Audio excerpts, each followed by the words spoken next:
Ding. Little cuties. The apocalypse survival game begins. I suddenly sat up, still hungover from 3 days of heartbreak. Zombies and mutant beasts will soon appear. The world will collapse within 24 hours. For the first 5 days, it's a beginner's protection period. Monsters are weaker and resources are abundant. Gather food and water. Survive. Outstanding performance earns rewards. Global random team matching starting now. Each player matched with at least 20 teammates. You can cooperate or betray them. Characters and locations are randomly assigned and cannot be changed. Hehehe. Matching. I rubbed my temples. What the hell? Don't interrupt me while I'm sleeping. Thinking it was a hallucination, I went back to sleep. Everything went black, but when I opened my eyes again, I was by the sea. Around me was a group of women. What just happened? I pinched myself. Ow. Not a dream. Scanning the group, I realized most of them wore sleepwear, silk camisoles, lacy lingerie, evening gowns, down jackets. Hell, even bikinis were in the mix. As my eyes adjusted to the dark, my pupils constricted. I recognized many of them. The first was my buddy Zhao Wei's fiancée, Zhou Jiai. Champagne-colored satin slip dress, hem stopping mid-thigh, smooth long legs exposed. Jiangyu? Why are you here? She said, recognizing me. I thought of Zhao Wei and frowned, not answering her. Beside her was Zhao Mingqi, the girlfriend of the boss's son, Liao Hai. Black lace robe, neckline loose, conspicuously revealing a mole below her collarbone. Bastard, where are you staring? She yanked her collar closed. Watch your mouth, woman, I said coldly, eyeing her like she was stupid. Zhao Mingqi scoffed and looked away.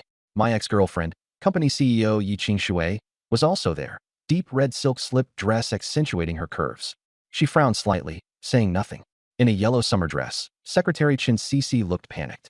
University belle Su Lishuan wore floral pajamas, makeup-free but naturally stunning. Superstar actress Wang Churen was dressed in a silver evening gown.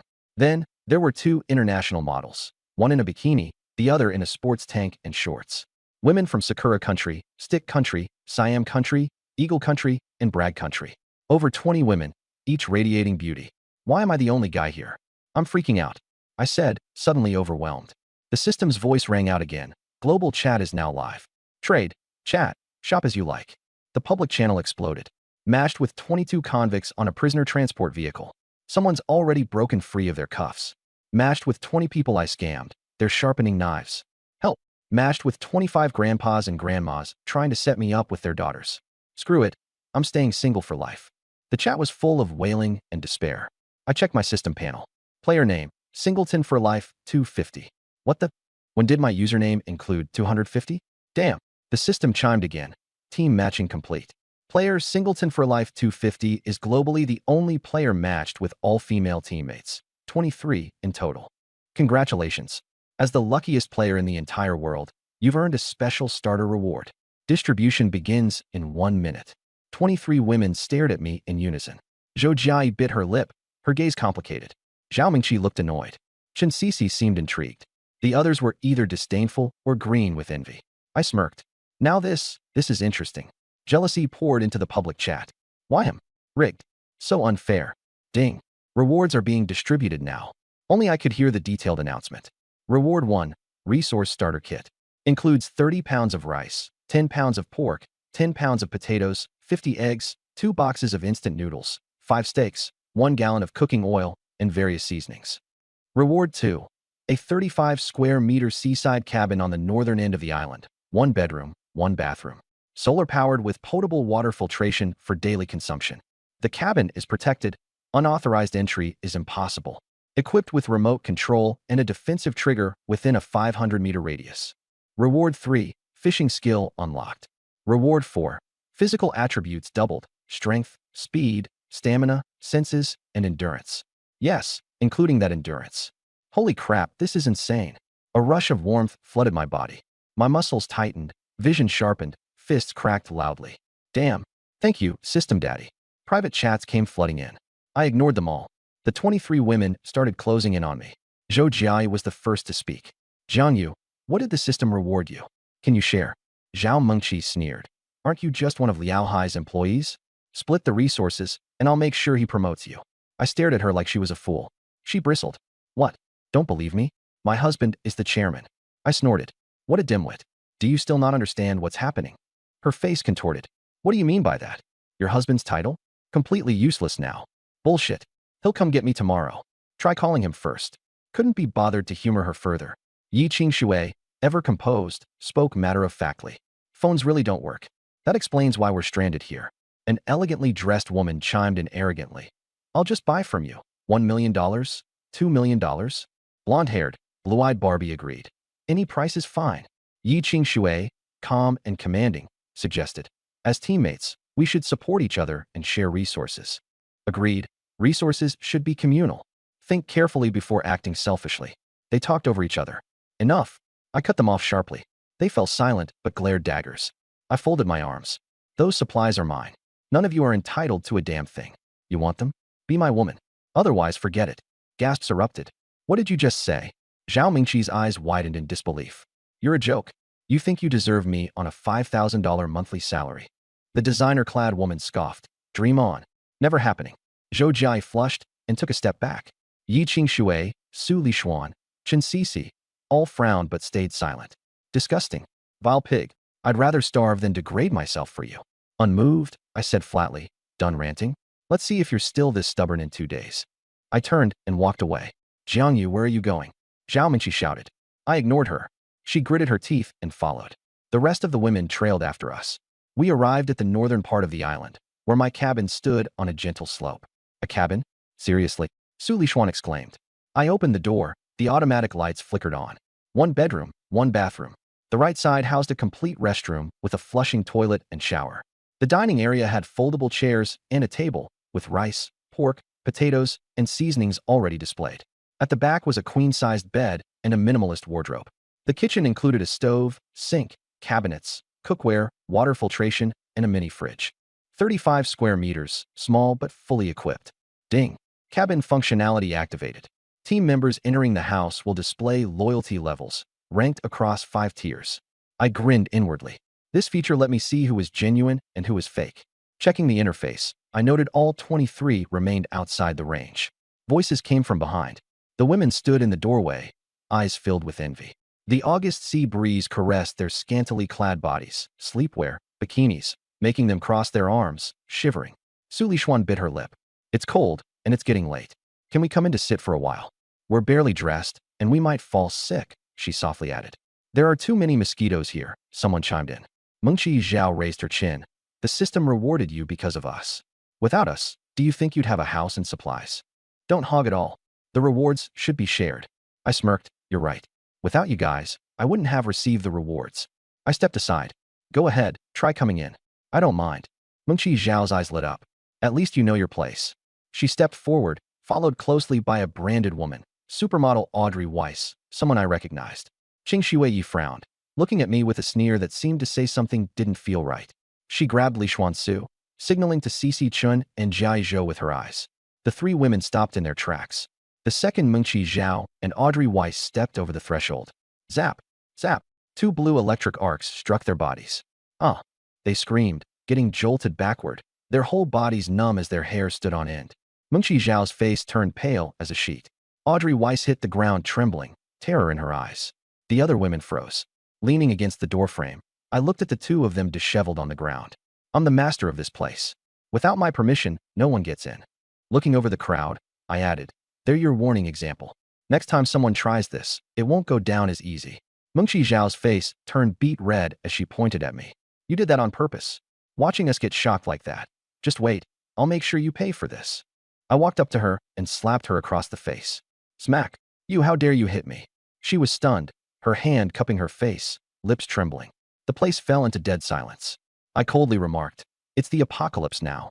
I'm not here to accommodate anyone. Mouth off again, and I won't hesitate to hit women. Agree to my terms to come in.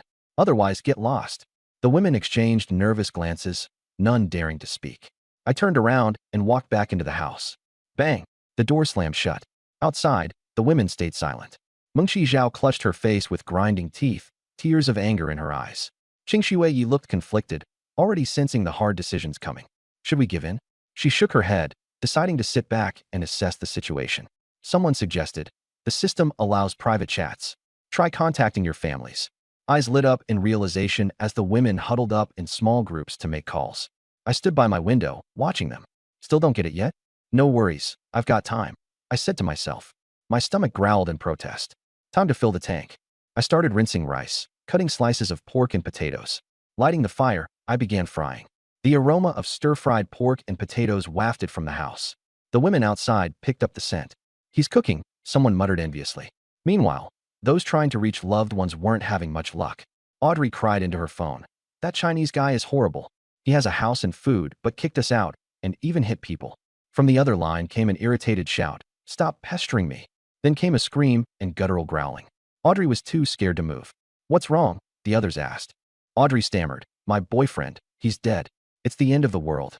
I want to go home. Jia Zhou managed to get through to her fiancé, Wei Zhao. Jia, are you safe?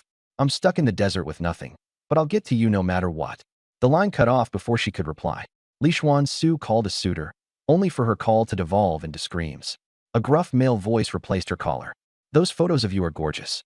Your man's dead. I'm coming for you next, sweetheart. She hung up in panic, her face likened to a ghost's. The others tried to contact their loved ones, but either couldn't reach them or were met with anguished cries for help. The global chat was filled with pandemonium.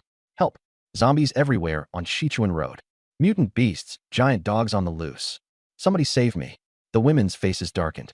Inside the house, the aroma of stir-fried potatoes and pork encapsulated the space. The women outside were left in disbelief. Amid chaos, I was casually dining. What do we do now? Someone asked weakly.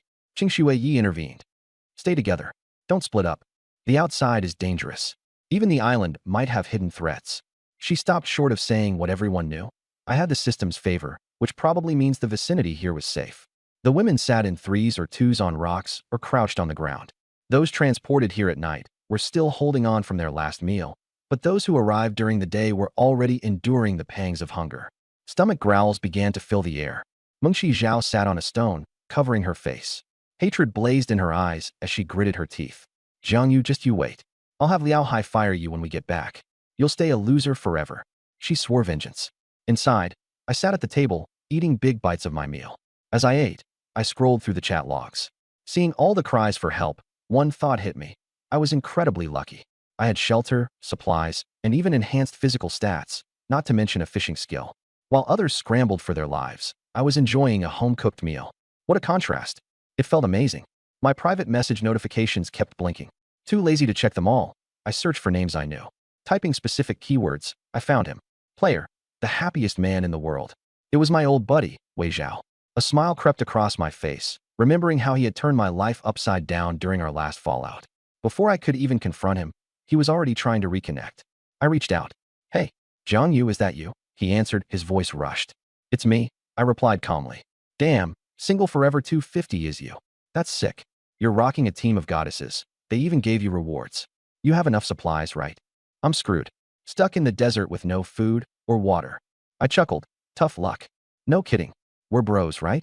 Toss me enough supplies to last 10 days. I swear I'll repay you double when I find you. I took my time chewing another mouthful.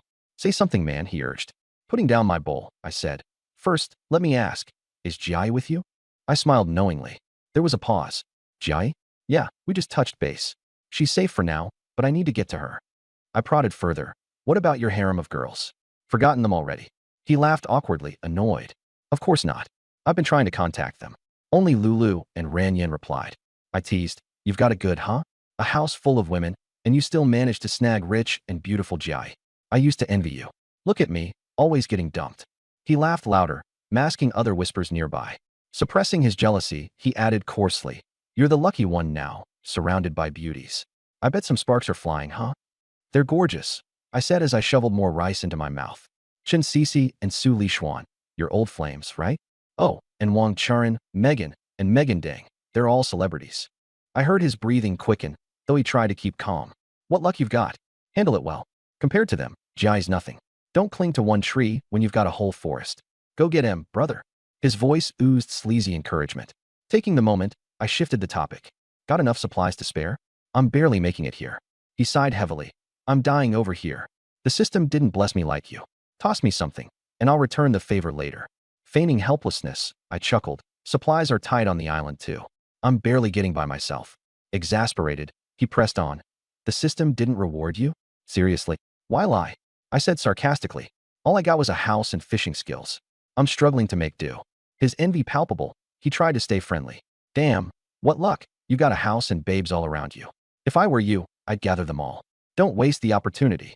A lecherous and cunning look flashed in my eye. I smirked, never feeling genuine emotions again. They want to live? Then they better behave. Narrowing my eyes, I asked, you know why I was asking about Jiai? No idea. Because Jiai is with me. The phone went silent. What? His voice raised sharply. Impossible. Why not? I replied with a playful tone. Your fiancé isn't any worse than Su Lishuan and the others. You know how rumors fly around the island. It's pretty standard. He panicked. You're joking, right? Don't believe me? Ask her yourself. He started to believe, though composed himself. Jiangyu, you're my brother. I'm the elder one here. Take good care of your sister-in-law for me. I'll come over soon. Don't let her get hurt. I chuckled meaningfully. Brother, no need to be so polite. Your sister-in-law is doing just fine here. He caught the undertone, sensing something off. He owed me plenty, and if he ever knew Jiai was actually with me, the consequences. But he thought I didn't know. That gave him temporary relief. Someone from his side urged him, prompting him back to focus. He changed the subject. About resources, will you share some with me? The desert's brutal, you know. Relax. I grinned knowingly. I'm getting ready to catch a big fish. Gonna surprise you. He sounded uneasy. Just don't take too long. I can't hold out forever. Just a few days. I've got food, not starving. Great. Otherwise I'd be in tears. He forced a laugh, thinking to himself that I was still a fool, just like always. But I'm not the same anymore. I hung up and turned off the recording. The phone had been playing the audio on speaker, just for Zhou Jia to hear. When I said I'd go fishing, I wasn't talking about aquatic life. Zhou Jia was my mermaid, and Zhao Wei would soon find himself gutted. He betrayed brotherhood, stabbed me in the back. So I took his woman in return. Making him suffer would be my payback. I tucked my phone into my pocket and went back to finishing my meal. On the other side, Zhao Wei felt uneasy as he ended the call. Urgently, he messaged Zhou Jia. My love, are you okay? Jiangyu says you two are together? Yes, we got teleported to the same island, she replied. His heart sank. I just talked to Jiangyu. Asked him to look after you, he texted back. We've known each other for 10 years. He's my closest brother. He'll take care of you. Zhou Jia hesitated. But he's different now. He said I'd have to become his woman for food and water. Zhao Wei's expression darkened as he restrained his rage. He's just trying to assert dominance, Zhao explained. With over 20 women around, he has to be ruthless to maintain control. Besides, he continued after a pause, you're his sister-in-law. There's a line he won't cross. Okay, she replied softly. Zhao Wei's tone turned gentle. Jai, I miss you. Last night, I couldn't sleep at all, worried sick about you. You're the most important person in my life. Once I find you, we'll never be apart again. Stay safe for me. I will, Zhou Jia responded. For you, I'll stay alive. His words were heartfelt. One more thing, Jiang Yu's struggling after a breakup. He might act extreme in this apocalypse. Even though he's my brother, be wary and let me know if anything happens. I will. Good girl. Wait for me. With that, he ended the call under his companion's urging. Zhao Wei sat on a desert dune, taking a deep breath. Around him, over 20 individuals gathered supplies in preparation for their journey. For now, the situation was stable. With Zhou Jia reassured, Zhao Wei felt relieved, but only for the time being. He gritted his teeth, leading his group onward. On the other end, Jai stared at the ocean waves from her spot on my island. Her gaze was distant and pensive. Inside the house, I toyed with my phone, a sly smile on my lips. Zhao Wei would double-check and talk badly about me behind my back. But does it matter? My dear brother, no matter what you say, your woman is here on my island. What can you possibly do about it? After finishing breakfast, I approached the window to observe. The women hadn't left. Rather, they scattered around nearby, still within sight. Their faces wore tension, fear as they kept a watchful eye on the surrounding darkness. Public chat channels filled with desperate cries. Help! Zombies everywhere. I'm about to die. Mutant beasts are ferocious. I can't fight them off. I don't want to die. Somebody, please save me. The horror on the women's faces deepened as they clung to any shred of security around them. Meanwhile, I laid in bed without letting my guard down. It wasn't random that the system had assigned 23 women to me. It couldn't have been mere coincidence. Though their suffering was tolerable, their deaths wouldn't be. Something told me to protect them, no matter the means. By my bedside, I placed a boning knife. Even while lying down, I didn't completely relax. Yet the night passed in eerie stillness. No zombies, no mutant beasts. Strangely uneventful. As exhaustion finally overtook me, I fell into slumber and dreamed absurd dreams of plowing fields, working hard like an ox under an empty sun, soaked in sweat. Laughter echoed behind me. Turning, I found no one there. I woke with a curse at dawn. Damn it. What kind of stupid dream is that? Working like a beast, even in the apocalypse. Massaging my face, hunger gnawed at me. Dragging myself to the kitchen, I settled for instant noodles with an egg, a quick, crude meal. Outside my house, the women spent the night on edge. Most didn't sleep a wink, subjected to the horrors resonating through open voice chats. Yet with daylight reflecting waves across the sea, there was no sense of relief. Only hunger and thirst gnawed at their stomachs. The aroma of my noodles wafted into their noses, drawing involuntary swallows. Zhao Mingqi cursed, that bastard. How much food did the system give him? Having spent last evening regretting dieting, her resentment toward me only grew. All eyes lingered on my door, envy and longing brimming in their expressions. Leaning against the wall, Yi Qingxuan seemed distant, sorting through her own thoughts. Su Lixuan swallowed hard, determined not to look at the house. Given our college acquaintance, minimal as it was, she knew surrender wasn't an option. Chen Sisi licked her lips, emotions flickering through her gaze. And Zhou Jai? She hugged her knees as her stomach protested, wondering to herself, would he give me food? Zhao Wei's warning echoed in her mind, giving her pause. But hunger planted dangerous ideas. Among the group, Audrey, weary and swollen-eyed from mourning her partner last night, allowed a seed of pragmatism to take root. Her boyfriend was dead, and all that remained was her lonely self on this island. Hungry, thirsty, and desperate. She glanced to the house, recalling my words. If you want resources, become my woman. Gnawing at her lip, thoughts swirled behind her eyes. Each woman harbored conflicted emotions. Some attempted contacting family or friends. Others scrutinized the barren landscape or buried themselves in silent contemplation. Yi Qingxuan stood, a businesswoman's mindset determined to assess their surroundings.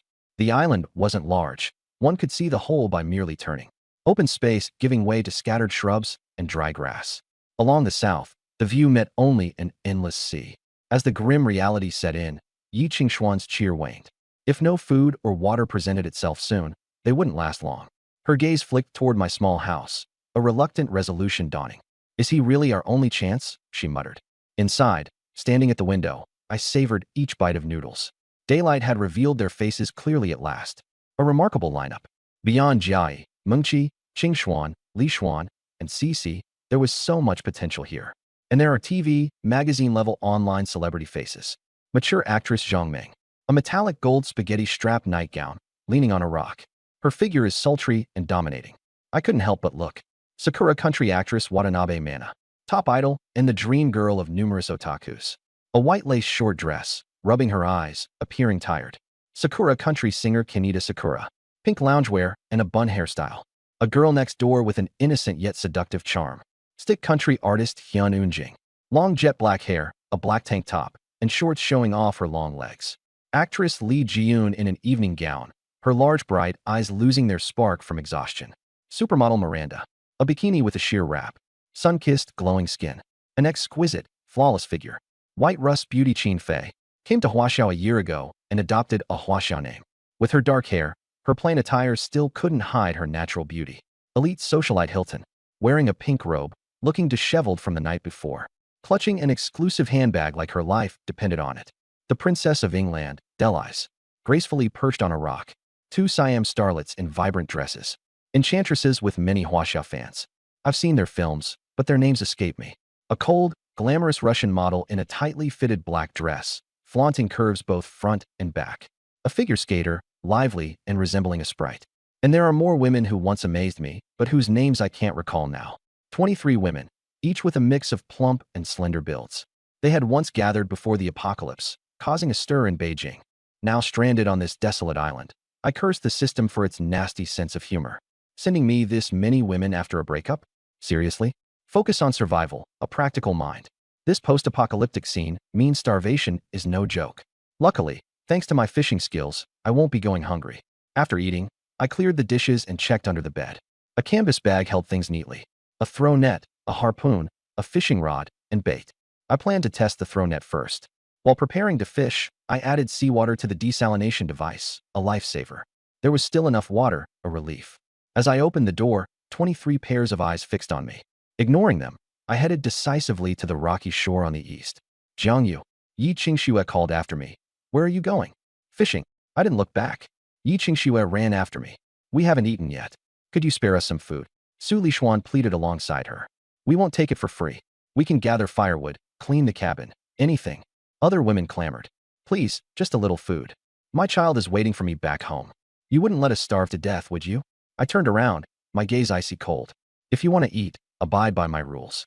No effort, no food. Without waiting for their response, I turned and walked off. Zhao Mingqi lashed out angrily. Shameless. The system gave him these resources, and now he's trying to make us give in? Dream on. She sneered. Fishing really? This useless programmer probably hasn't seen the ocean before. Megan pouted. Pure luck, nothing impressive. Yi Qingxue also didn't believe I'd amount to much. Fishing isn't that simple. She turned to the hungry women.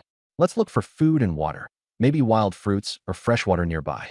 Zhao Mingqi seemed less confident. This island doesn't even have birds. What food could it have? Yi Qingxue shot her a glance. Got a better idea? We're lucky there aren't zombies or mutated beasts chasing us. Without supplies, we'll wait to die. Zhao Mingqi was silent. The women headed out, with Zhao Mingqi trailing behind. I reached the rocky area and cautiously stepped over the wet stones, crouching near deeper waters to survey the scene. Fishing skills activated, the system flooding me with advanced expertise in tool use and swimming. I knew dawn and dusk were the optimal times for fishing near the shore. With my throw net readied, I felt a rare glimmer of anticipation. Not far from me, women's stomachs growled in unison. To the north were sloped rocks that offered decent rain cover. At most, the largest boulder could provide shelter for 4 or 5 people. Some grayish-green wild plants wilted under the surrounding bushes, barely enough to nibble on, let alone fill anyone. The surprise lay behind a rock, where a small water pool had collected rainwater, enough for 20-odd people to sip sparingly for the next few days. Water. There's fresh water, someone exclaimed in joy. Some women rushed over and were about to wash their faces. Hold on. Yi Qingxue stopped them. This is all we've got. Save it for drinking. Su Lishuan, Watanabe Mana, Zhou Jiai, and others agreed with her. But others didn't care. Zhang Ming frowned. Face washing with salt water is already bad. Why waste fresh water here? Delai said, a royal must maintain her appearance. A clean face is a must. Megan and Hilton pushed past Yi Qingxue, kneeling by the pool to wash their faces. Zhao Mingqi joined them. Soon, others followed suit, crowding the spot to wash up. Yi Qingxue could only sigh helplessly. The once clear pool turned murky, frothy, and filled with stray hair strands. Delai's looked awkward. Let's go. There must be more somewhere. Those who had wasted the water now convinced themselves there'd surely be more resources. They scoured the tiny island but found nothing but stones, crashing waves, clear seawater, and the rapidly dwindling pool of drinkable water. Empty-handed and guilt-ridden, those who had used up the water now glanced away awkwardly when faced with others' questioning eyes. Only this little.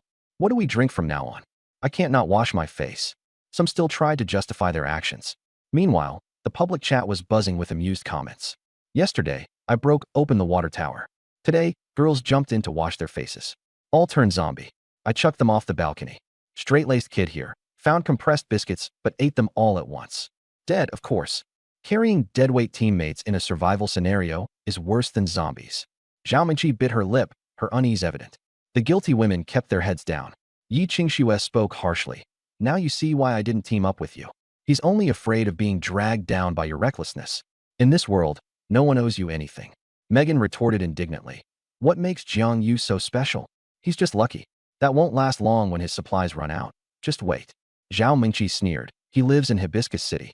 Never heard of him fishing before. He's bluffing. Bet he doesn't even know how to cast a net. When he comes back empty-handed, let's see him keep pretending. Yi Qingxue was already over their nonsense. Suit yourselves.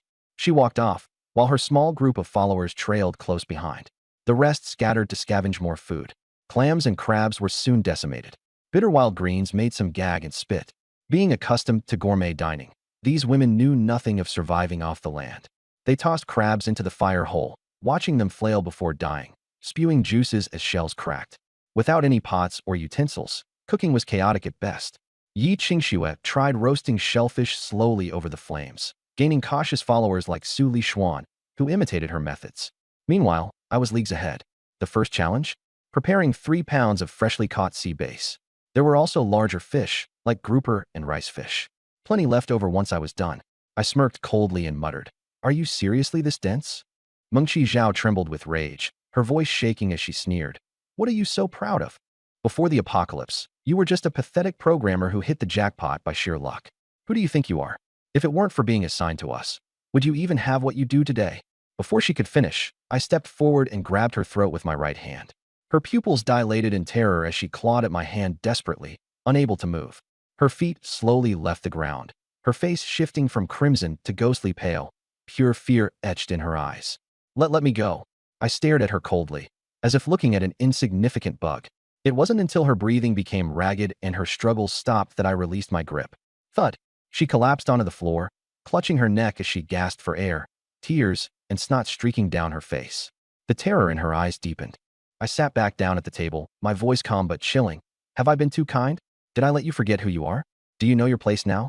She lay trembling on the ground, finally realizing that I wasn't bluffing. I'd kill her if I wanted to. I tore open a package of instant ramen, poured water into the cup, and stirred as the aroma of soup began to waft through the air.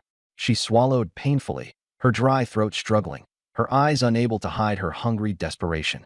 You want some? I asked, my tone indifferent. Biting her lip, she didn't respond. If you want it, crawl over obediently. If not, then scram. Her nails dug into her palms as humiliation and desperation warred on her face. Refusing this chance meant certain death. Taking a deep breath, she pushed herself onto her knees, trembling, and started crawling toward me. The lace hem of her silk robe trailed along the ground. With her head low and hair hiding her face, she shuffled forward. When she finally reached me, I grabbed her chin, forcing her to look up at me. Go take a shower. You look disgusting. I'm not interested. Tears streamed down her face as she gritted her teeth and pleaded. Can I eat first? No, I don't trust you. Nodding stiffly, she wiped her tears and shuffled off to the bathroom. The sound of running water started to fill the room. With a smirk, I stretched lazily. It's so hot tonight. Guess I'll join you in there. The bathroom door creaked open as her startled scream echoed from within the steam-filled room. An hour and a half later, she knelt at the table, devouring the cup of instant noodles like a starving animal. Soup splattered at the corners of her mouth, but she didn't bother to wipe it away. Her empty stomach finally found some comfort, though she snuck a resentful glance at me between bites. Earlier, I'd promised only one time, but my temper got the better of me, and it turned into two. She was clearly uncomfortable, unable to sit still, her movements stiff and strained. When the meal was gone, noodles, soup, and all, she seemed slightly more at ease. I leaned back on the bed lazily, my eyes closed. My white tank top clung to my body, revealing the muscles beneath like a coiled predator lying in wait. She bit her lip as she hesitated, then silently climbed onto the edge of the bed and nestled close to me. I tossed her some clothes I didn't need, a loose white t-shirt and baggy beach shorts, which looked oversized and ill-fitting on her thin frame. Now that I'm your woman, she began, her tone unusually sweet. Can I stay here? It's nice and safe.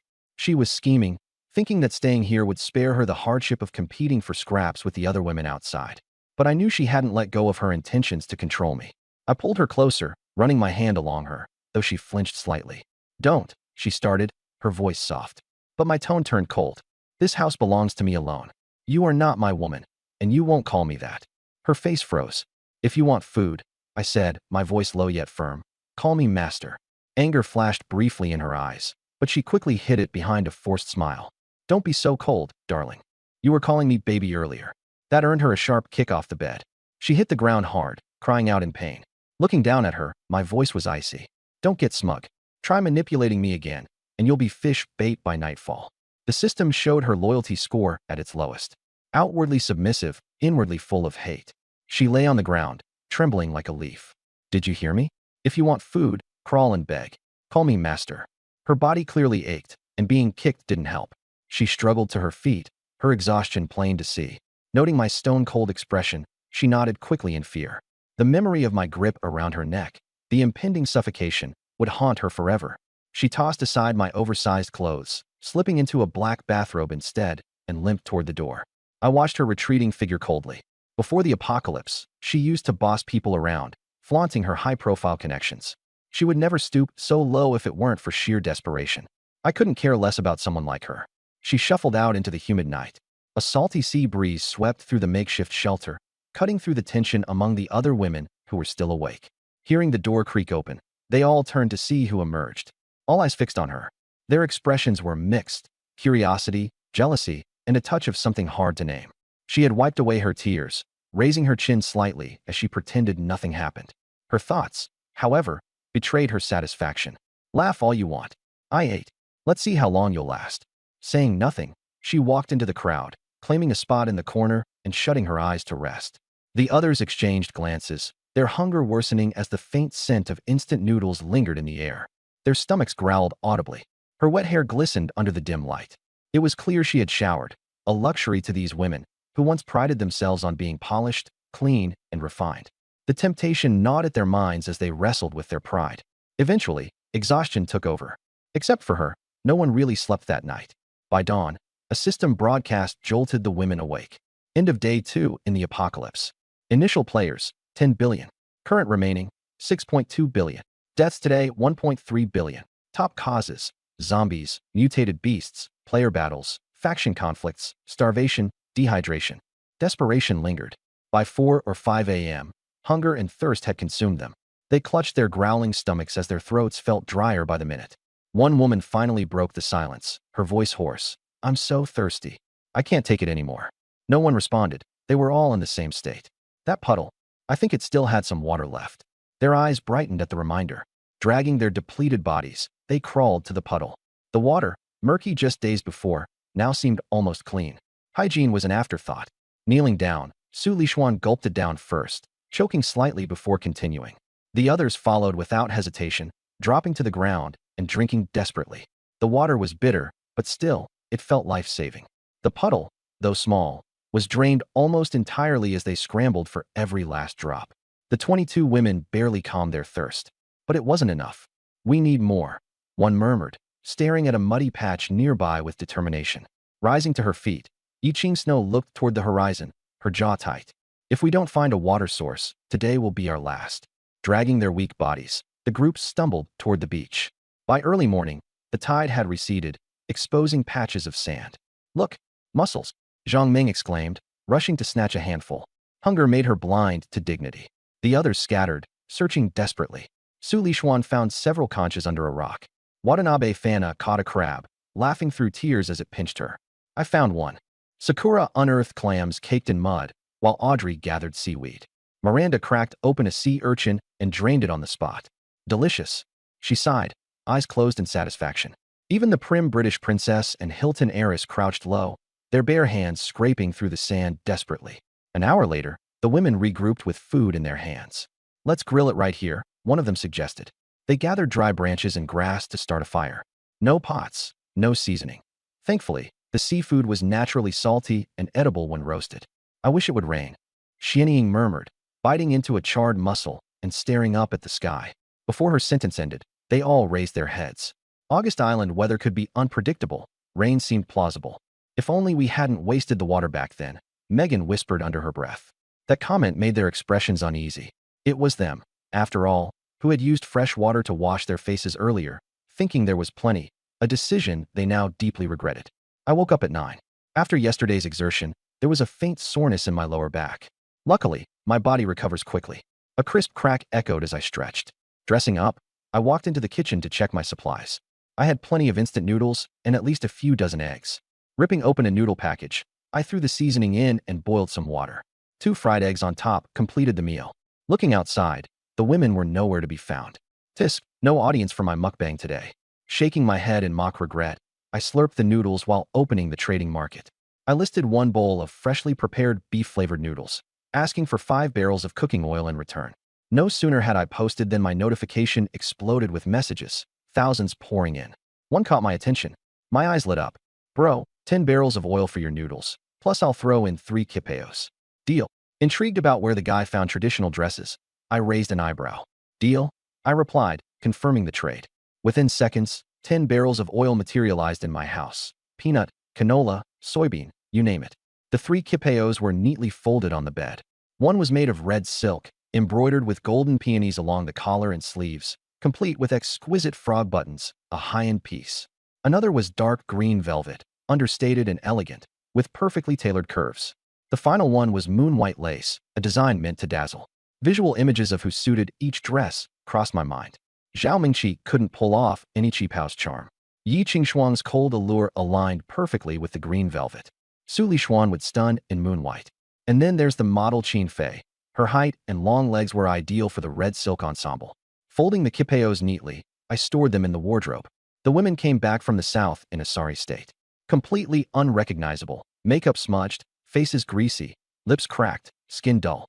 Their hair was a mess, tangled with sea salt and sand, feet bare with shoes missing. Gone was any trace of their goddess aura. They slumped around the house, resting. By noon, thirsty and desperate, their gazes turned bleak and hollow. The sky dimmed strangely. A gathering of dark clouds rolled in from the sea, blotting out the sun. Wind picked up, whipping their clothes noisily. Boom! A lightning bolt split the sky, and heavy raindrops pelted down, stinging upon contact. None of them bothered to take cover, tilting their heads instead to greedily catch the water with open mouths. The rain soothed their parched throats like a lifeline to drowning fish. With thirst quenched, they started washing their faces, cleaning off sweat and grime until their skin regained some clarity and shine. My hair's itchy. Haven't washed it in 3 days, Zhang Ming muttered, running her fingers through matted locks. Using the rain as natural shampoo, she scrubbed and rinsed. The rest followed her example. 20 women, all cleaning in the downpour. I stood by the window, observing with amusement. Initially, I was planning a fishing trip, but with this weather, it wasn't happening. Not bad luck, I muttered, watching their sheer joy.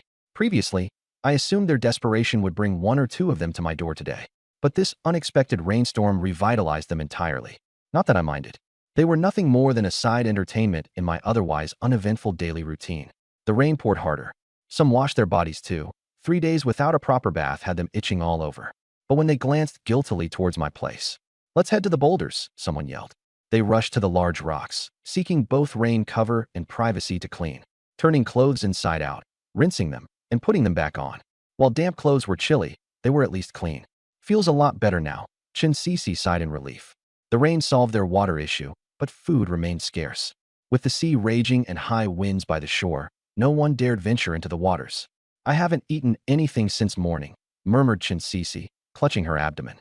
Huddled under the rock shelter, their faces carried worry. Some of them stole glances toward my house.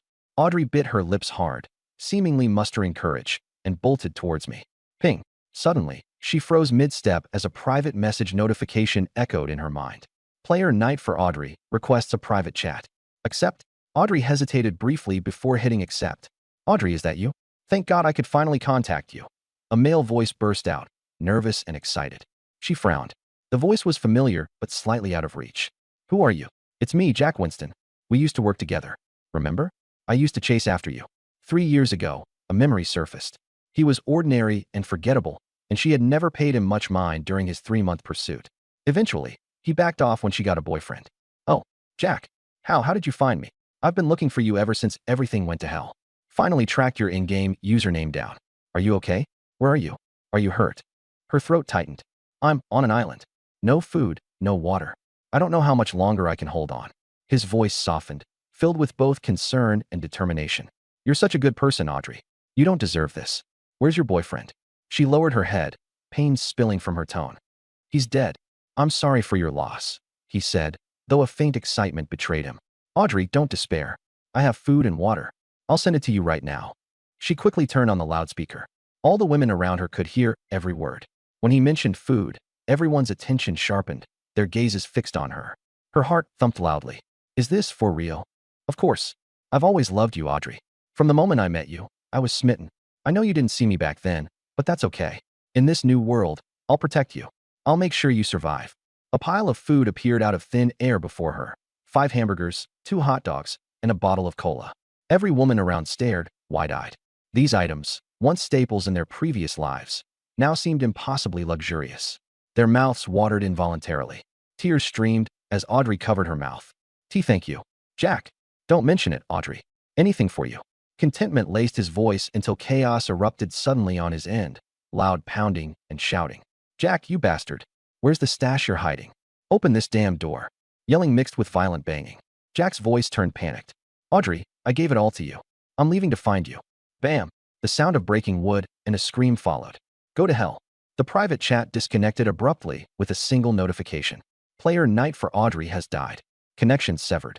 Audrey stared blankly at the food in front of her, tears falling freely. The group of women around her fell into a heavy silence. Jack had betrayed his comrades, gifting her their food, and paid the ultimate price for it. Their gazes toward Audrey shifted subtly. Breaking the silence, Megan was the first to act. Once, they had lived like goddesses, their admirers lining up for attention. But now, these admirers, despite their obsession, could provide the resources they desperately needed to survive. Megan began recalling old flames and past admirers, rifling through usernames. The Latino director, Dubai's Khalid, Silicon Valley's Max. One by one, she sent out messages. Hello, are you there? This is Megan. I'm in trouble, haven't eaten in 3 days. Most messages go unanswered. Ding. Player Desert Eagle accepts private chat. Megan's eyes light up. Megan, is that you? It's Khalid, the Dubai tycoon. Khalid, how have you been? I'm so scared, she says with a hint of a sob. Don't cry. Where are you? On the island. No food. It's been 3 days. I've got food. I was transported to a slum, fought my way out.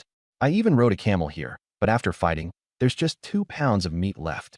Megan's eyes sparkle. Really? But, during the apocalypse, you could share something with me, couldn't you? Megan freezes. The conditions have suddenly flipped. I have a pair of earrings. Would you take them? I was hoping for your jacket, but earrings would do. The earrings disappear. A roasted camel meat chunk appears, blackened and slightly hairy. Other women start contacting their suitors. Watanabe Hannah sends messages to her many fans recalling their nicknames. Player Sunflower of Hannah-chan requests private chat. Hannah-chan, is that you? The person is elated. I followed you for 3 years, liked every single post of yours. Thank you. Hello. I'm on the island. I'm very hungry. Before the words finish, 2 boxes of sushi and grilled Pacific sori appear. I managed to find food for you. Are you injured? Bitten by zombies. I'm dying soon. Just talking to you is enough. Ding. The chat ends. Watanabe Hannah's tears stream down her face. The British princess trades her shoes for crackers and canned luncheon meat. The Siamese actress Mawika swaps her stockings for bread and water. Internally, they curse their suitors for their odd tastes. Audrey hoards the most food. While Megan has camel meat, Watanabe Hannah has sushi, the princess has crackers, and Mawika has bread. The other women have no food, but cling to hope. Just hold on for 2 more days. Maybe something will come. Meanwhile, Yi Qingxue rises to her feet. With a cold gaze, she looks up at the sky, then walks into the rain. Her silhouette disappears. Where's she going? Zhang Meng asks, puzzled. Where else? To Jiangyu. Megan says dismissively, gathering her camel meat. I just don't get it. Why, after days of having nothing to eat or drink, would she suddenly decide to go to him now? She bites into the camel meat, almost gagging. Forcing it down, Zhang Meng stares at her. Megan pretends not to notice. She really went to Jiangyu? The room falls silent. They all know. Food from suitors comes with strings attached. What happens after it's gone? Continue the search for new fools? Can the men really keep providing forever? The women all glance toward my shelter, saying nothing. Zhao Mingqi grits her teeth. That be asterisk tch, so she's finally given up the high and mighty act. Yi Qingxue went to Jiangyu. It's clear what she's offering. Zhao Mingqi can't imagine any other reason. Suddenly, a tightness grips her chest. She'd sacrificed so much last night, worried now that someone else might take her place. No way. She bites her lip and decides she'll visit me tonight as well. Su Lishuan watches Yi Qingxue leave, her expression complex. Yi Qingxue speaks to them with determination. I've made up my mind. This is the apocalypse. Depending on him is the only way to survive. There's no other choice. Su Lishuan opens her mouth as if to dissuade her, but falls silent. Even if she spoke up, then what? She says nothing. Chen Sisi and Zhou Jiai exchange glances, also voiceless. Deep down, they all share the same thought. But Yi Qingxue has taken the lead. I'm busy inside, and it's pouring out. The water purifier directly converts rainwater into clean drinking water, saving me a lot of hassle. Just traded 1 egg for 3 300-liter water tanks. 2 are set outside to catch rainwater, with 1 in the shelter. The purifier is efficient. 1 or 2 hours can fill a tank. This water's for bathing. I already have 600 liters of drinking water stored, which can last me several months. Clapping my hands, I glance outside. The 2 water tanks are now full. Satisfied, I'm about to relax a bit when… Knock, knock, knock. Someone's at the door. I raise an eyebrow. The rain's heavy, and the women should all be inside avoiding it. Now that there's water to drink, none should be looking for me. Heading to the door, I open it and freeze. Standing there, dripping wet, is Yi Qingxue. Her hair's soaking, loose strands clinging to her forehead and cheeks, water dripping down her neck. A burgundy silk slip dress clings to her body, outlining every curve. Barefoot in the muddy water, her pale toes are speckled with dirt. Her face no longer exudes that cold, aloof beauty.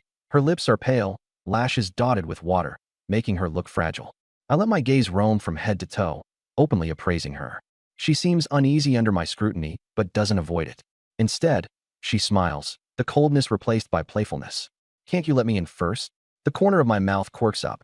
This woman, trying to take control? I grab her wrist, pull her in, and lift her into my arms. Ah, she gasps, instinctively wrapping her arms around my neck, her heartbeat quickening. Never before has a man held her like this. She wants to resist, but hesitates, remembering her goal, to become my woman. Taking a deep breath, she closes her eyes and submits. As I carry her, I glance down. Her wet dress clings, offering no barrier. I feel the warmth and softness of her chest. Can't judge a book by its cover. This cold, elegant CEO had quite a hidden figure. She, too, feels my solid chest muscles through the damp fabric, sensing their heat. Her cheeks flush, heart pounding, as those few steps feel like an eternity. I set her down on a chair and stand in front of her, looking down. My gaze travels over her face, neck, collarbone. I make no effort to hide my intentions. Her heart races. Flustered yet composed, she meets my stare. Seen enough. She tilts her head up at me. I smirk. What do you think? My eyes burn fiercely. She blushes but doesn't look away. Gathering her damp hair, she rises. The wet dress outlines enticing curves. Jiangyu, I've made up my mind. I'll be your woman. Her gaze is firm. My smile deepens. She's ruthless. I open the loyalty panel. Yi Qingshue's score, 39. Just shy of qualifying. Unexpectedly, she harbors no animosity like Zhao Mingqi does. You're worth billions. And yet, you're willing to come begging to me. The corners of her mouth tug downward in self-mockery. What does status matter anymore? The British princess has lowered her pride, begging suitors for food, only to get crackers and canned meat. Siam's Mawika offered stockings for 2 loaves of bread and a bottle of water. My status holds no value among women. I arch a brow. There are still simps out there. She nods, explaining briefly about the bunker. Audrey's suitor provided burgers and cola, but was killed by his teammates. Megan traded earrings for camel meat. Hannah's fan risked death to deliver sushi and Pacific Sori. I laugh to myself. Simping really knows no bounds. So you've come to me. Her eyes grow desolate. I refuse to beg simps for scraps of food. I'd rather come to you. She pauses. My expertise lies in investments, and you're the best, most profitable one I've found. Leaning down, she looks at her soaked dress, then back up at me. My only bargaining chip. She hesitates for a beat. Is this body? I stayed silent. Though she was drenched and disheveled, her inherent icy elegance overshadowed any outfit. I had to admit, she was different.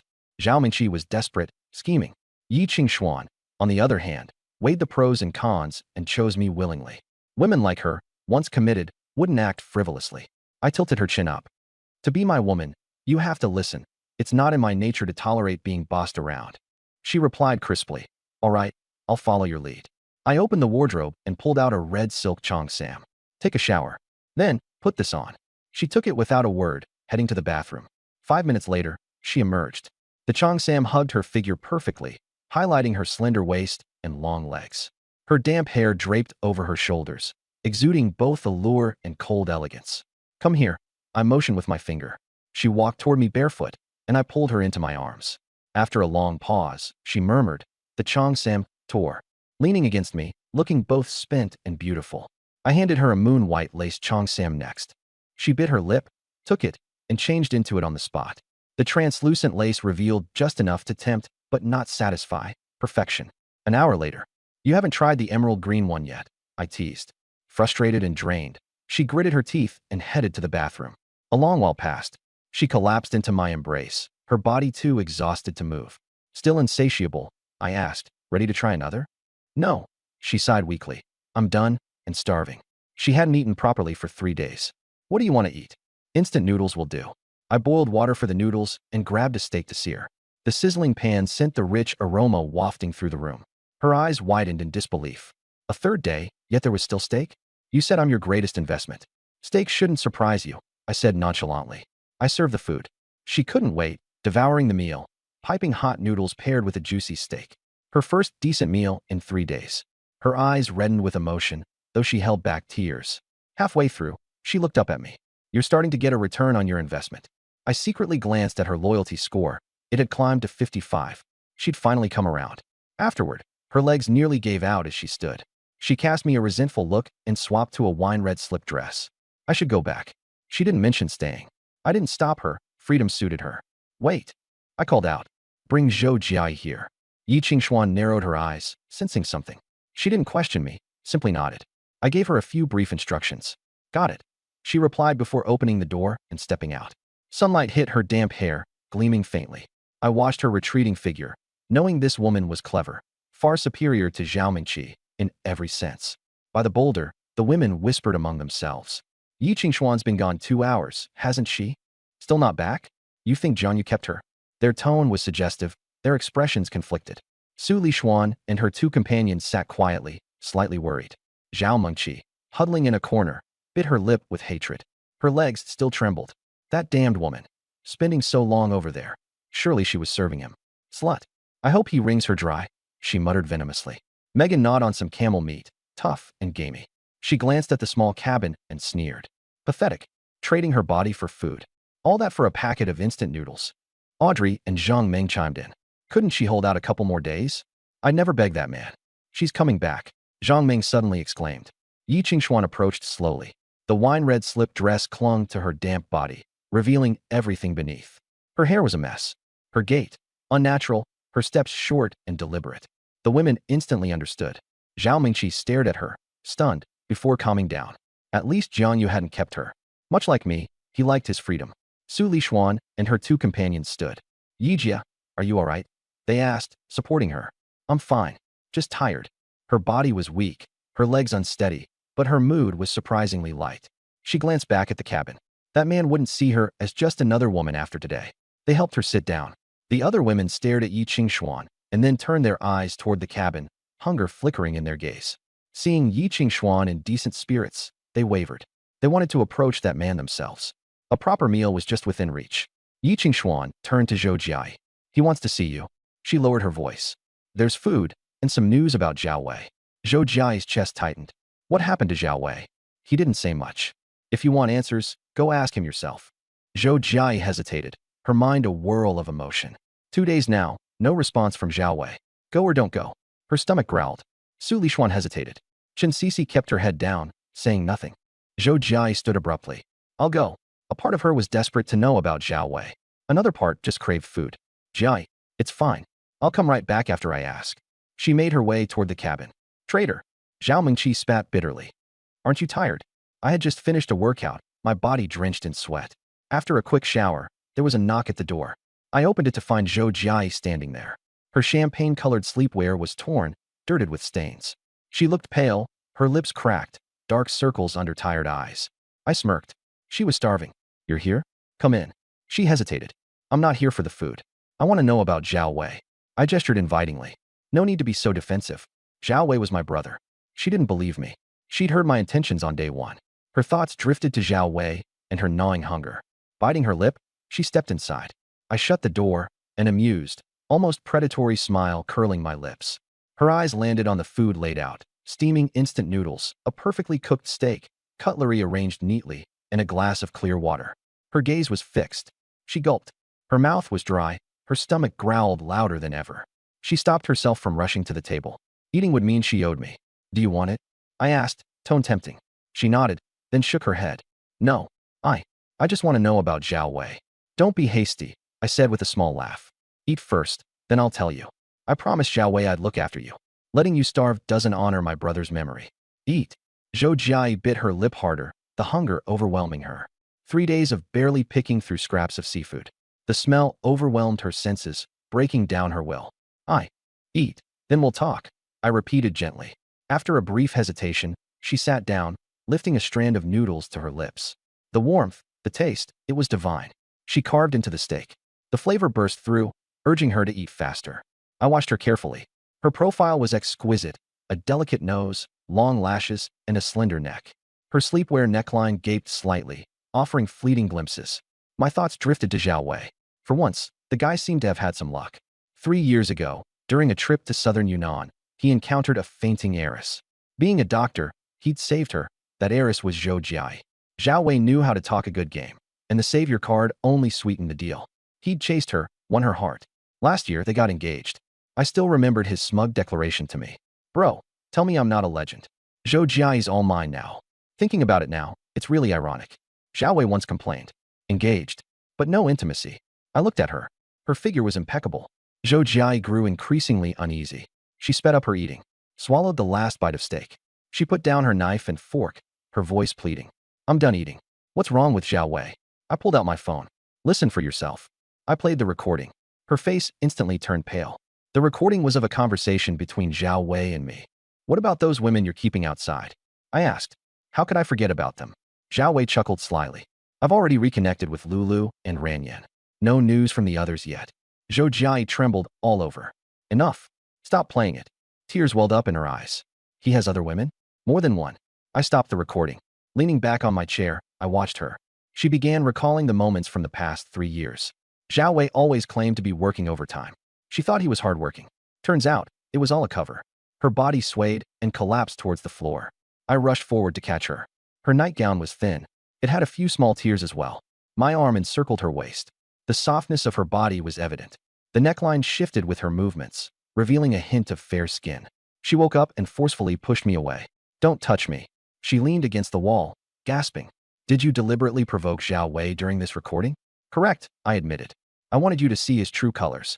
I stepped closer. I want you to dump Zhao Wei and be my woman. She stared at me in disbelief. Zhao Wei isn't your brother? Suddenly, she recalled Zhao Wei's evasiveness whenever he mentioned me. How he always treated me with excessive deference. Brother? I sneered. He orchestrated my breakup with Lu Yuru behind my back. Spread rumors at work, which almost cost me my job. She was speechless. Her eyes closed as tears silently fell. It wasn't Zhao Wei she felt heartbroken for. It was herself. 3 years of loving a scumbag. Thank you for telling me. She wiped her tears. I'm going to leave now. Did I say you could leave? I hooked her chin. She didn't resist. Zhao Wei betrayed you and me alike, I said with a playful smile. Don't you want to get back at him? She pulled away from my grip. No, I don't. I grabbed her wrist and pulled her into my arms. Let go of me. She struggled. I leaned close to her ear. After eating my food, do you plan to just walk away? It was you who told me to eat. I chuckled. True. I promised Zhao Wei I'd look after his fiancée and fed you out of courtesy. But if he stabs me in the back, why should I keep taking care of his fiancée? I gripped her chin. If you've eaten my food, you're going to pay me back somehow. Shameless. How are you any different from Zhao Wei? She sensed the situation spiraling out of her control. Yet, strangely enough, it didn't disgust her as much as she thought it would. Difference. I narrowed my eyes. Zhao Wei hit the jackpot in life, and I used to be a nice guy. And what did I get for that? I lost my woman and got betrayed by a so-called brother. So tell me, why should I still try to be good? So, have you made your decision? Be my woman. Let's get back at Zhao Wei. My tone was laced with temptation. You've eaten my food, so think of it as paying your dues. Doesn't that make it easier to accept? Her face went pale, looking at me like she was staring into the eyes of a devil. She shook her head furiously. No, this isn't right. I didn't waste any more words. I picked her up in my arms, sat down in the chair with her in my lap. She gasped aloud, pressing her hands against my chest to try and leap away. Let me go. Suddenly my voice turned cold. Don't move. She froze, staring into my cold, piercing gaze. All movement ceased. My expression was icy as I said, if you move again, I'll spank you. Don't test my patience. Her complexion turned ghostly pale. She opened her mouth but couldn't utter a word. Faced with my cold stare, her words died on her lips. And she truly didn't dare to move an inch. I nodded approvingly. Now, that's a good girl. A playful smirk crept back onto my face. Still holding on to fantasies about him. Let me show you what your fiancé has been up to lately. Her pupils contracted. I don't. Quiet, I commanded. Whatever you hear next, don't utter a single word, or you can't hold me accountable for what happens. She bit her lip, silently complying. I opened a private chat box, initiated a call with Zhao Wei. A few seconds later, he picked up. Zhao Wei's voice was hurried. Hey, man, I've been waiting forever. Got some food for me? I turned on the speaker. She could hear every word clearly from where she sat. Disgust welled in her heart. I kept my tone casual. What's the rush? How can I not be? I'm starving. His voice was hoarse. Yesterday, we found an oasis, but several groups were fighting over the water supply. I got a little to drink, just a few bites of meat. I'm nearly starving to death now. Man, you can't let me die here. I triggered a mental command, making the image of a small fish appear in a bucket nearby disappear. Here's a small fish for you, I said. He gasped on the other side of the phone. Holy crap, it's a fish. You're the best, man. Thank you. I glanced down at Zhou Jiai, her lips trembling and her face flushed crimson, avoiding eye contact as she stayed silent. Zhao Wei, oblivious, eagerly continued. Man, got any more? One fish isn't enough. I've got several teammates here. I raised an eyebrow. The resources on this island are limited. I'm already sharing with the women here. I replied. Yi Qingshan and Zhao Mingqi are both mine now. I have to sustain them. Wait, what?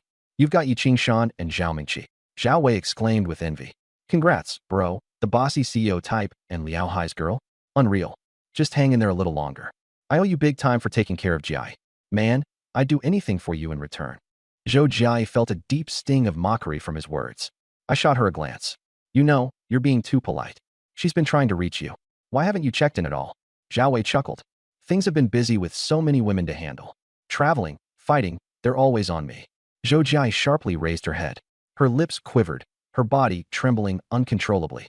I asked offhandedly, and those women you have outside? Want me to look after them for you? Man, you're the best. Zhao Wei laughed brightly. Lulu and Ranyan have had it rough.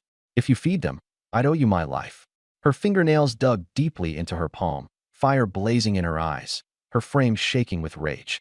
I gently patted her back, soothing her emotions, and added fuel to the fire. Still so charitable and loving. Even in the apocalypse? Not worried Zhou Jia might find out. Zhao Wei snorted coldly. Why would she blame me? We've been engaged for a year, and she wouldn't even let me touch her. Whenever I wanted to get close, she'd say, wait until we're married. I'm a man, I've got needs. She wouldn't let me touch her, so what? I went to someone else. That's on her. Zhou Jia's face turned pale as a sheet. But Zhao Wei continued. Man, you're lucky. Got so many beauties around you. Hope you can bag a few more. Too bad I didn't come with you. If I were on that island, I'd make sure to get a few for myself. Enough. Zhou Jia couldn't hold back and yelled. Zhao Wei, you bastard. I'll never forgive you. Zhao Wei froze for several seconds, stunned. Jia, what are you doing at Jianyu's place? His voice trembled, panicked. Zhao Wei, I had no idea what kind of person you really are. You liar. Her voice cracked, anger and sorrow spilling out. She was trying to hold it together. She didn't want to cry for a scumbag. Jia, it's not like that. Listen to me. Zhao Wei pleaded, his voice shaking, desperately backpedaling. But Zhou Jia ignored him. Jia, are you listening? Jianyu, get her to talk, commanded Zhao Wei. She left, I replied. Then go after her and bring her back. His tone turned accusatory. You did this on purpose, didn't you? I feigned innocence. You're accusing me?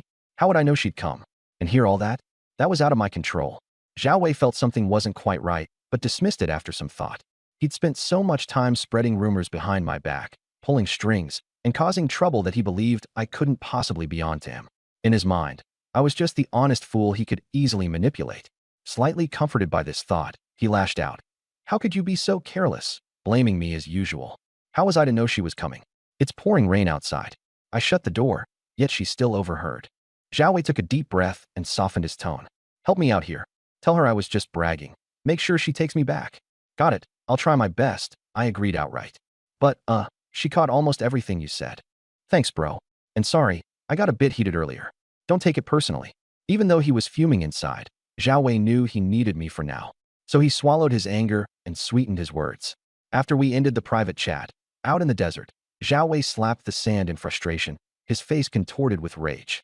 Jianyu, you useless piece of shit. Always screwing things up. Worried, he quickly tried opening a private chat again, this time to contact Zhou Jia. It rang out. She didn't answer. He tried messaging instead. Jia, please listen to me. What you heard, it was all nonsense. I love you, you know that. The messages were met with dead silence. Stupid bitch, he spat in frustration, then slammed the interface shut.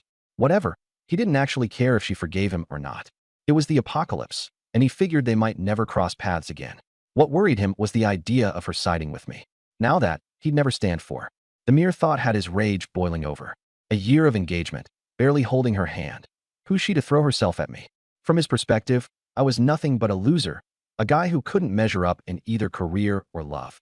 To him, I just got lucky. The idea of me having Zhou Jia? Never. Absolutely not, he swore through gritted teeth. Jiangyu, if you dare make a move on Zhou Jia, I'll kill you. Zhao Wei, get over here, a man called from the distance.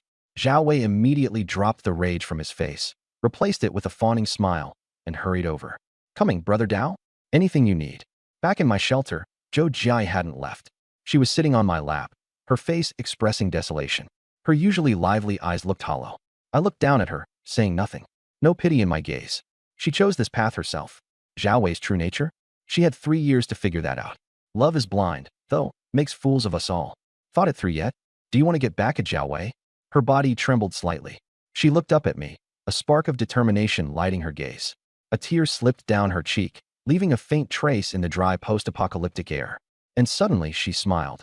A bitter, self-mocking, yet resolute smile. You just wanted me, didn't you? What are you waiting for, she said. Zhao Wei said it's because I didn't satisfy him, so he turned to other women. Fine. If he betrayed me, I want to make him regret it. The corner of my lips curled into a smirk. Why would I refuse? I wouldn't. Scooping her up, I carried her toward the bathroom. But you already showered, she said, her voice unsteady, clearly nervous. Not really. Almost fell off the table earlier. I nudged the bathroom door open. Wouldn't want you slipping, I added with a meaningful smile, staring at her flushed face. Promise Zhao Wei I'd take good care of you. Her face turned redder, catching my implication. She didn't resist, letting me carry her into the bathroom. Soon, the sound of running water filled the space. Time passed. The apocalypse moved on outside, but the water eventually stopped. Out in the desert, Zhao Wei was still struggling, trying to explain things to Zhou Jia. His calls and messages went unanswered. In the meantime, I was preparing to give him an unforgettable surprise. After a while, the bathroom door creaked open. I carried Zhou Jia out and laid her on my bed. She was drained, unable even to lift her arms, lying there and staring at me with a mix of exhaustion and indignation. This guy isn't human, was the look in her eyes. Moments ago, I'd just been with Yi Qingxue. Now it was her, yet my energy hadn't waned at all. Meanwhile, she felt utterly defeated, like I'd taken her apart and put her back the wrong way. Is this guy a monster? She seemed to wonder. I chuckled to myself. Guess I had the system strengthening my body to thank for this. My stamina. Next level. I jokingly thought I could outplow an ox. After some rest, her frustration dimmed, and a smirk replaced it, a vindictive grin. She was picturing Zhao Wei's face, twisted with regret when he realized what had happened. Her bitterness toward him fueled her satisfaction now. Sitting up, she said, I should head back. Got some clothes for me. The slip she'd been wearing wasn't presentable anymore. I opened the trading market and exchanged a small fish for 10 sets of clothes and shoes. There was a light blue floral dress, an ivory cotton linen maxi dress, and casual shorts and t-shirts. The footwear included sneakers, canvas shoes, and sandals. Pick one for yourself. This one's for Yi Qingxue, I stated, holding up a pale yellow chiffon dress paired with white flats. Zhou Jia glanced at the options and grabbed the floral dress, heading to the bathroom to change. Minutes later, she stepped out, and I was momentarily stunned. The light blue floral dress fit her perfectly, like it was made for her. It ended just above her knees, showing off her fair legs. The belt accentuated her slim waist, and the sneakers gave her a youthful, sporty vibe. Half-dried hair tumbled down her shoulders, and her face was still slightly flushed. Her skin, thanks to the system's enhancements, looked healthier and more radiant than ever. She seemed like a whole new person. How do I look? She asked shyly. Not bad, I replied flatly. She seemed a little disappointed, perhaps expecting me to keep her here. But I didn't. If you and the others get hungry, come by for food, I said coolly. But when I need you, make sure you obey. She didn't argue. It wasn't like she had a choice. After everything that had happened, surviving was her priority. Got it, she murmured. Picking up the dress meant for Yi Qingxue, she turned to leave. Outside, the women gathered under the boulder stared in shock as Zhou Jia walked gracefully toward them, carrying the bag. The light blue floral dress swayed slightly with her steps, her once messy hair now soft and clean, her complexion glowing as if the apocalypse itself had given her a makeover. That's Zhou Jia? Zhang Ming rubbed her eyes.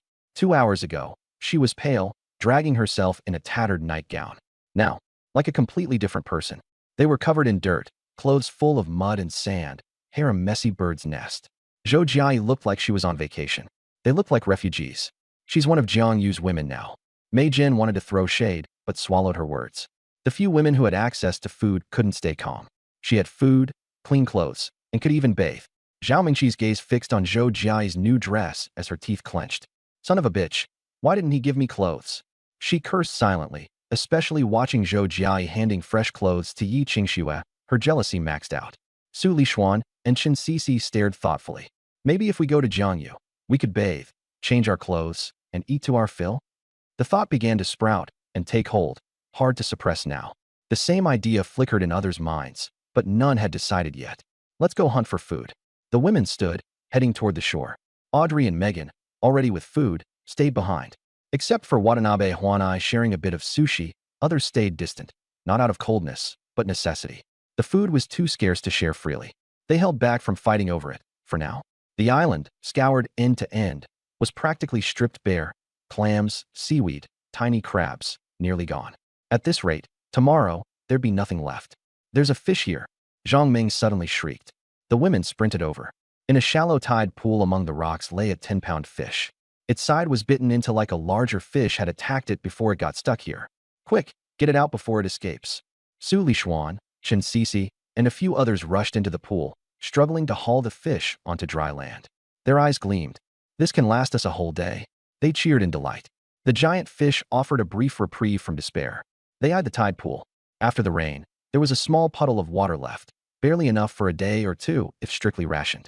It was cloudy and dirty, but after what they'd been through, no one dared waste water.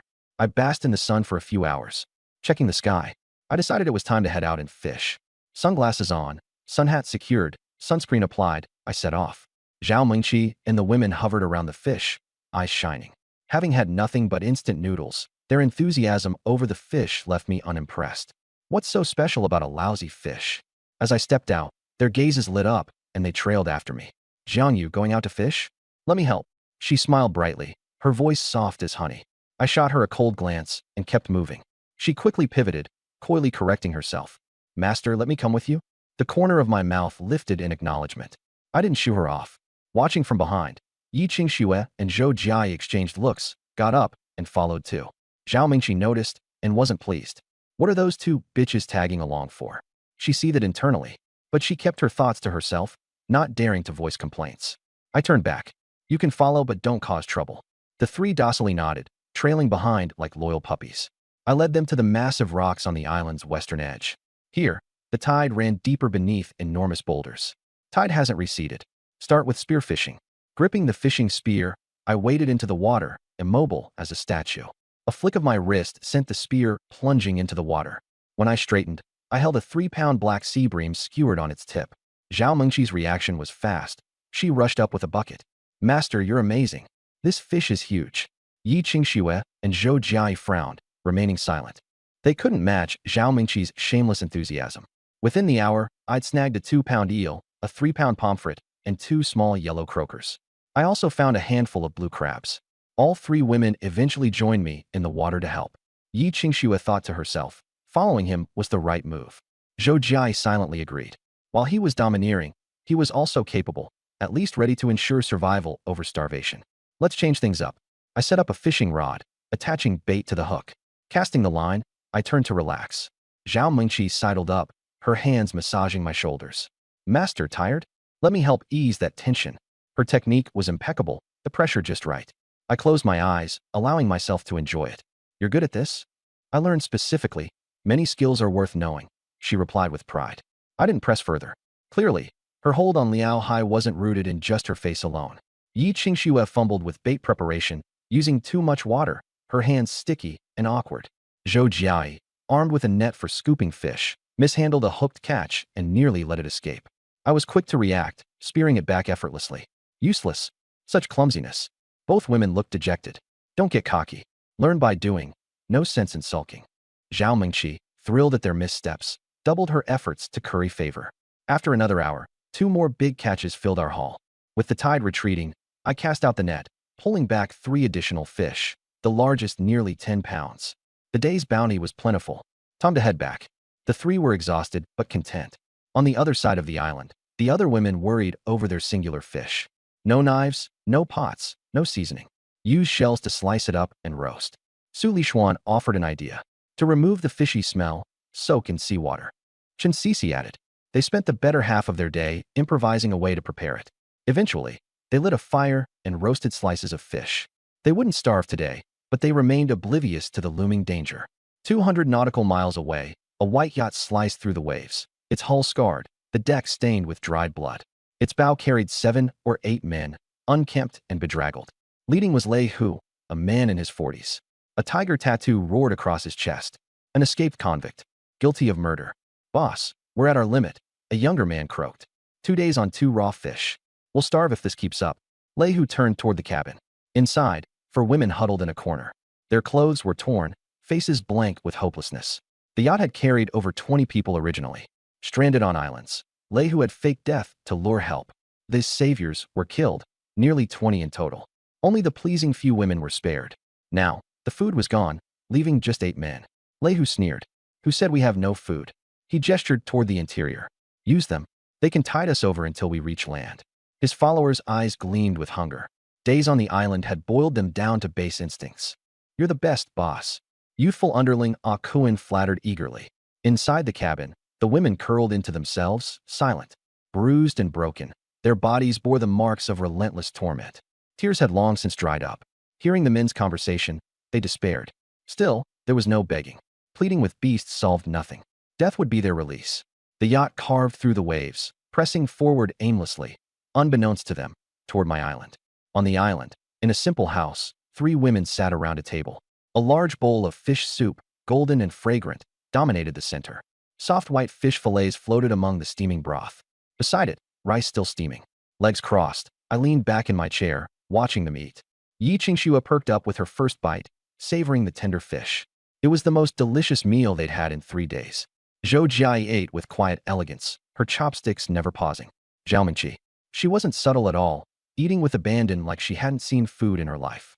They devoured everything, rice grains included, until the dishes were empty. Finished, each sighed in satisfaction, full for the first time in what felt like forever. Their eyes drifted toward me, aware of the cost of that meal. Clean up when you're done and head back. I directed my words toward Zhao Mingqi and Zhou Jiai, adding, do some exercise. Yi Qingxue will stay and chat with me. The 3 tidied up, dishes washed clean.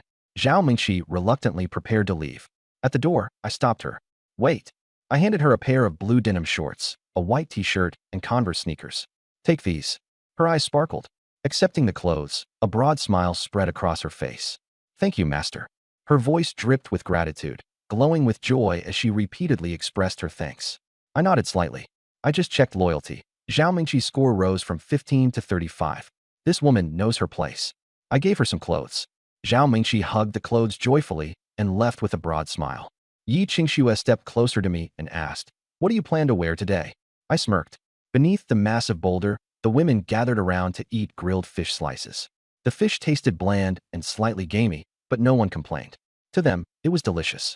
Su Lishuan stopped after eating 3 or 4 slices, cautious that there might not be any food tomorrow. The others also ate 2 or 3 slices each, saving the rest. At night, they crowded together beneath the boulder, exhausted and dozing off. The past few days had been brutal, starving and exhausted. Having some food in their bellies allowed them to fall into a deeper sleep. In the middle of the night, the system's voice jolted everyone awake. The 3rd day of the apocalypse has ended. Global survivor statistics are being calculated. Initial players, 10 billion. Current survivors, 4.7 billion. 15 billion deaths today. Primary causes of death: zombie attacks, mutant beasts, player conflicts, team betrayals, hunger. The chilling announcement drilled into their hearts. 60 billion dead in under 4 days. How fortunate they were just to survive. Although they were still famished, at least there were no zombies or mutant beasts threatening them for now. Go back to sleep. Tomorrow's another fight for food, someone whispered. The women closed their eyes, resuming their sleep. At dawn, around 6 a.m., the sun began to rise. Zhang Ming woke up and stretched, glancing toward the sea. Her gaze froze. What is that? Everyone followed her line of sight. In the distance, a boat was approaching. A boat. Someone's coming. They might be here to rescue us. Excited voices rang out among the women. Yi Qingxue squinted into the distance, her brows knitting tightly together. A feeling of unease washed over her. Don't shout. These people might not have good intentions. Hide. I'll go find Jiangyu. She rushed off in a hurry. I was still sleeping soundly when I was woken up by frantic knocks on the door. Frowning, I got out of bed and opened the door. Yi Qingxue stood there, panting, her face pale. What is it? I asked. A boat is heading toward the island, she said urgently, her voice shaking slightly. Anyone coming here at this moment might not have good intentions. What do we do? Her usual composure had cracked. In this terrifying instance, I was the only one she could rely on. I frowned deeply and hurried to the window. The white boat was less than 2 nautical miles from the shore. With enhanced vision, I could clearly make out a few figures at the bow of the ship.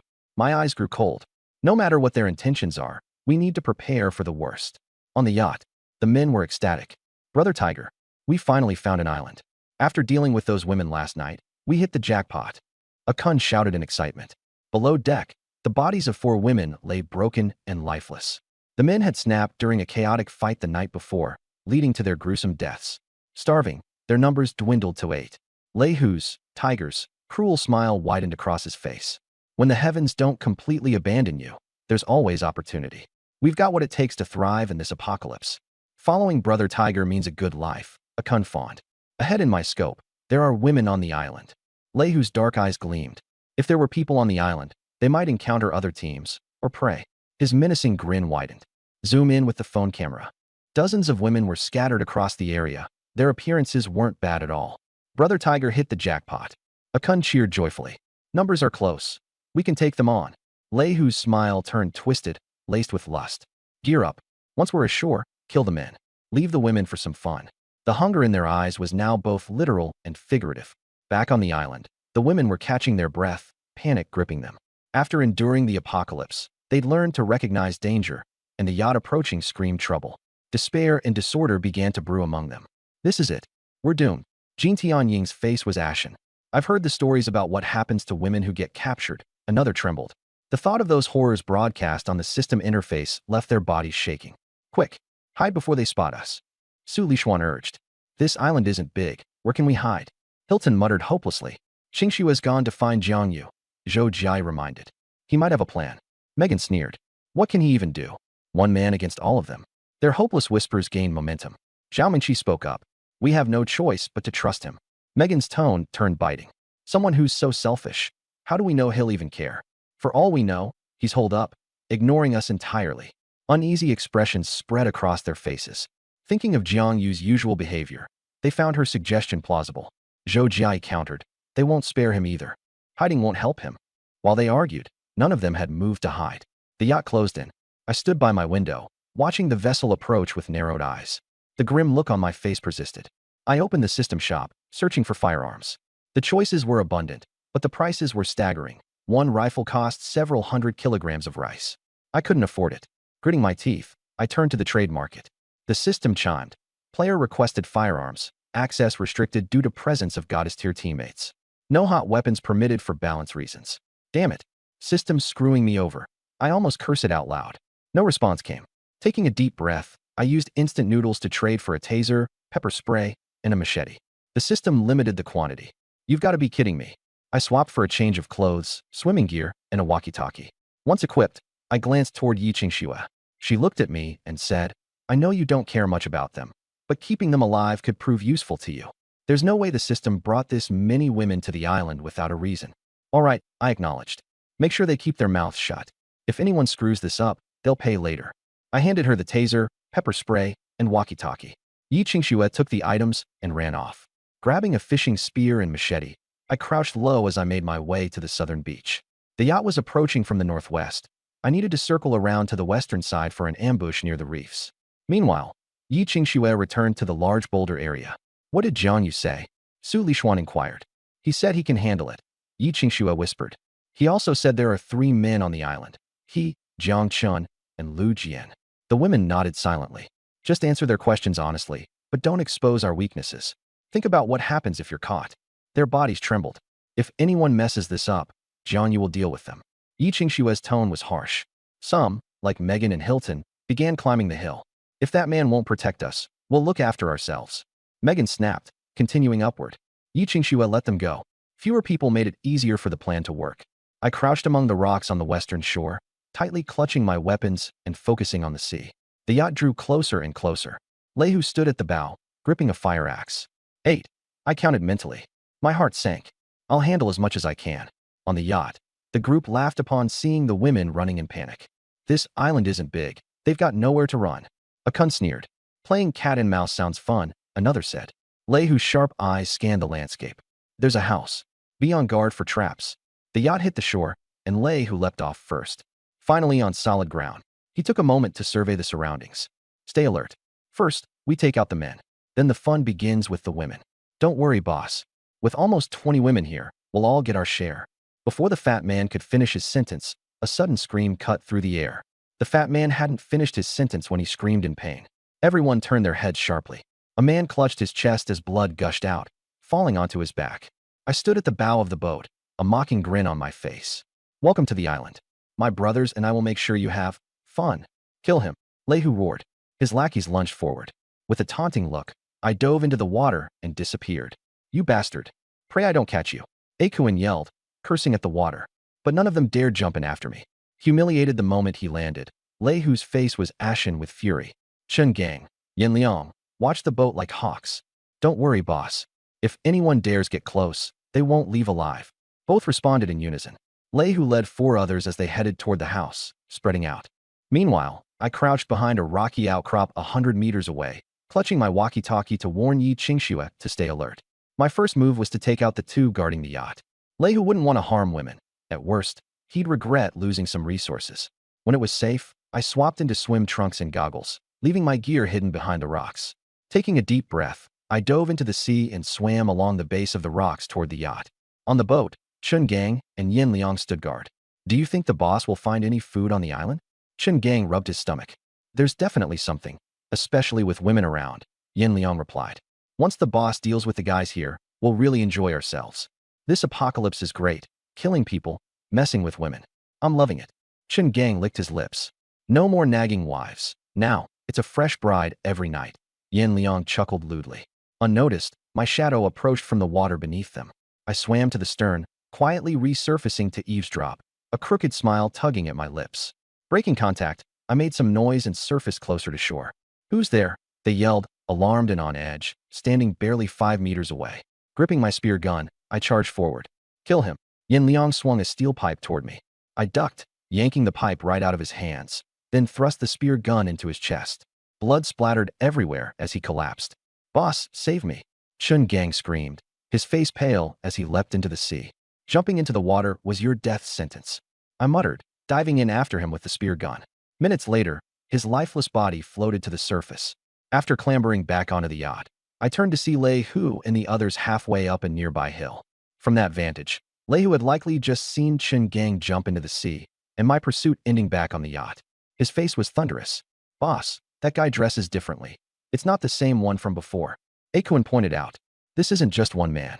It's a trap. We're walking straight into an ambush. Lei Hu's tone was grim. Should we retreat? Pointless now.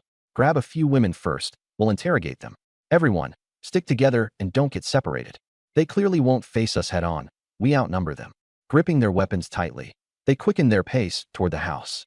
You bastards, I'll let you celebrate for now. Lei Hu spat, seething. I leapt off the yacht and raced toward the house. Over the walkie-talkie, an urgent voice came through.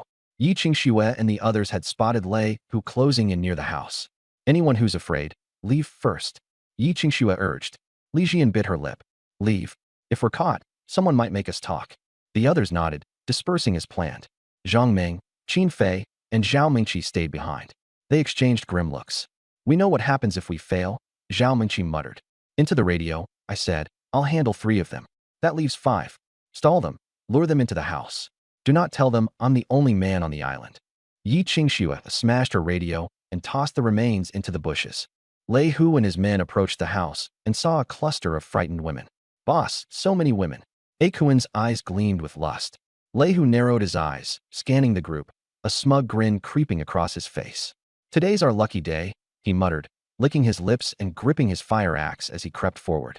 His lackeys, their eyes gleaming with predatory hunger, leered openly. All of them are beauties, one murmured.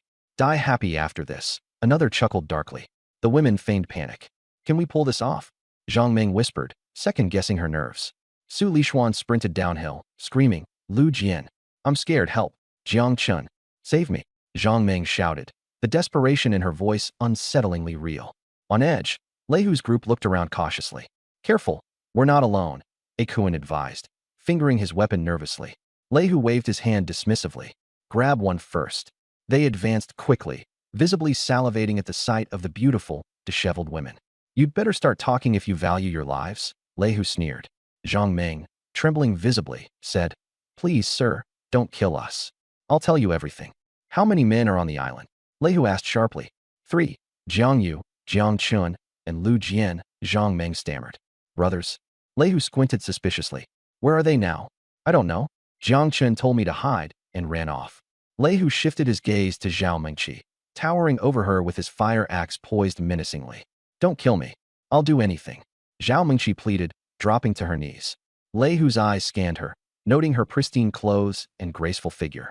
Is she telling the truth? He asked, gesturing at Zhang Ming. Through trembling lips, Zhao Mingqi said, Yes. Jiang Yu rationed food, to control me. Boss, please, kill him for me. Her tearful, vengeful performance was eerily convincing. Don't worry. I'll make him pay, Lei Hu assured her, before casting a greedy glance at the house. What's the story with this place? Yi Qingxue stepped forward. It was already here when we arrived. The three men lived here, hoarding supplies. Fish, rice, instant noodles, even steak. She swallowed visibly, the others following suit in poorly feigned hunger. What? All that food? Akuin stared in disbelief. Lei Hu's temptation grew uncontrollably. Anyone inside? They bolted when they saw you approaching, Zhao Menqi replied. But there's definitely stuff inside. I've seen it myself. Pointing to the discarded noodle cups, fish bones, and hot pot packaging scattered in the grass, she added disdainfully. Those bastards used the food to make us beg. Even Yi Qingxue and Zhou Jiai had to give in. Yi Qingxue and Zhou Jiai clenched their teeth, but went along with the act. Spotting the evidence, Lei Hu's suspicion eased. Seems like they were living pretty well. Break that door down. Two of the lackeys hefted rocks and began hammering at the door. Whack, whack, whack. The door held firm, irritating Lei Hu. Are you even trying? He snapped. The men redoubled their efforts until the door finally gave way. Inside lay a treasure trove. A table heaped with noodles, steaks, rice, and pork. Buckets full of fresh fish. In one corner, a water tank brimming with clean water. Beside it, a fishing net and rod sat ready for use. Treasures galore. Akuin exclaimed gleefully. These fishing tools are ours now. Looking from the food to the women, Akuin couldn't help but smile at the perfection of this apocalyptic utopia. Lei Hu, cautious as always, gestured. Search for stragglers. The lackeys combed the house, but found nobody. Boss, it's all clear. And they've stashed a purifier and fridge. With this, we'll be set for days. One lackey, eyeing the instant noodles on the table, swallowed audibly. Boss, can we eat first? Lei Hu turned to the women. Eat up. Build your strength. We'll deal with those rats after, he said, his lips curling dangerously. The lackeys' faces lit up in wicked glee. One of them advanced toward Zhang Meng. I like women with a mature charm. You're mine. Akuin and another lackey sighed in disappointment, but quickly consoled themselves. With so many women, and so many stunning ones, they had no shortage of options. Lei Hu examined Qin Fei and Watanabe Huan Nai with a chilling smile. Foreigners, huh? You'll make for an interesting experience. The two women paled, dread etched into their faces. Chen Kuan walked toward Zhang Meng, who backed away in fear. Chen Kuan grinned. Don't be scared, beauty. Just wait. I'll outperform your husband in a bit. Yi Qingxue suddenly stepped forward. Don't touch her. I'll take her place. Holding a stun gun, her palms were sweating. Chen Kuan froze, then laughed. Someone's volunteering now. He turned his attention to Yi Qingxue. Kuan's gaze shifted to Zhou Jiai, while the lackey eyed Xianjing. You two, get over here. Lei Hu ordered the two women. Have a meal with me. Behave, and I won't kill anyone. Terrified, the women trembled as they complied. Inside, two others tried to leave. Chen Kuan approached Yi Qingxue, reaching out to grab her waist. A filthy grin smeared across his face. The very next moment. Ah! Screams erupted from the doorway as the two lackeys collapsed, charred black and lifeless. An ambush. Lei Hu's face turned furious as he scanned his surroundings with vigilance. Yi Qingxue pressed the stun gun against Chen Kuan's waist. A blue spark flashed, and Chen Kuan fell, writhing in agony. You bitch, you tricked me, he roared. Lei Hu bellowed. Grab her. Make her wish she was dead. The lackeys charged forward. Zhou Jiai closed her eyes and sprayed pepper spray, hitting one square in the face. My eyes, the man screamed, clutching his face. Just as quickly, Yi Qingxue stunned him unconscious. Now, only Lei Hu and Kuan remained. Kuan raised a steel rod, swinging it at Zhou Jiai. You bitch, die. A dark figure soared through the air, a harpoon impaling Kuan's chest. I don't want to die. Kuan gasped, eyes wide open, collapsing slowly to the ground. I emerged from the bushes, stepping toward the women. Their legs gave out as they crumpled to the floor. I stared coldly at Lei Hu. You're the last one now. Lei Hu's heart sank. With all his men down and knowing there were at least 3 men still on the island, he knew he stood no chance. He chose to flee. Running into the house, he slammed the door, tossing the charred bodies of his lackeys outside to block the entrance. Panting, he caught his breath. I didn't follow. Instead, I pulled out the harpoon, delivering a decisive strike to Chen Kuan and the unconscious lackey. Blood spurted from their chests. This time, they were unquestionably dead. The women watched me finish them off so decisively, complex emotions flickering in their gazes. Sweeping them a glance, I said, at least you're somewhat useful. Shame and silent anger flashed through their expressions. Lei Hu, noticing the look in everyone's eyes, felt as though there was sympathy there, but he shook his head, thinking he must be mistaken. You're all good, he sneered, gritting his teeth. I lost this round, but the house here belongs to me. The yacht doesn't have much fuel. Probably enough for a few dozen kilometers at most. With over 20 people here, there's no way the boat can hold everyone. Without the house or resources, how long do you think you'll survive? Beg me, and maybe if I feel generous, I'll make things easier for you. His face was twisted with smug satisfaction. I replied calmly, "Done with your last words?"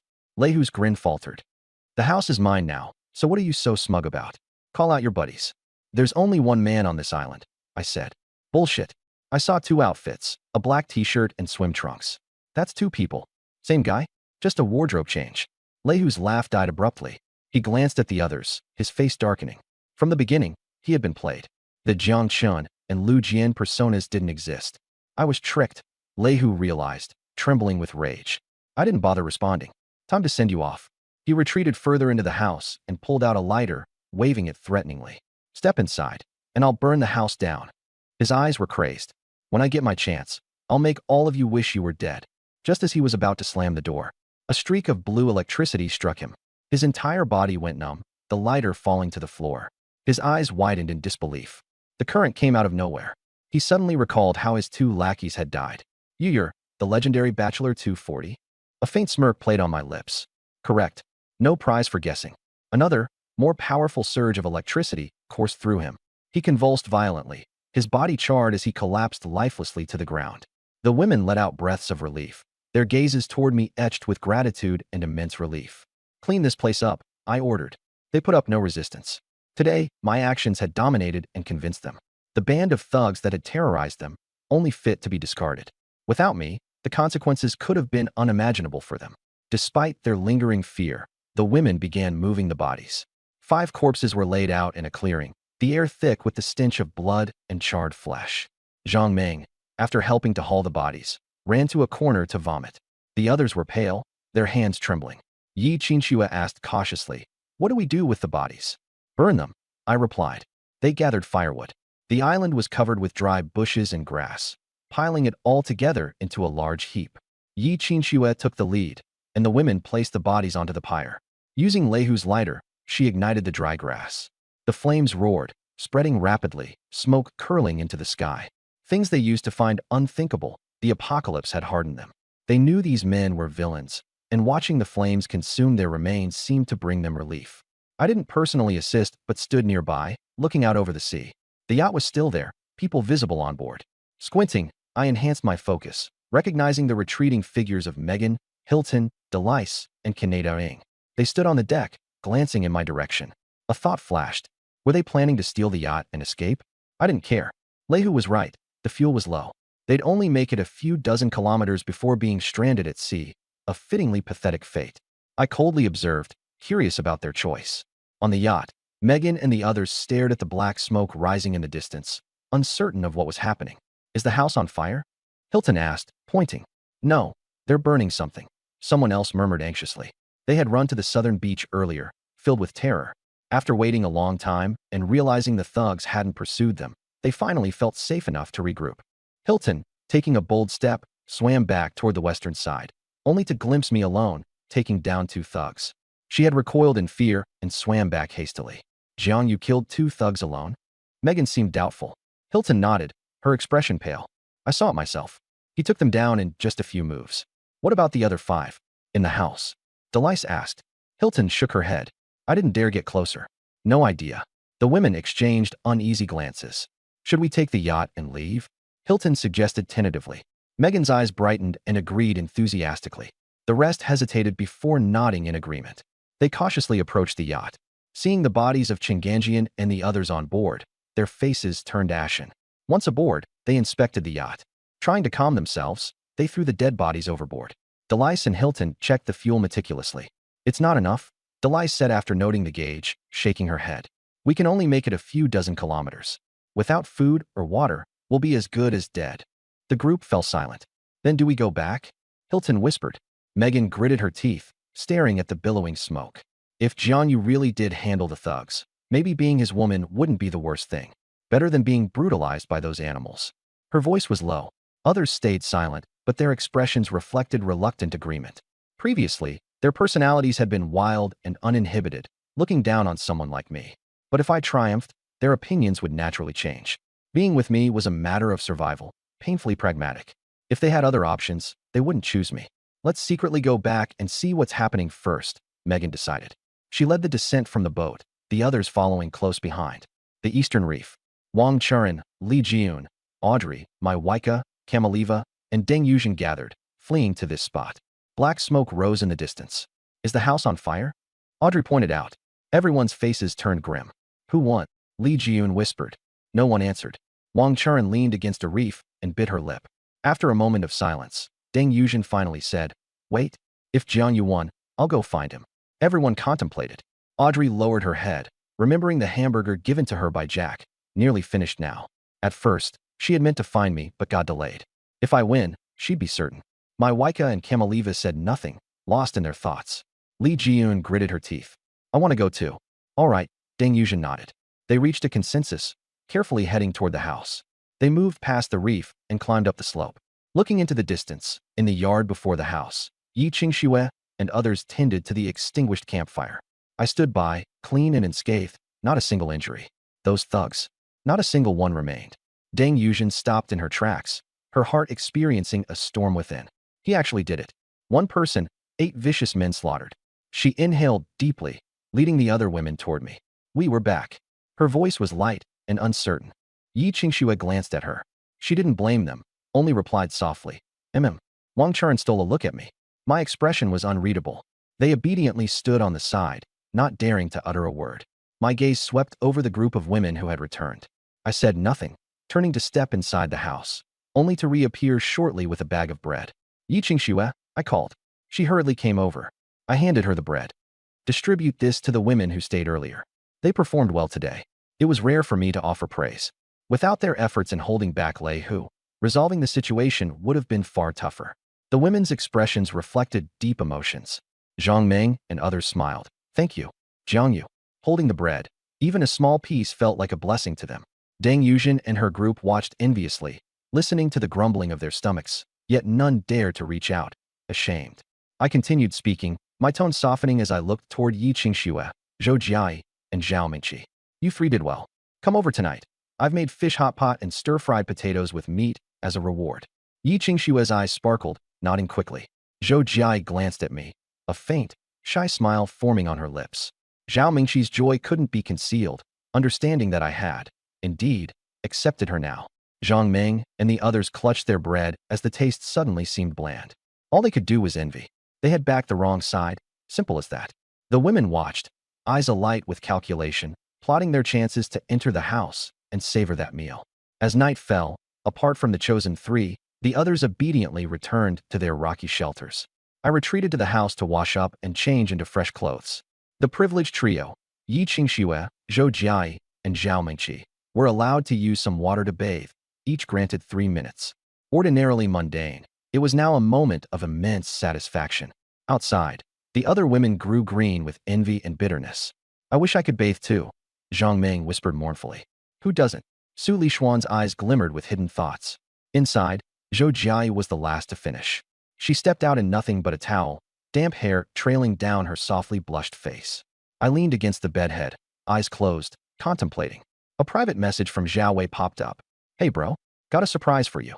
An amused smirk tugged at the corner of my lips. I connected the call with a gesture, beckoning Zhou Jiai over. She hesitated, catching on. It was Zhao Wei.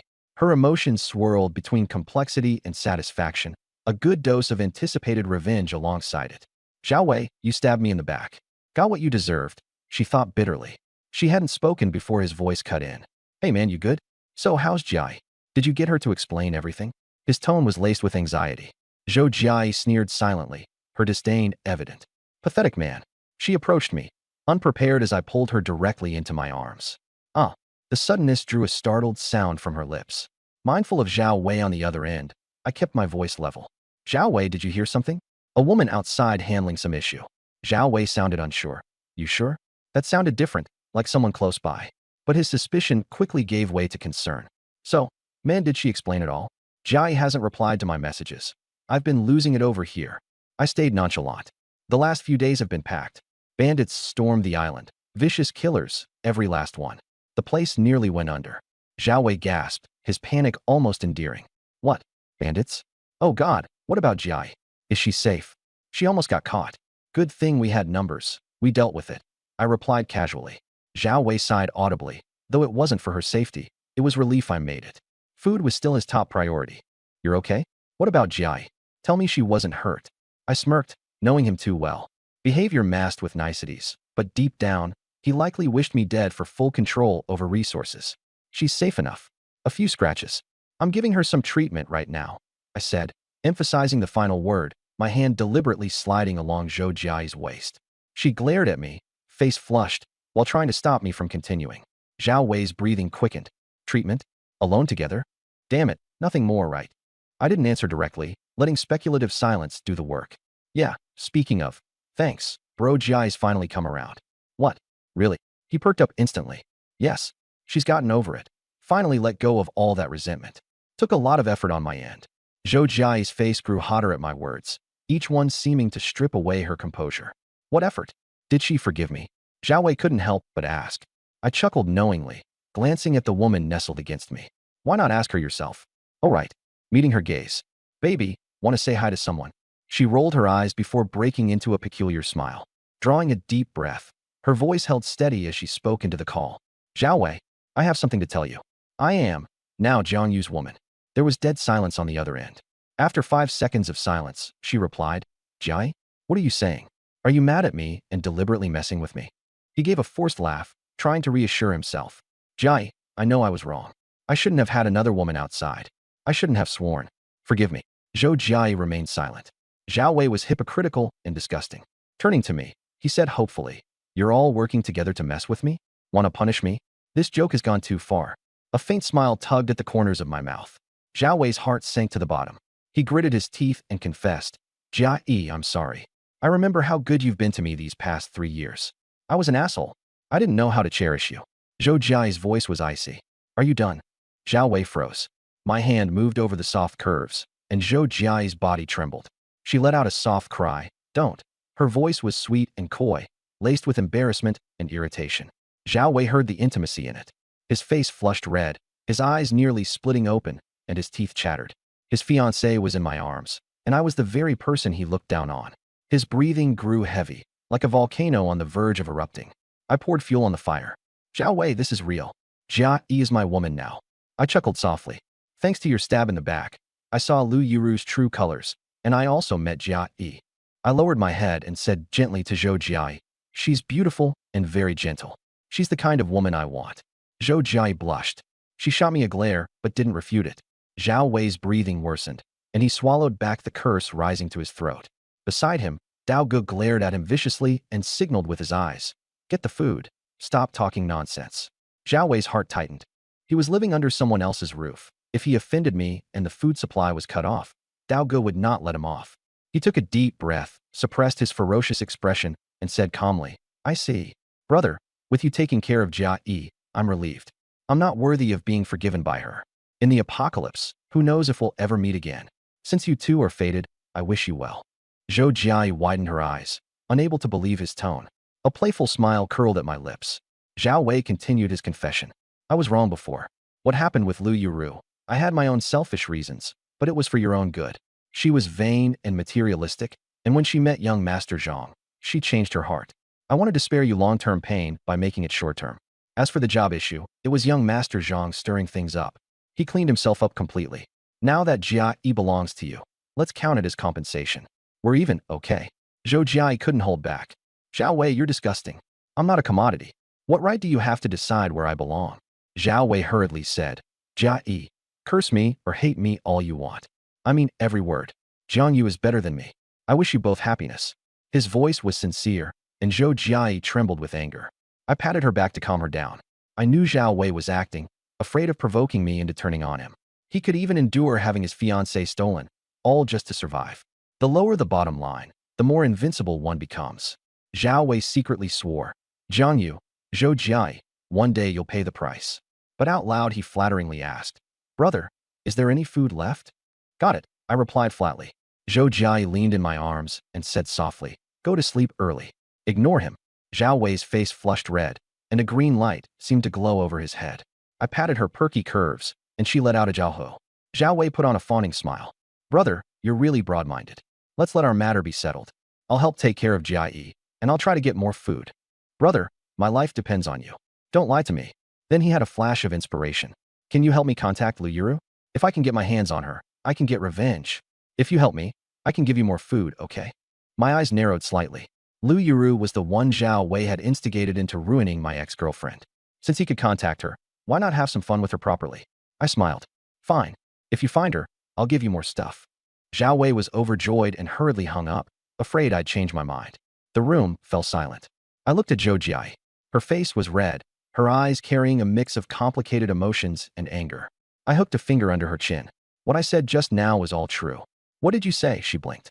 You're beautiful and very gentle. Her face turned even redder. I smiled. It's time to rest. I lowered my head and kissed her. In the desolate Gobi settlement, several corpses lay nearby, their blood not yet dry, and the stench of blood was thick in the air. Zhao Wei and more than a dozen others sat in a miserable heap, their clothes torn and covered in sand. They had just come out of the desert. After hanging up, the smile on Zhao Wei's face vanished, replaced by a ferocious, venomous expression. Thinking of her soft cry, thinking of Zhou Jiai's words, thinking of my smug expression, his eyes almost spat fire. Bastard. He slammed a fist into the earthen wall and clenched his teeth. Jiang Yu, Zhou Jiai, you dog man and woman won't die well. He secretly made up his mind that he would definitely make us pay. The people beside him were secretly delighted at his misfortune. Dao Gu had an arm around a woman, groping her all over, while giving Zhao Wei a sidelong look. All right, stop howling. After this mess is over, if I get the chance, we brothers will help you settle the score. His tone was impatient. Right now, do as Jiang Yu says and help him find his old lover. If something goes wrong, you know the consequences. Zhao Wei's expression twisted with fear. Thinking of how someone had once shielded Brother Dao and been beaten to death as food, he shuddered. Brother Dao knows. I'll contact them right away. He opened the private chat interface to find the person. Brother Dao was smoking and holding a woman as he went into the room. Soon, pleas for mercy began to sound. Zhao Wei contacted Lu Yuro, and his hatred deepened. It's late at night on the island. The women were sitting in twos and threes beneath the rocks, looking at my little lit-up hut, each with her own thoughts. Zhou Jia had gone to find me, and still hadn't returned after a long time. Chen Sisi said softly, looks like she won't be back tonight. Her tone carried a hint of envy. Su Lishuan glanced at her, clearly preoccupied.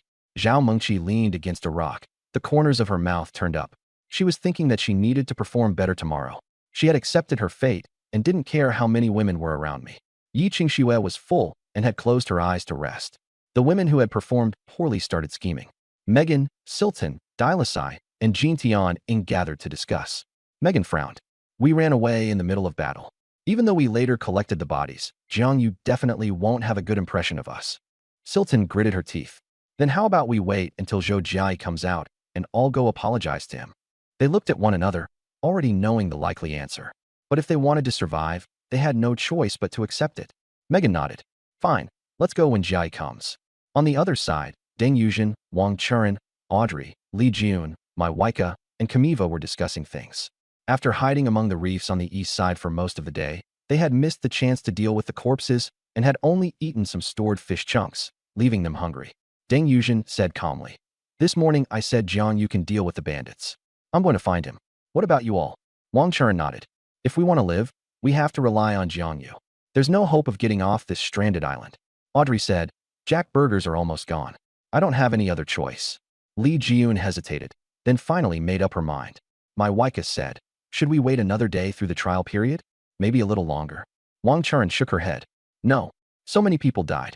The zombies and mutated beasts have become even stronger. Deng Yuzhen said, this island isn't safe. The system won't let people live easily. Once the trial period ends, zombies evolve, and even the sea creatures mutate.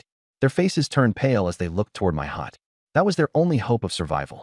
Deng Yuzhen said, I'll go check the situation first and ask Jiang Yu what he thinks. Everyone nodded. Su Lishuan, Chen Sisi, Qin Fei, and Watanabe Huan now were discussing things while holding bread. They had seen how powerful I was and how decisive and ruthless I could be in killing. On the public chat, there were too many villains. I only used food to threaten people, which already made me count as a righteous man. Su Lishuan frowned. Where's Zhongming? Chen Sisi said. She went to the bathroom. She's been out for a long time. Su Lishuan looked toward my hut, her expression meaningful.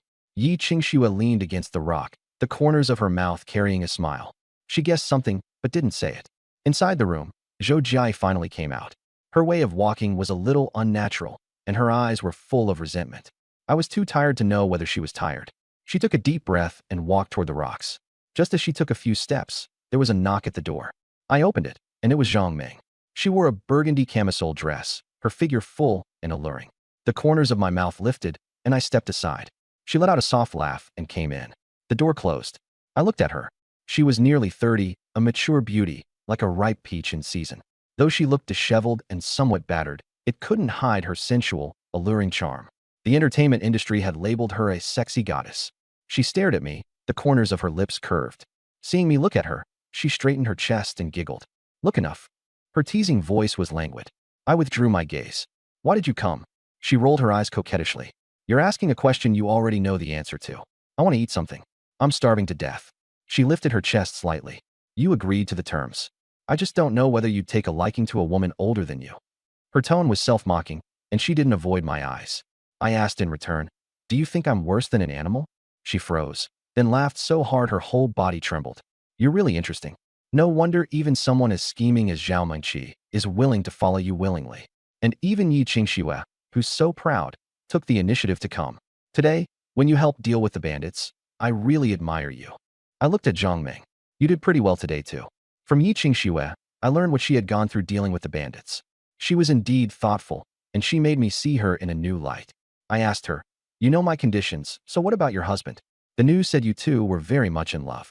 Zhang Ming curled her lip in disdain. That deep love was just an act. We did love each other at first, but later it was all tied up with fate. He keeps several women outside, and I can't be bothered to care. I want peace and quiet. He wants reputation. We each get what we need. I asked again, then you never went out and had some fun yourself? She suddenly laughed. The entertainment industry is a huge dive vat, but there are still good girls, like Wang Churen. She has a lot of haters, but she's a good person. My gaze was burning. I'm asking about you. She blinked and smiled seductively. Me? You can think of me as a bad woman. She came closer, almost pressing herself against me. I frowned and pointed toward the bathroom. Go take a shower first. Zhang Ming froze. You think I'm dirty? I nodded. She shot me a glare, then obediently went to wash up. I traded 3 sets of clothes with the little crab and picked out a black sequined fishtail gown to hand to her. A few minutes later, Zhang Ming came out in the dress, her wet hair draped over her shoulders, her curves fully on display. She spun around and asked, do I look good? I nodded. Not bad. She pouted. Just not bad. Then she leaned in to press against me, and I pulled her into my arms. Arms around my neck, she giggled. Looks like you do like me. I smiled. Didn't you say you were a bad woman? She blinked. Scared. I smiled. Scared? I want to know just how bad you are. She leaned close and whispered something in my ear, a blazing heat flashing in her eyes. I picked her up and walked toward the bed. Outside, the night was deep. Beside the stone, the women guessed that I and Zhang Ming had gone inside. Their expressions complicated. Megan frowned in frustration. She beat me to it. Sealton said, she won't stay the whole night. Deng Yuzhen looked at the little cottage with its lit window and sighed. Is it really this hard to find Jiangyu now? The island was unusually quiet, with only the sound of waves and insects. The women couldn't sleep. First, they were hungry. Their stomachs felt like they were on fire. Second, they worried about the future. The road ahead was shrouded in uncertainty. At midnight, the system prompt appeared. The 4th day of the apocalypse has ended. 1.1 billion dead, 3.6 billion survivors. Friendly reminder, tomorrow is the final day of the trial period. Hold on, and there will be surprises, and shocks too. Zombies and mutant beasts will become much stronger. The women's hearts turned cold, and the public chat erupted into wails. A female player screamed about a mutant pig, then her voice cut off. Another woman roared. It's the apocalypse now, so we can only grit our teeth and hold on. Damn system. I, Wu Rian, am not afraid of you. Then came the sound of a dog whining for mercy, followed by fading screams. The public chat went quiet for a moment, then suddenly changed tone. Keep holding on. The system surprise won't disappoint us. System Daddy, this is so fun, woo-woo. I'm very obedient, so don't come for me. The players were afraid of dying and didn't dare complain. I lay in bed listening to the public chat, secretly wiping sweat from my forehead. Before, many people had complained about the system, especially when they couldn't get guns. Thank heavens the system hadn't held a grudge. Zhang Ming, drenched in fragrant sweat, leaned against my chest, her fingers lightly tapping my chest. Seeing my look of lingering fear, she asked curiously, do you think I'm a tiger, or are you thinking of something else? I lowered my head to look at her. The blush on her face had not faded, making her even more alluring. You still dare call yourself a tiger? I was reading the public chat and remembered something. What thing? Nothing. I didn't want to say I was afraid of the system. She giggled, her fingers sliding downward. Tired. I took the opportunity to pin her down. She cried out, and I covered her mouth. A little after 3 in the morning, Zhang Meng came out, leaning against the doorframe. The sea breeze made her legs weak, and she could barely stand. Her face carried a look of lingering fear and regret. If I'd known, I shouldn't have provoked that guy. He doesn't know how to be gentle with women. How can he be so strong? She was surprised. Others were starving and losing weight, but he not only hadn't slimmed down, he'd actually gained muscle. He was far stronger than an ordinary man. Thinking of her own husband, who only cared about wine and women and still thought of himself as impressive, she let out a bitter laugh. Compared with Jiang Yu, he was a joke. She took a deep breath, steadied her soft legs, and headed toward the rocks. The women beneath the boulder hadn't slept. Hunger had already begun to hit. When they saw Zhang Meng return, their eyes fixed on her. She had changed into a shiny silver nightdress, and the strappy gown had clearly lost the battle. Her hair was down, and her face was glowing. She looked completely different from just a few hours ago. Bag-like object. Many women's eyes flickered with eagerness, ready to make a move. Silton and Megan exchanged a glance and stood up, staring toward my hut. Deng Yuzhen and Wang Charan looked anxious. Zhang Meng curled her lips into a smile. She's clever. She went to find Jiang Yu early. She walked toward the stone. He said he's resting and doesn't want to be disturbed. Silton hesitated. Really? You're not lying to us, are you?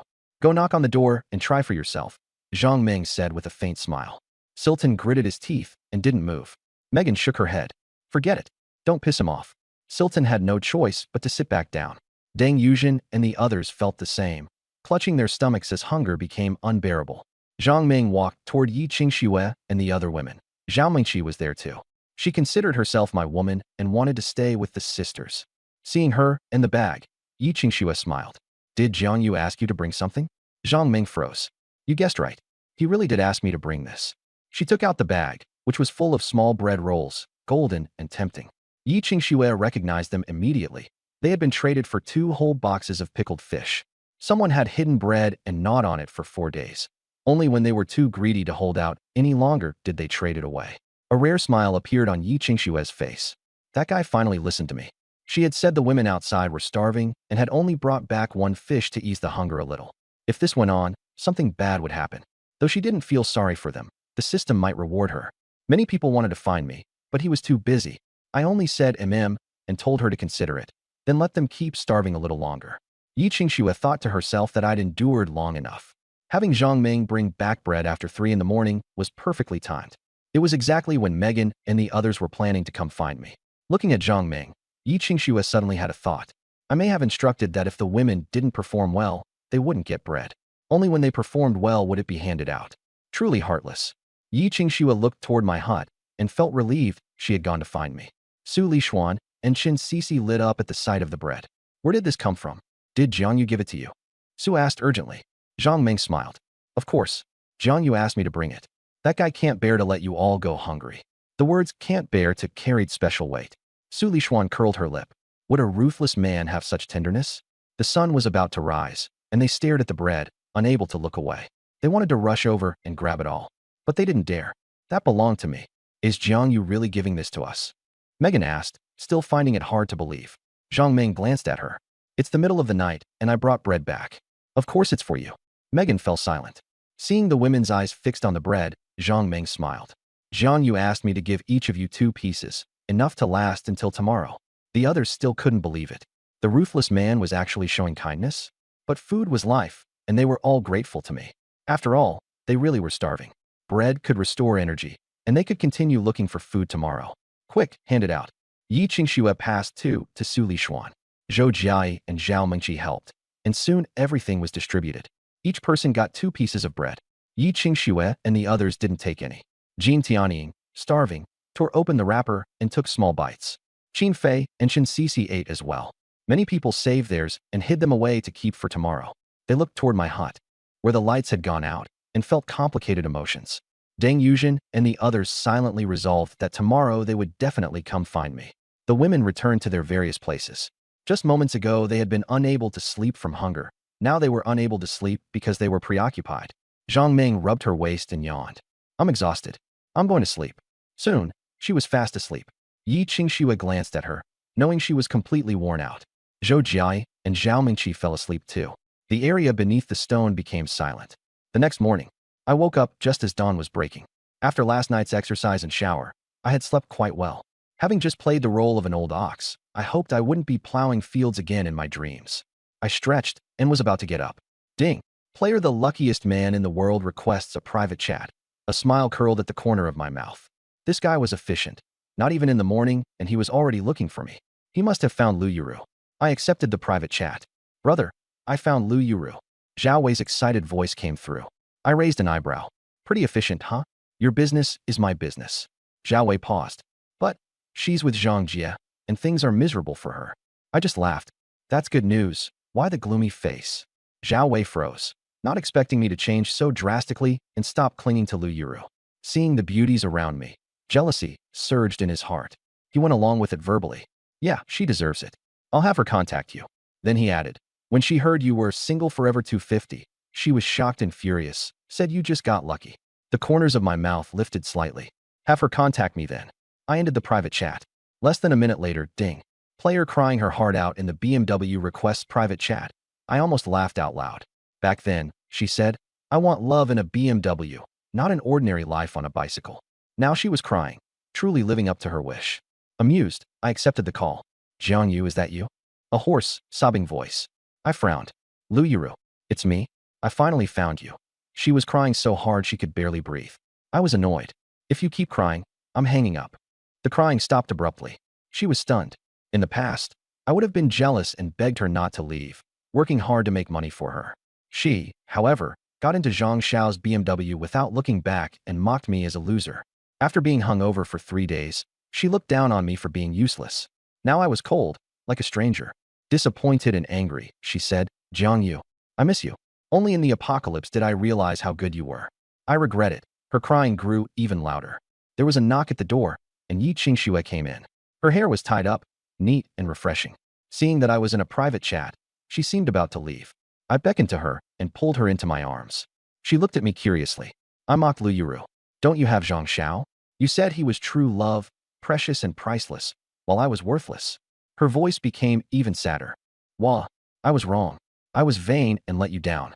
I followed the wrong person, she sobbed. I'm living in hell. Zhang Jie had his subordinates make me serve them. It's worse than death. I wanted to kill myself, but then I thought of you and couldn't die. I had to say I'm sorry. She was crying so hard, she sounded heartbroken. Yi Qingxue leaned against my chest, and when our eyes met, a hidden smile appeared in hers. This woman really knows how to act. I sneered coldly. No need to apologize. She mistook my tone for softness. Jiang Yu, you forgive me? I knew you still loved me. I cut her off. No, you're thinking too much. If it weren't for you, I wouldn't be living such a good life. Thanks to you, I saw people's true colors and met someone better. I lowered my head and looked at Yi Qingxue. Lu Yuru froze. What did you say? My voice turned icy. I don't hate you anymore. Go die in peace. Silence, like death. She opened her mouth but couldn't say a word. Yi Qingxue smiled and obediently nestled in my arms. Lu Yuru's heart sank to the bottom of the abyss, and she cried even harder. Jiang Yu, I was wrong. I'm not asking for forgiveness. I just want you to know you were the one I loved most.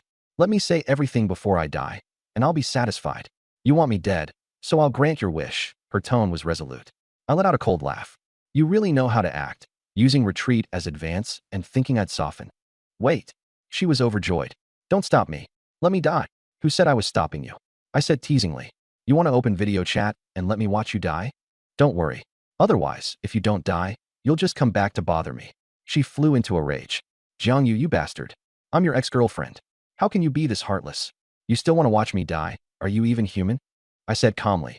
So what if I admit I loved you before? I sneered. You dumped me, thought I was poor, and got into someone else's car without looking back. And now you want my sympathy? Did water get into your brain? What made you think I'd like you? Every sentence stabbed into her heart like a knife. She trembled, wanting to curse but unable to speak. I was cold, sharp, and merciless. Taking a deep breath to suppress her anger, she cried again. Jiang Yu, for the sake of how I helped you before? I'm backed into a corner, she pleaded. Impatient, I said. Weren't you the one who wanted to die? And now before dying you want me to help you? Should I also mail you some blade fragments? She gritted her teeth in hatred, but still tried to flatter me. As long as you can calm down, you can scold me however you want. Please forgive me. I suddenly interrupted her. Is Zhang Jie beside you? My tone turned cold. Tell him to get out here. She panicked. No, he isn't here, Pa. A slap rang out. Zhang Jie said darkly. Bitch. You can't even handle this little thing. What use do I have for you? I narrowed my eyes. Zhang Jie had shown up. He snorted coldly. Jiang Yu, useless trash and you've got some nerve?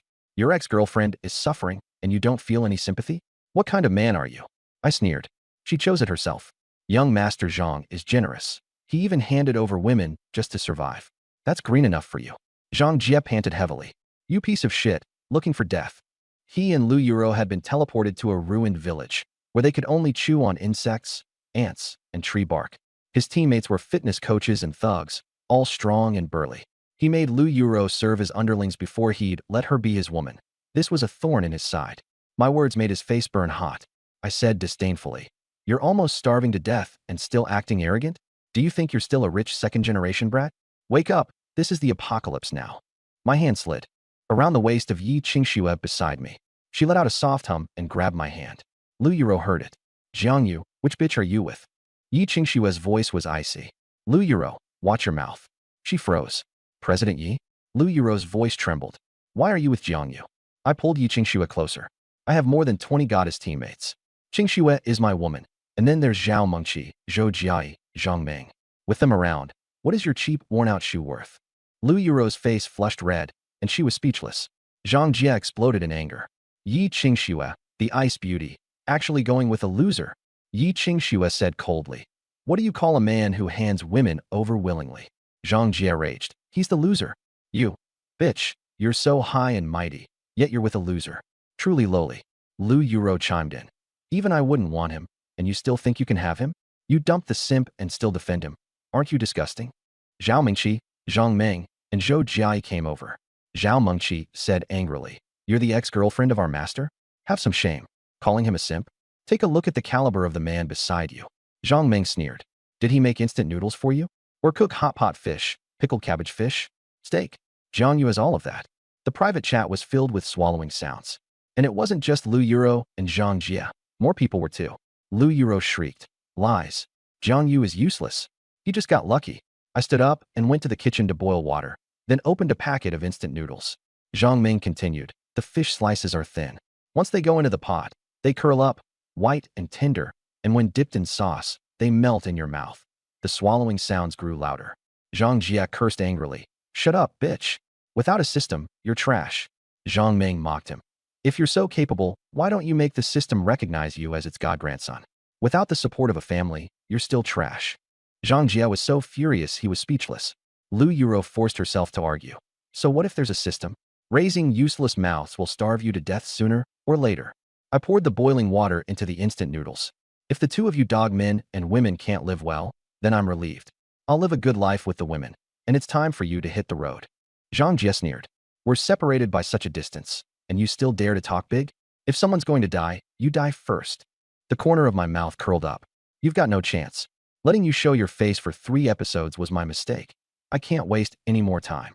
Then I suddenly asked, who wants instant noodles? Whoever wants some. Kill Zhang Jie and Lu Yuro within 10 minutes. Zhang Jie's expression changed drastically, and he turned to look at his underlings. Everyone's eyes were full of hungry, wolf-like intent. Cold sweat broke out on Zhang Jie's palms.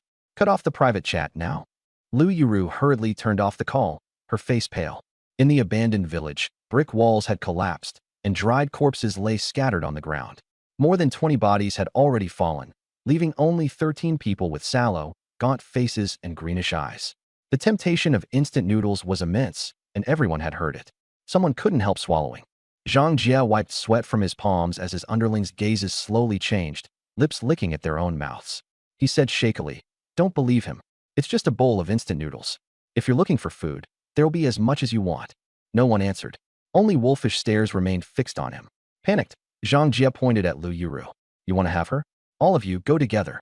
After you're done enjoying yourselves, then go look for food. Lu Yuro glared. Are you even human? A slap came down on her face. Shut up, you bitch. Isn't this all because of you that I ended up like this? She covered her face and cried, speechless. The others were still staring at the two of them, their eyes filled only with desire for food. Lu Yuro was disheveled, in torn clothes, covered in injuries, with no trace of charm left. The allure of instant noodles was deadly. Zhang Jie's body trembled. Lu Yiru came to her senses. Don't believe Jiang Yu. He's lying to you. The others exchanged glances, murmuring faintly. There's not enough time. The private chat was cut off, and I didn't pay it any more mind. If Zhang Jie was smart, he'd come eventually. One bowl of instant noodles for 2 lives. Not a loss. Lu Yiru had long since lost all affection. She dumped the poor for Zhang Jie, and even caused me trouble. Now that things had come to this, she deserved it. Zhao Wei sent me a private message, but I didn't reply. I glanced at the 4 women in the house. After eating big fish and meat for the past 2 days, this morning we'll have egg fried rice. Last night, I had intentionally cooked several extra basins of rice. They didn't dare be picky. They knew that if they dared make suggestions, they'd be sent straight out the door, and beyond that was the sea. Jump in and you drown. I took out 4 eggs.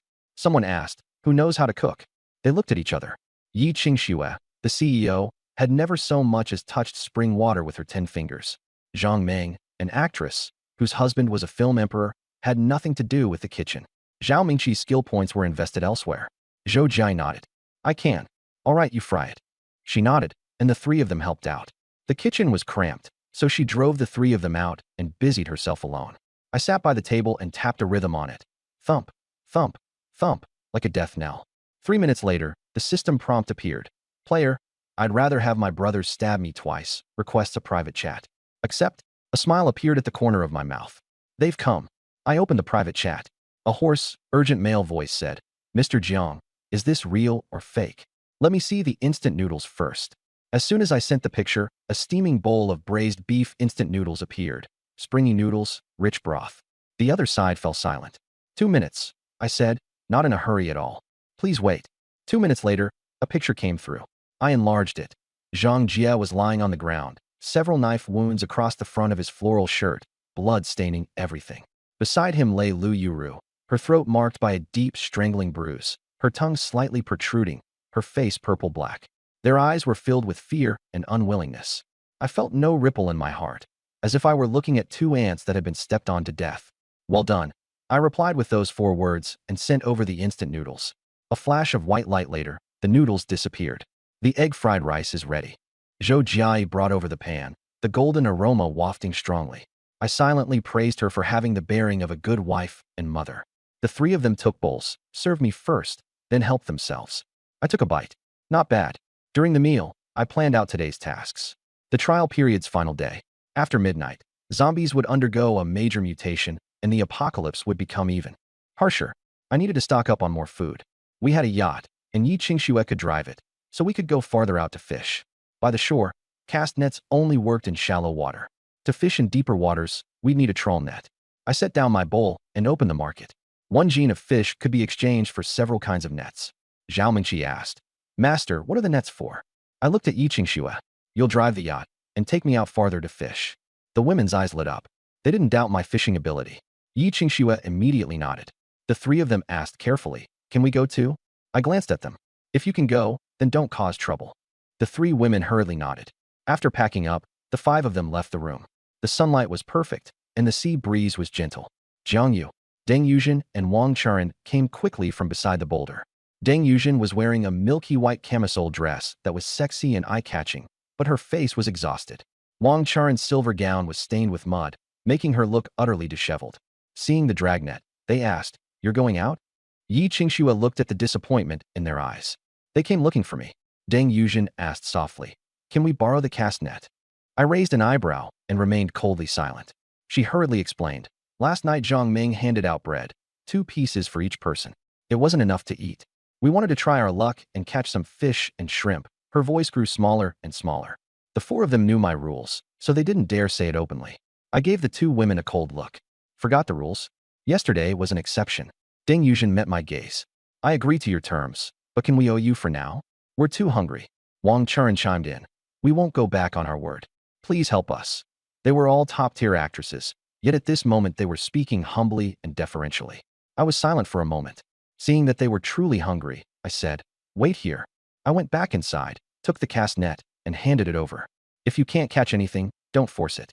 If there's danger, no one will save you. They took it with both hands, eyes red. Thank you, Jiang Yu. Wang Charan even bowed repeatedly. I waved them off and took the 4 women toward the yacht. The two women looked at our backs with envy and bitter smiles. So cold.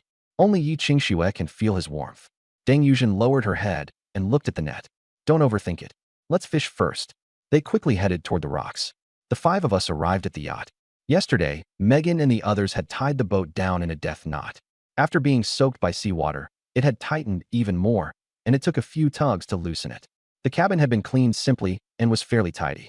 Yi Qingxue checked the instruments. Though not very skilled, she was able to manage. The engine roared, and the bow cut through the sea, kicking up white spray. The sea breeze blew everyone's hair into disarray. Zhang Ming stood at the bow, opening her chest and spreading her arms. Oh my God, this feels like a vacation, not the end of the world. Zhou Jiai leaned against the rail and looked at the line where sea and sky met, her expression dazed. Zhao Mingxi gripped the handrail, her face pale. She was seasick and said nothing, afraid she'd be thrown into the sea to feed the fish. I stood at the bow, judging the sea surface by eye. Go that way. I pointed toward the deep waters to the southeast. Yi Qingxue steered the boat, and the yacht moved forward slowly. On the island, the women were fishing with cast nets, their expressions complicated as they watched the yacht. Su Lishuan leaned against the rocks. Her floral sleepwear clung to her body in the wind, outlining her curves fully as she bit into half a piece of bread. Chen Sisi stood with her legs together, staring at the yacht's shadow for a long time without moving. They've gone out, Su said quietly, her tone disappointed. Chen Sisi responded with an For 2 days they had been unable to find me, and I had been busy. The women had different expressions, staring at the yacht as if unable to come back to themselves. After the boat had traveled for 20 minutes, I told Yi Qingxue to slow down. I stood at the bow and examined the sea carefully. It was calm, the water depth was suitable for fishing. Seabirds were circling, there was plenty of plankton, and lots of small fish. With small fish around, big fish would come too. A good spot. Right here. Stop the boat. Yi Qingxue stopped the yacht, and I took the small dragnet to inspect it. The net had been modified from a single-panel gill net, about 20 meters long. The mouth was fitted with floats and sinkers working together, opening it into a bag shape. The mesh was large enough to trap small fish. I tied the net rope securely to the stern and gradually lowered it into the water section by section. Once it entered the water, the net formed a funnel shape, with the floats bobbing on the surface and the sinkers pulling downward. Move forward, slowly. Yi operated the yacht at a crawl, and the tail of the net spread wider with the waves. I watched the net gather fish. 15 minutes later, I stopped the boat. Pull the net up. The net was full of fish, weighing 200 or 300 pounds. I gripped the rope tightly with both hands, the veins in my arms bulging as sweat seeped through my skin. The three women were desperately helping to haul it in. Zhao Mingqi shouted, "Fish! I see so many fish." Zhang Ming also cried out excitedly, "Oh my God, there are so many fish." I yanked hard, and the net bag was dragged over the side of the boat. I untied the mouth of the net. With a whoosh, the school of fish poured out. Silver glinting ribbonfish, golden yellow croakers, sea bass and blue crabs waving their claws, and cuttlefish spraying ink. Enough to eat for a long time. I counted. The largest Spanish mackerel weighed 15 or 16 gene, and there were some 12 and 13 gene ones too. There were several sea bass, black sea bream, groupers, and yellow croakers, with the ribbonfish the longest over a meter. Adding in the mixed fish, crabs, and cuttlefish, it came to 70 or 80 gene in total. That's enough. Stop fooling around. Get ready to head back to the island. Zhang Ming looked at the sea base. Let's eat this one tonight, okay? Steamed. I glanced at her, saying nothing. She pouted and said no more. Yi Qingxue smiled and steered the boat back to the island. The three women hurried to sort the fish into buckets. As the yacht docked, the women who had been foraging for food ran over. They used hand-cast nets to catch a few small fish and almost fell into the sea. When they saw the catch on my deck, their eyes went wide. So many, Deng Yuzhen said in shock, her mouth hanging open. Wang Churen covered her mouth, full of envy. They had only managed to bring back a fish weighing a dozen gene or so.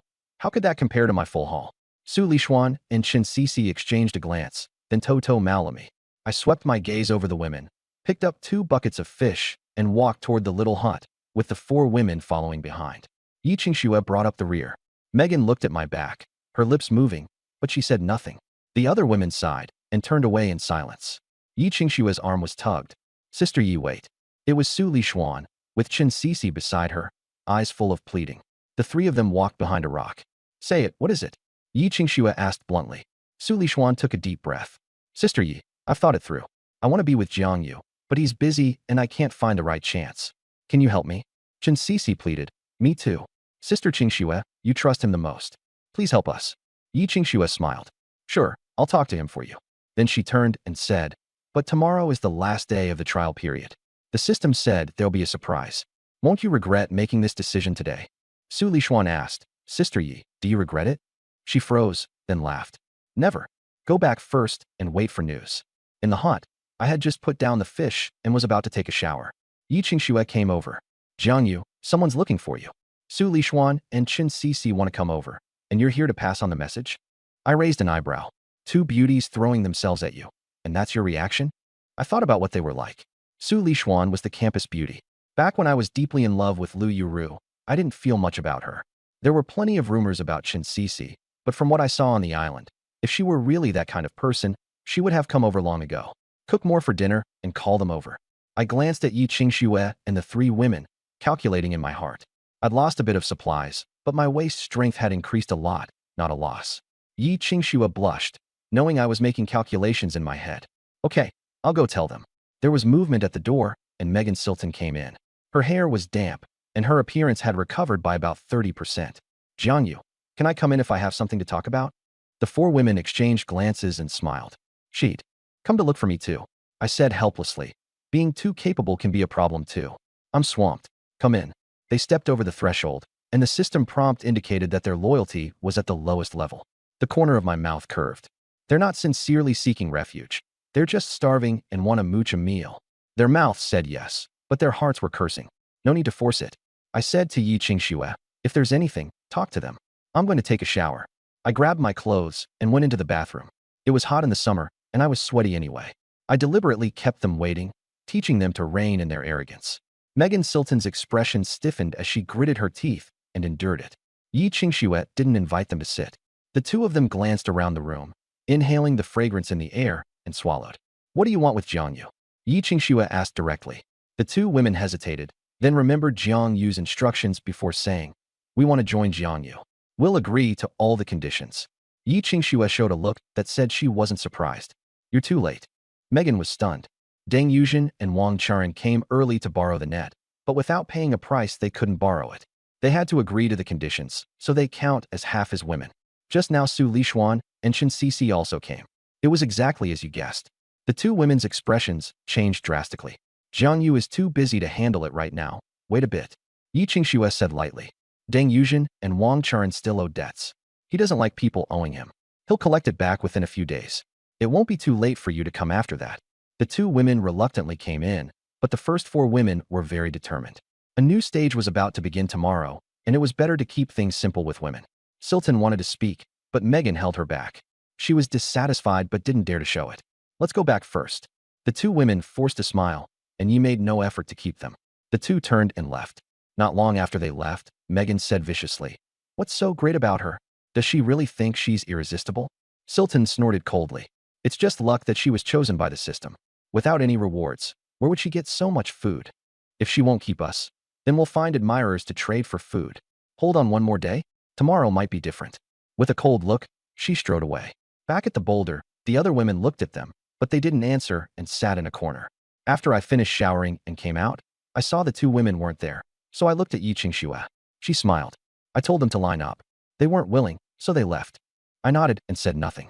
In the afternoon, after lunch, I took the four women fishing. We didn't go into deep water. We used hand-thrown nets and harpoons. Although the skills were there, luck was unpredictable.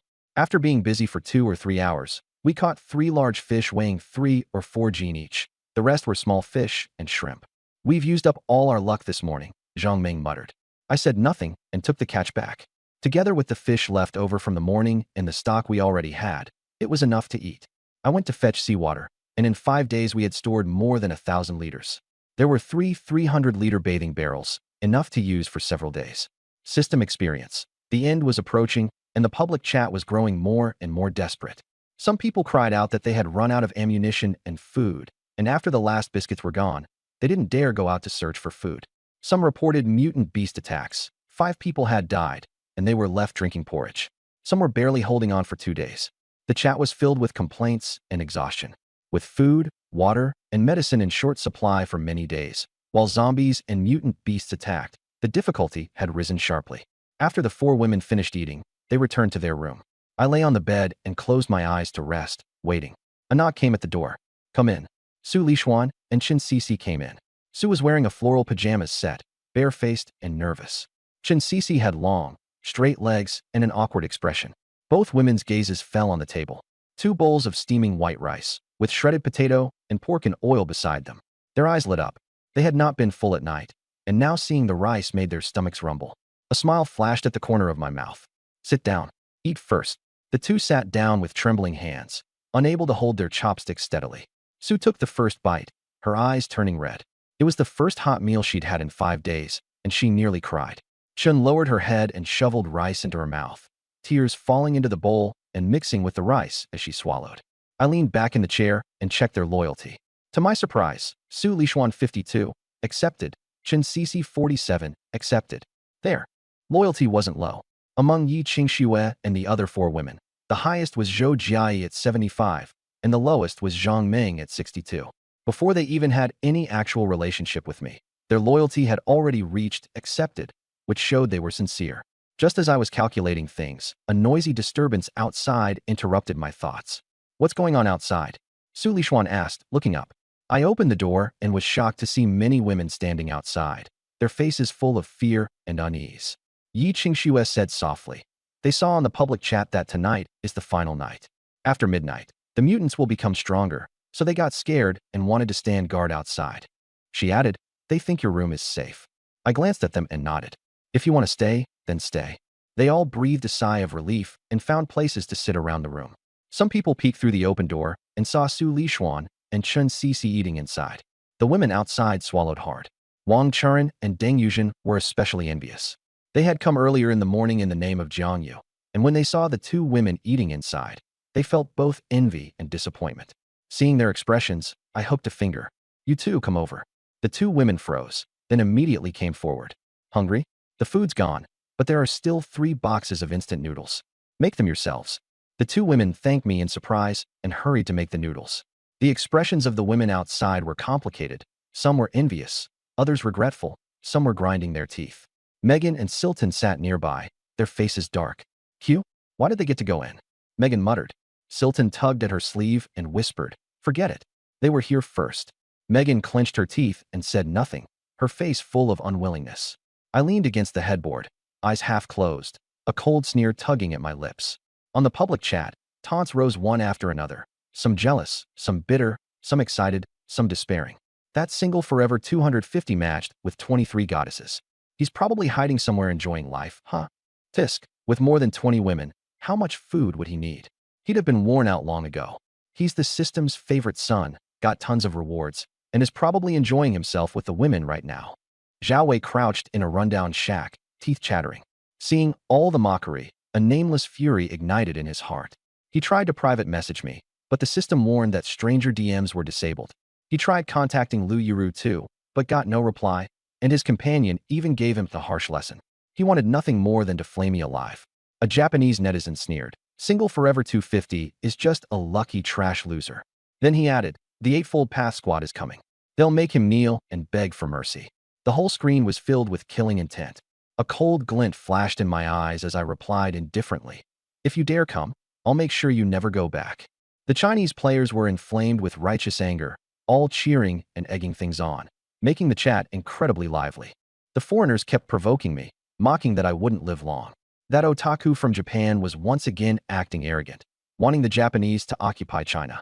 The public chat exploded again. I had no time to care. I had no interest in wasting breath on these clowns.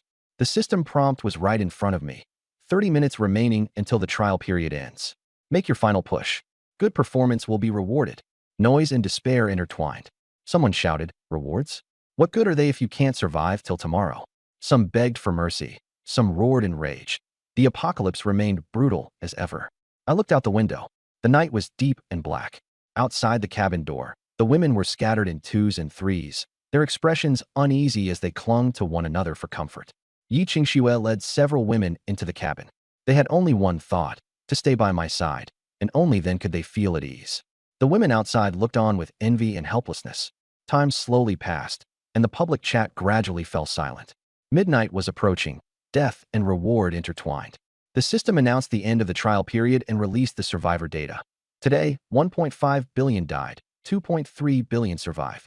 Cheers erupted, a mix of past misery and hope. But immediately after, the system released a shocking rule. Any team with fewer than 10 members, and whose deaths were mostly caused by comrades slaughtering one another, will all be erased. In the uproar that followed, fear and struggle spread. I felt secretly pleased, knowing someone would be punished by this. The erasure will begin in 10 minutes. Good luck to those who performed well. Messages flooded the public chat, and the noise turned feverish. Some mocked and joked, while others looked forward to me receiving a reward. I curled my lips into an even colder smile, blocked out the noise, and waited for the result. The system announced, Single Forever 250's team has earned the title of Best Team of the trial period. Laughter filled the public chat. Some were jealous, some stunned. Some questioned the judging criteria, but I knew they were simply envious and had nothing to say back. The system elaborated in detail. The entire 23-person team survived. 100% survival rate. 8 bandits killed. In 5 days, enough food was obtained to last 7 days. Individual contribution, nearly 100%. Outstanding physical condition. Close relationships among the female members. Overall rating, SSS. The air fell silent for a moment, every voice stopping in shock. I smiled faintly, knowing everyone understood now. Only I, alone, had supported the entire team and propped up the last shred of hope in this apocalypse. The single guy supported more than 20 women by himself. Some were jealous, some admired me, and praise poured in. I closed my eyes and rested, fully aware in my heart. This was me, Jiangyu, the true winner of the apocalypse. All their talk was pure nonsense. Though the women gritted their teeth in unwillingness, they still silently accepted it. After all, the food and water really were all found by me. And with my identity, the system's favorite son, not just anyone could compare. On the public chat, Han City Sea King asked, "That Indian buddy still doing a handstand while eating shit?" Bon Voyage laughed, "Don't welsh on the bet." The Chinese players burst into laughter, and those who had been sour toward me all fell silent. Everyone from Donghua, Tianguan Kingdom, Inghua, didn't dare make a sound. The Asan had already hidden underground. The 8 Fork Squad's Zhu Zhu said coldly, "He only survived by luck from the system. If he runs into me, I'll teach him how to be a man." Hanqing Sea King snapped, "You pig, if you've got the guts, swim over here and try." I curved the corner of my mouth into a smile, praising this Hanqing Sea King for being loyal. The system broadcast again. Huaxia Single Forever 250 team and several outstanding multinational teams have all awakened abilities. The public screen exploded, and all players cheered that abilities had finally arrived. Zhuni Lu Xuanfeng praised, "Sea King, you were really hiding your strength." Hanqing Sea King humbly said, "Thanks to the uncles and aunties lifting me up, I'm just trash." A player who was on the verge of death wailed in despair, "Jiangyu, you bastard. If I die, I'll settle accounts with you." The system coldly announced, initiating eradication. 700 million players have been eliminated. Screams rang out, and in an instant, everything fell silent. The remaining players were granted 1 day of rest, and the system warned that team challenges would begin in 3 days. The public screen started arguing again, with threats to challenge the Huaxiao winning team endlessly pouring in. I couldn't be bothered to pay attention. I turned off the screen, lay back by the bed, and waited quietly for the rewards to be announced.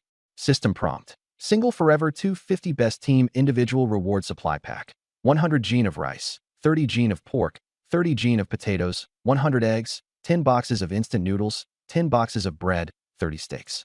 My eyes lit up. This was enough for more than 20 people to eat for half a month. Reward 2. House upgraded by 60 square meters. With a water purifier that purifies 800 liters of water per day, remote control range increased to 1,000 meters. The walls expanded, the kitchen grew larger, the bedroom and bathroom were integrated, and the living room became spacious. The women exclaimed, "The house got bigger on its own." Zhang Ming touched the wall in stunned disbelief, and Yi Qingshu's cold, beautiful smile deepened. System prompt. Ability awakening begins. Energy surged out of everyone's bodies, palms glowed, skin hardened, and various abilities appeared. A voice rang in my mind. Awakened SSS-level ability, tracing, can copy other people's abilities, currently 3 selectable, strength at 80%, fixed after a 30-minute trial period. Those with loyalty above 90 will have ability evolution permanently not counted toward the limit. I was both excited and disappointed. After all, it was only at 80%. But being able to trace 3 S-level abilities still put me far ahead. Looking at the women in the room, 8 of them displayed their abilities one by one. Yi Qingxue, Repair Zhou Jiai, Healing Zhangmeng. Charm Sulishuan. Revival of all things Chen Cixi. Invisibility Wang Churen. Death God's Scythe Deng Yuzhen. Absolute defense. They were overjoyed, and the women outside the house also awakened one after another. Megan's palm ignited with flames, Seer Dun gained control over metal, and the other women awakened B-rank abilities. They sighed. With abilities, we can support ourselves. They envied the environment inside the little house, and were also glad they hadn't gotten any closer. I asked the four women about their awakening intentions. So Li Xuan and Chen Cixi had no intention of going back on their word, while Wang Churen and Deng Yuzhen insisted on reneging and wouldn't look back. Loyalty refreshed. 61, 57, 51, 55. I sneered. Since you agreed, don't back out. I hate traitors the most. The public screen buzzed with discussion, and crystal cores becoming stronger became the new focus. Some mocked me for having no crystal cores and being unable to improve, but I didn't care after hearing it. Megan led several women to knock on the door, questioning how I, as the team leader, planned to deal with the predicament of having no crystal cores and no zombies. I curled my lips into a cold smile. You think having abilities makes you that great? She shot back. You've got to have the strength to make us food cheat. You want to challenge me? She raised both hands and flames erupted. Come on, make the first move. The women retreated, and fireballs came crashing in. A golden shield appeared, blocking the flames as sparks scattered everywhere. Megan looked shocked. How is that possible? Deng Yuzhen exclaimed. That's my absolute defense ability. Everyone was stunned by why I possessed her ability. I teased, is that all you've got? Go all out, don't waste my time. Megan's shame and rage doubled, and her fireballs became bigger and hotter. The shield trembled and shattered, and the fireballs burned themselves out. Megan smiled. If I only have to defend, then I win. Cast another fireball. The goddesses had complicated expressions, as if watching me on the verge of defeat. Silton smiled, and Delis and the others also breathed a sigh of relief. I shook my head and said in disappointment, that's all you've got? Then you're going to lose. Megan sneered back. You're still this confident even when you're about to lose. As soon as she finished speaking, she suddenly felt a chill run down her spine, the hairs on her body standing on end, as if she had been locked onto by some terrifying entity. She stiffly looked up, and less than a meter above her head hung a huge black scythe, its blade pointing straight at her and radiating an aura of death. Black and crimson energy swirled around the blade, chilling her to the depths of her soul. What is this? She asked, her voice trembling, her legs going weak and unable to move. Wang Churen cried out in shock. That's my death god's scythe. She stared wide-eyed at the scythe. That's my ability. How could he? The other women were also staring in shock as the scythe hovered above my head. Yi Qingshua's lips curled up. I knew this man wasn't simple. Zhou Jiai shook her head with a laugh, while Zhang Meng and Zhao Mengqi had complicated looks in their eyes. They all understood that Jiang Yu could casually use their abilities. He was simply too powerful. I walked up to Megan and looked at her indifferently, the scythe remaining completely still. Are you convinced? I asked. Megan's lips trembled as she looked into my calm, yet terrifying eyes. She knew that if she refused, the scythe would really come down. I'm convinced. Her legs gave out, and she nearly knelt to the ground. I snapped my fingers, and the scythe turned into black mist and dispersed. Megan gasped for breath, her forehead covered in cold sweat. I swept my gaze across the women in the room. Several who had just been entertaining thoughts, including Silton, all lowered their heads and dared not make a sound. I said nothing more and turned to walk toward the cabin. Yi Qingxue followed with a smile, and the other women followed one after another. The women outside looked at my back, their feelings complicated, realizing that this man was far stronger than they had imagined. Megan looked at her trembling hands, her face burning. Silton asked with concern, "Are you all right?" Megan shook her head and looked toward the cabin with a complicated expression, knowing in her heart that this man was not someone she could afford to offend. The system prompt sounded. Tomorrow, a special gameplay mode will open, Crystal Core Hunting Grounds. The public chat instantly exploded, with players discussing it fervently. The women on the island cast puzzled looks. Leaning against the headboard, I frowned slightly, knowing full well the system was deliberately making things difficult for me. The island was surrounded by seawater, with not even a shadow of a zombie in sight. If I didn't participate, I could only watch helplessly as others grew stronger. So I had to go. A cold smile appeared at the corner of my mouth as I thought, who should I take? Wasn't Megan so full of herself? Taking her along would be no loss even if she died. Outside, Megan looked grim. Do you think Jiang Yu will take me out to settle personal scores? Silton and the others all nodded, their eyes full of sympathy. Megan's expression changed. and she forced a bitter smile. How dare I defy him? The cabin door opened, and I stepped outside, my gaze landing on Megan. You're coming with me tomorrow. If you have any objections, say them now. Megan lowered her head and replied, no objections. Get yourself ready. Don't hold us back. I turned and went back inside. The public chat was once again drowned out by provocation. The otaku pig from 2D sneered, single forever 250, dare to come? I originally planned to deal with you a month later, but I don't mind sending you on your way ahead of time. He even brazenly threatened to toy with my women. The Sea King from Hansheng angrily cursed, bastard. Get over here now. The Chinese players were furious, all standing firmly on my side. I typed coldly, the otaku pig from 2D, was it? The public chat instantly fell silent. The otaku pig sneered, scared, begging for mercy. I asked back, you Japanese otaku pigs, do you usually also like spying on your female celebrities? The otaku pig froze. Bibaka, what do you mean? Wookie and Longi hurriedly interjected, single forever 250, stop changing the subject. We'll do the squad challenge in a month, and we will definitely kill you. Kamikawa no-show threatened, wash your neck and wait. I curled the corner of my mouth. Actually, it's nothing. I'm just telling you. Your goddesses, Kaneda Sakura and Watanabe Juana, are in my team right now. The public chat fell into dead silence instantly. I added, don't worry, I'll take good care of the goddesses of you trash. The Sakura country players exploded. Juju shouted, impossible. How could Kaneda Sakura be in your team? Takamoto Ryuichi screamed, Watanabe Juana is absolutely impossible. The Huaxiao players erupted in cheers. Hansheng Haiwang laughed. Single bro is awesome. Wish you a smooth journey, yelled. Holy crap, there are goddesses at this level. Masked Romeo went wild with joy. Mr. Single, please say hello to Watanabe Juana for me. My hard drive is full of her photo sets. Juju frantically spammed the screen. Single forever 250. Just wait. I'll kill you. Don't touch them. I looked at their furious barrage of comments, and the corners of my mouth lifted slightly. These two beauties were usually very quiet. Since they cared about it so much, I might as well take extra good care of them. Outside the house, Kaneda Sakura bit her lip and lowered her head, her eyelashes trembling lightly. Watanabe Juana also had a faint smile at the corners of her mouth. England's Texas Donut jumped out and said, Sakura country brothers, don't lose your cool. He alone can't protect so many goddesses. Once challenge mode opens, he'll be dead. Smith's Secret replied, just 2 women. When the time comes, I'll snatch them back and take good care of them.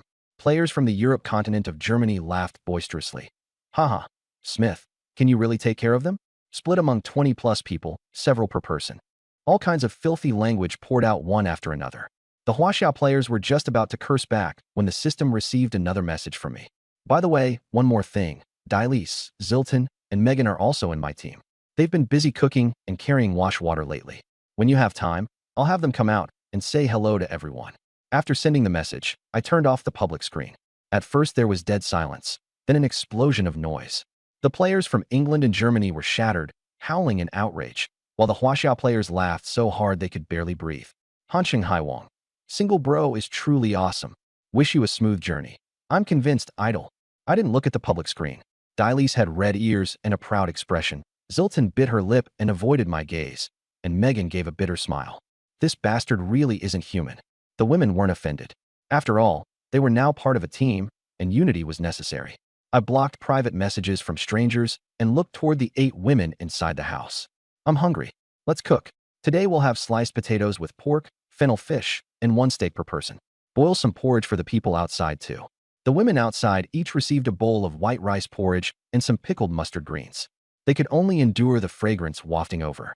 That day I didn't leave the house and practiced mimicking abilities. I tried out all 8 women's abilities: repair, healing, charm, revival, invisibility, death scythe, absolute defense. Every one of them could be used, though the strength was about 80% of the original. My physical constitution was more than twice that of an ordinary person, and even with the abilities weakened, their power was still not to be underestimated. Death Scythe in Wang Charen's hands was terrifying beyond measure. Even at 80% strength, it still sent chills through people. I tried combining absolute defense with Death Scythe, offense and defense both covered, almost flawless. In the end, I chose an ability I liked as my third mimicry. I nodded in satisfaction. Not bad. The women outside weren't idle either. Qin Fei controlled the water flow to drive fish onto the shallows, catching over 10 Jin in a day. As night fell, I changed the team's name, which would take effect in 3 days. Lying in bed, my thoughts drifted everywhere. The Crystal Core hunting ground would open at 8 tomorrow morning. Though I didn't know where I'd be teleported to or what dangers there would be, I couldn't skip it. Fleeing from battle would not be looked upon kindly by the system. At 7 the next morning, I stretched lazily. Finally here, huh? Before dawn, the women were already busy. Zhou Jiai was boiling noodles and frying eggs, then bringing the steaming meal to the table. I happily slurped my noodles and said, "Bring Megan a bowl too. She's going out on a mission. She can't work without energy." Yi Ching Snow carried a bowl out the door. Megan was chewing on dried grilled fish when she was stunned by the steaming noodles. "Jiang Yu asked me to bring this to you." She took the bowl, her expression complicated. She knew in her heart that he was only treating her like a fighter. She understood that, but still obediently ate it.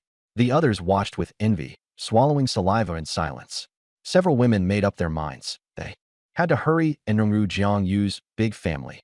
Otherwise, they'd only be able to gnaw on dried fish. Just after finishing the meal, the system prompt sounded. Crystal Core Hunting Grounds countdown. 5 minutes. The public chat instantly exploded. Players from Sakura Country, Dong Country, and Ing Country jumped out and started talking tough. The otaku pig from the 2D world shouted, "Long live being single 250. If you've got the guts, then get in here." Texas Donut urged, "If he doesn't dare come, that's just embarrassing." Smith's Secret yelled, "Come in and die. I'm waiting for you." Huaxiao players fired back. Soul Seeking. "Single bro is busy saying goodbye to the beauties. How could he care about you guys? Wish you a smooth journey. Talk all you want, but once the fighting starts, who knows who'll be running faster. So lucky to run into this bunch of trash. I'm going to teach them a lesson." The public chat was filled with curses again, and I couldn't be bothered to respond. Ding. Teleport countdown. 10, 9, 8. I gripped the harpoon tightly, ready for battle. Megan held an electric baton in her right hand and a ball of fire in her left. We stood shoulder to shoulder, with the women gathered around us, all looking worried. Yi Qingxua bit her lip and reminded me, "Be careful." 3, 2, 1. Teleport begins. A flash of white light, and we disappeared. The next moment, my feet hit solid ground, and a foul stench hit me in the face. I opened my eyes and found myself on the rooftop of a tall building. The sky was dim, the sun was setting, and the horizon was a deep red. It was evening. Roar! 3 zombies lunged out from the corner. Their bodies were rotting, their skin gray-green, and their eye sockets sunken. Black pus dripped from the corners of their mouths. In an instant, they rushed right up to me. I cursed under my breath and quickly darted behind Megan. "You handle the zombies. I'll cover you." Megan was furious enough to curse. Damn it, this was too much. But there was no time to complain. She immediately hurled the fireball in her hand. Boom! The fireball slammed into a zombie's chest. A burst of explosion followed. The zombie was burned down to a skeleton. Sparks splashed onto the other zombies. They caught fire too, but still kept charging. They were too close. Megan didn't have time to gather a second one. Her face turned pale. A harpoon stabbed out from behind her. Uft! The harpoon pierced a zombie's neck. I twisted my wrist and yanked hard. Black blood splattered, and the head flew off. The zombie collapsed. The last one lunged at Megan. Its rotten hand reached for her throat. Megan screamed. A fireball formed in her palm and smashed into the zombie's face. Boom! The zombie caught fire. The harpoon struck again, and the head fell. All 3 zombies were wiped out. But I didn't let my guard down. More roars came from the stairwell. Roar! Roar! Roar! I sprinted toward the iron door. 7 or 8 zombies were climbing up the stairwell. The nearest were less than 3 meters away. Fuck! I pressed my body hard against the door. Bang! Bang! Bang! The zombies slammed into the door, shaking it violently. "Megan, find a steel pipe and jam the door shut." Megan hurriedly found a steel pipe and handed it over. I shoved it into the lock ring and let out a long breath. Cold sweat broke out on my forehead. This damn system was very real. Megan leaned against the wall, gasping, her face pale. She had almost been grabbed just now, and she was still shaken. I walked to the edge of the rooftop and looked out. My pupils shrank sharply. This was a small town. Streets, squares, open lots. Everywhere was full of zombies. Some wandered aimlessly, some were feeding. They came in hordes. Hundreds, maybe thousands, stretching as far as the eye could see. So many zombies. Megan's voice trembled. The system prompt sounded. Ding. Welcome to the Beginner Crystal Core Hunting Ground. There are 100 teams here. Within 2 hours, each team must obtain 5 crystal cores. Failure to meet the requirement means complete eradication. The regional public chat has been enabled. What kind of rule is this? I want out. Again with the eradication. If I'd known, I wouldn't have come in. Can we back out? The players fell into panic. My face darkened. 5 crystal cores were not easy to get. 3 or 4 zombies only yielded 1. That meant killing around 20. And 2 hours was tight. I tried to contact Yiching Xue. The system prompt said, independent space, unable to contact the outside world. As expected, this was a sealed battlefield. Megan. I turned to her. Go dig out the crystal cores from a few zombies' heads. Megan froze. Me? You want me to dig them out? If not you, then who? I kill them, you dig them out. It's only right. Megan gritted her teeth and didn't dare to argue. She found a steel rod, crouched down, and started searching. She endured the stench. The foul smell rushed into her nose, almost making her vomit. I stood nearby and watched, without helping. A cold laugh sounded in the regional public chat. Shinsegawa no show. Single life, forever 250, you're here? Haha, what a small world. His tone was icy, full of killing intent. I opened the public chat. It showed all the teams. Smith, lucky enough to run into you. You've got some nerve. Once the mission is done, I'll kill you on the side. We'll take good care of the woman you brought. Wonder what beauty he brought. Can't wait. I looked around. Aside from me, there was no second Chinese team. The other teams were just watching the show. Some were gloating, some sneered coldly. Some had already started hunting zombies. Shinsequan continued, behave and wait. I'll make your life worse than death. I shot back coldly, same to you. Wash your necks and wait. After turning off the chat, I mentally sentenced those two teams to death. Anyone else who wants to get ideas can try. Right now, the most important thing is to complete the mission. I surveyed the surroundings. We were on the 8th floor, which was fairly high. Looking down at the street, the zombies were packed densely together. At least several hundred of them. If you want to kill zombies, deal with the ones outside first. After Megan finished searching, she came over. I found 2 crystal cores. She held out her hand, showing 2 gray-white tiny crystals. They were faintly glowing. A smile tugged at my lips. Not bad luck. 3 zombies, 2 cores. Then I looked at Megan. From now on, you're in charge of searching. Megan almost spat blood. As a super celebrity, she was now being made to flip corpses and dig out crystal cores. But she didn't dare show any dissatisfaction. Got it, I asked. Rested enough? Time to work. Megan's face was pale, but she was much better than before. Get to work. I glanced over the rooftop and spotted a rusty water tower with a metal ladder beside it. Climb up there, I said. Attack from above with fireballs. Her attack power was strong, but her defense was weak, so the water tower would be safer. Megan climbed the metal ladder and stood on top of the tower. She condensed fireballs in both hands and nodded at me. I walked to the iron door, took a deep breath, and braced it with my body. Then I pulled out the steel pipe from my hand, yanked the door open hard, and hid behind it. Roar, roar, roar. 7 or 8 zombies rushed in and didn't notice me. Now, Megan swung both hands, hurling fireballs at 2 zombies. Boom, boom. Flames exploded as the zombies were engulfed. I slipped out, and a shield appeared around me. Bang! I shut the door and wedged it with the steel pipe. Ferocious roars came from the stairwell. 2 zombies lunged at me. Careful, Megan shouted. Their claws scraped against the shield. Thud! The zombies were sent flying back. They got up and kept lunging. I gripped the sickle in my right hand. Black and red mist coiled around it. With a whistle, the sickle flew out. The first zombie's head was severed. It swept toward the next few.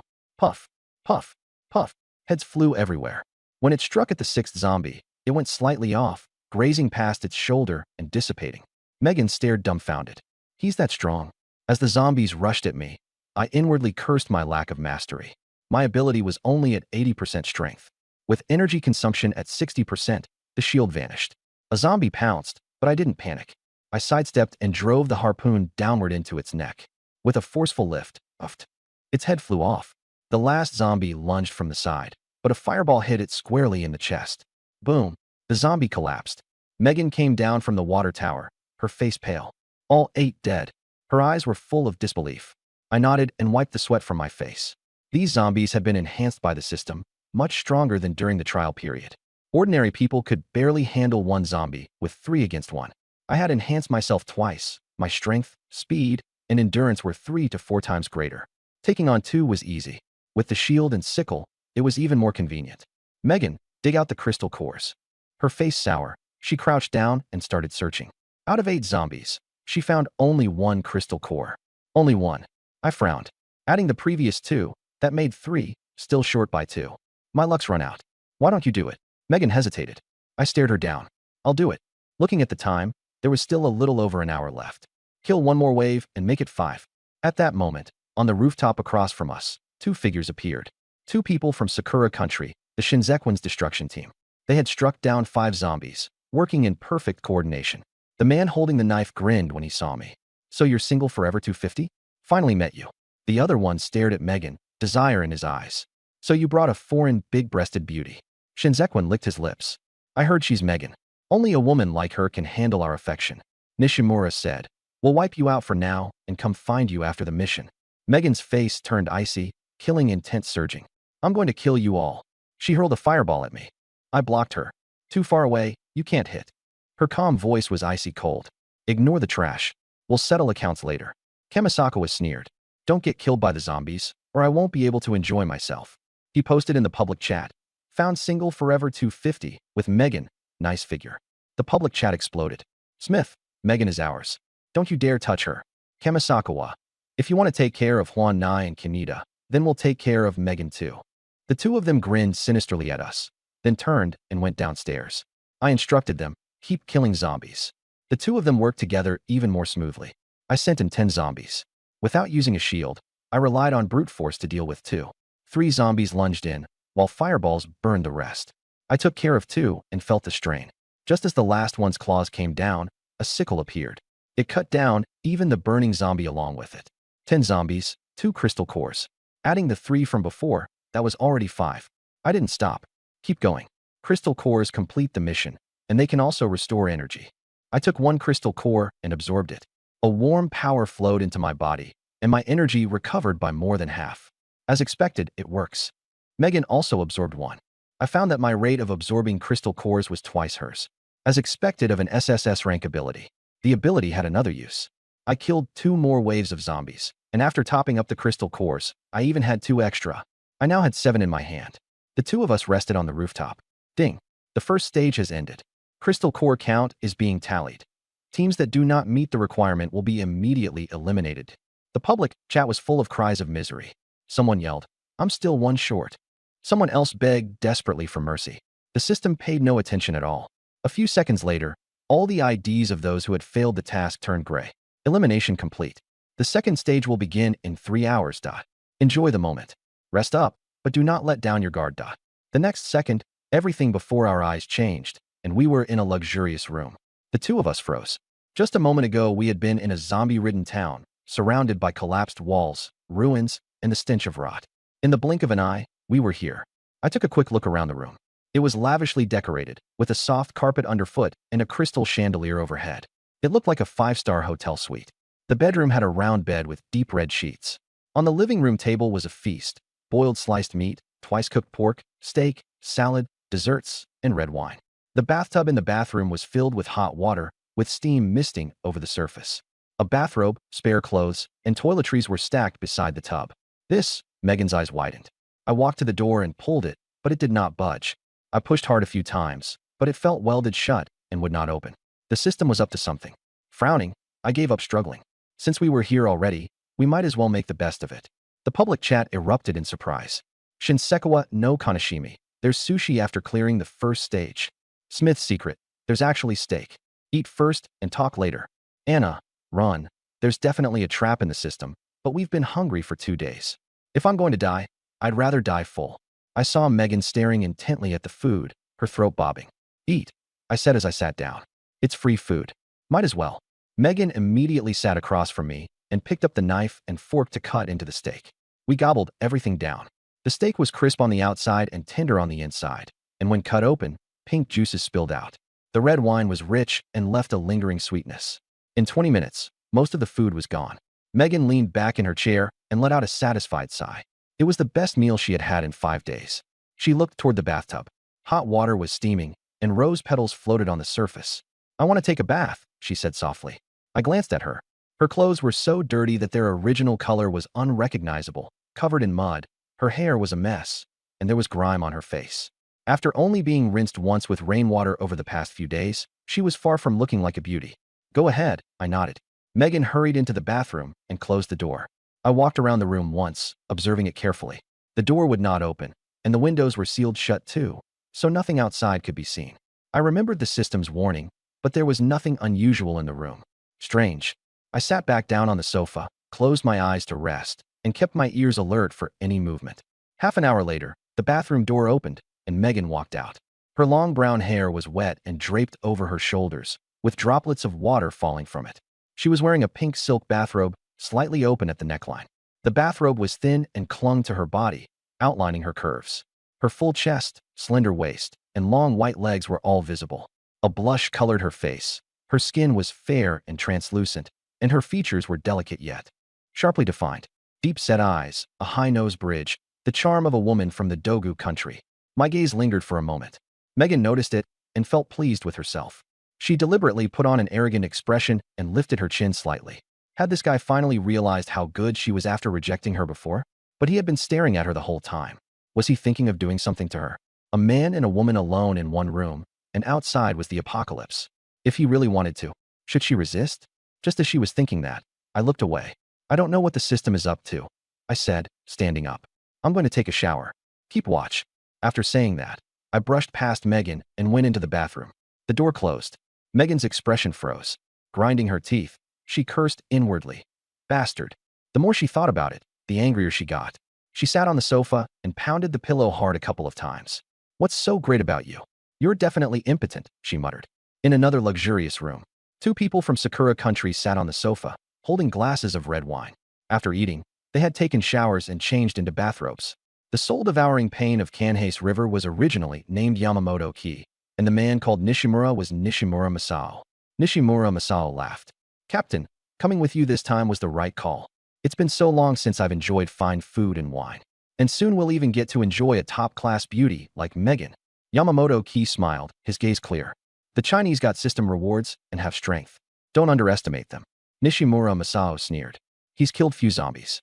Killing a few bandits was just dumb luck. Yamamoto-ki gave a sinister smile. Be careful not to capsize the boat. Later we'll absorb the crystal cores to boost our strength, and then there'll be no mistakes. A private message popped up. Smith's secret. You Sakura country bastards, Megan is ours. Don't touch her. Yamamoto-ki snorted and ignored it. In another room, two Ing country men were furious. Smith slammed the table. They're ignoring us. His companion gritted his teeth. Find Megan first. Don't let them get there before us. The two Sakura country men drank red wine while discussing their plan. Nishimura Masao sniffed. Captain, do you smell something? It's very sweet. Yamamoto-ki frowned. There really was a faint sweet scent in the air, mingled with floral and fruity notes. An air freshener, maybe? Yamamoto-ki glanced at the aromatherapy lamp in the corner and didn't pay it much mind. Not long after, Nishimura Masao's body grew hot. Why is it so hot? He pulled open his bathrobe, revealing his muscles. Yamamoto-ki also felt something was wrong. It was as if fire were burning inside him, and heat surged through his lower abdomen. He suddenly realized. The scent is a problem. Nishimura Masao turned and stared at him, his eyes burning. See, Captain. Seeing that look, Yamamoto-ki's heart sank. The sweet scent grew stronger and stronger, and their breathing became more and more ragged. Fear surged in his heart. After I finished showering and came out, I smelled a faint sweet fragrance. At first I thought it was air freshener, but my body soon felt strange. Heat surged in my lower abdomen. My heartbeat quickened, and my blood seemed to burn. I looked at Megan on the sofa. Her cheeks were flushed, her eyes were hazy, and her breathing was rapid. Her fingers gripped the collar of her bathrobe, tugging it slightly. Do you feel a little hot? Megan's voice softened. My expression changed. No way. Is this the scent that stirs desire? What is the system trying to do? I bit the tip of my tongue to stay conscious. The sweet scent was everywhere, and every breath stirred up impulse. Megan stood up and stepped barefoot onto the carpet. She walked step by step toward me. Her bathrobe swayed, revealing her fair calves. Her gaze was no longer arrogant. It was hazy and scorching. When she walked up to me, her body softened. I instinctively put my arm around her. Soft warmth filled my arms. Her body was soft and warm, carrying the scent of body wash mixed with the sweet fragrance. My palm rested at her waist, and through the thin bathrobe, I could feel her delicate skin. Our eyes met at close range. I felt an astonishing softness against my chest, and Megan exhaled a wave of heat. Jiangyu. Megan's voice was slurred as her hands climbed onto my shoulders. I cursed inwardly. I wanted to struggle for reason, but the clarity in my eyes was disappearing, replaced by scorching flames. I bit my tongue, and the pain gave me a moment of clarity. But soon it was swallowed by an even fiercer impulse. Forget it. Too lazy to resist, I lifted Megan in my arms around the waist and turned to walk toward the bedroom. Megan didn't struggle. She wrapped her arms around my neck, her expression alluring like a blooming rose. The bedsheets were deep red, and the lighting was ambiguous. Two figures intertwined. After a long while, I leaned against the headboard with her in my arms. She looked as though she had been fished out of water, covered in sweat. Her wet hair stuck to her cheeks and neck. Her skin was flushed, and her breathing hadn't yet steadied. The look in her eyes toward me was resentful and complicated. She hadn't expected to end up with me in such a muddled, half-dazed way. Before this, I had left her outside starving for several days, and she'd been holding back anger. Later, after awakening her ability, she had wanted to challenge me, only to be crushed. After that, I brought her to the hunting grounds to do hard labor and even made her dig out crystal cores. She'd been bottling up resentment the whole time. Now I hooked a finger under her chin and forced her to look up. Unhappy, my voice was low. You came to me on your own just. Now, if you want to blame someone, blame the system. Megan blushed. I'm not unhappy. She pushed my hand away, wrapped herself in the bathrobe, and limped into the bathroom. As soon as she sank into the bathtub, the scent became even stronger. She let out a muffled groan, and her face turned even redder. I pushed the door open and glanced over at her. The system's taste is really twisted. The others are in for it. A voice came from the regional public channel. Baka. System, let us out. I want to kill zombies. Smith cursed. Fuck. What the hell kind of mission is this? The public chat was filled with wails. Only the mixed-gender team stayed silent. Hearing this, I felt relieved that our team was all women. Megan let out a sigh when she saw me approaching. An hour later, the two of us came out fully geared up. In the Sakura Nation room, Yamamoto Ki sat on the bed with a darkened face. Nishimura Masao knelt on the floor, trembling. Captain, the system must have made a mistake. Yamamoto Ki grabbed a short blade and slashed the bedside table in one strike. He hacked and smashed wildly, making wah-wah noises. Nishimura Masao lay flat on the floor, not daring to move. Yamamoto Ki panted, System, why are you doing this? Absorb crystal cores and increase your strength. The system prompt appeared. Did you rest well? Are you satisfied with my little test? Now entering the second stage.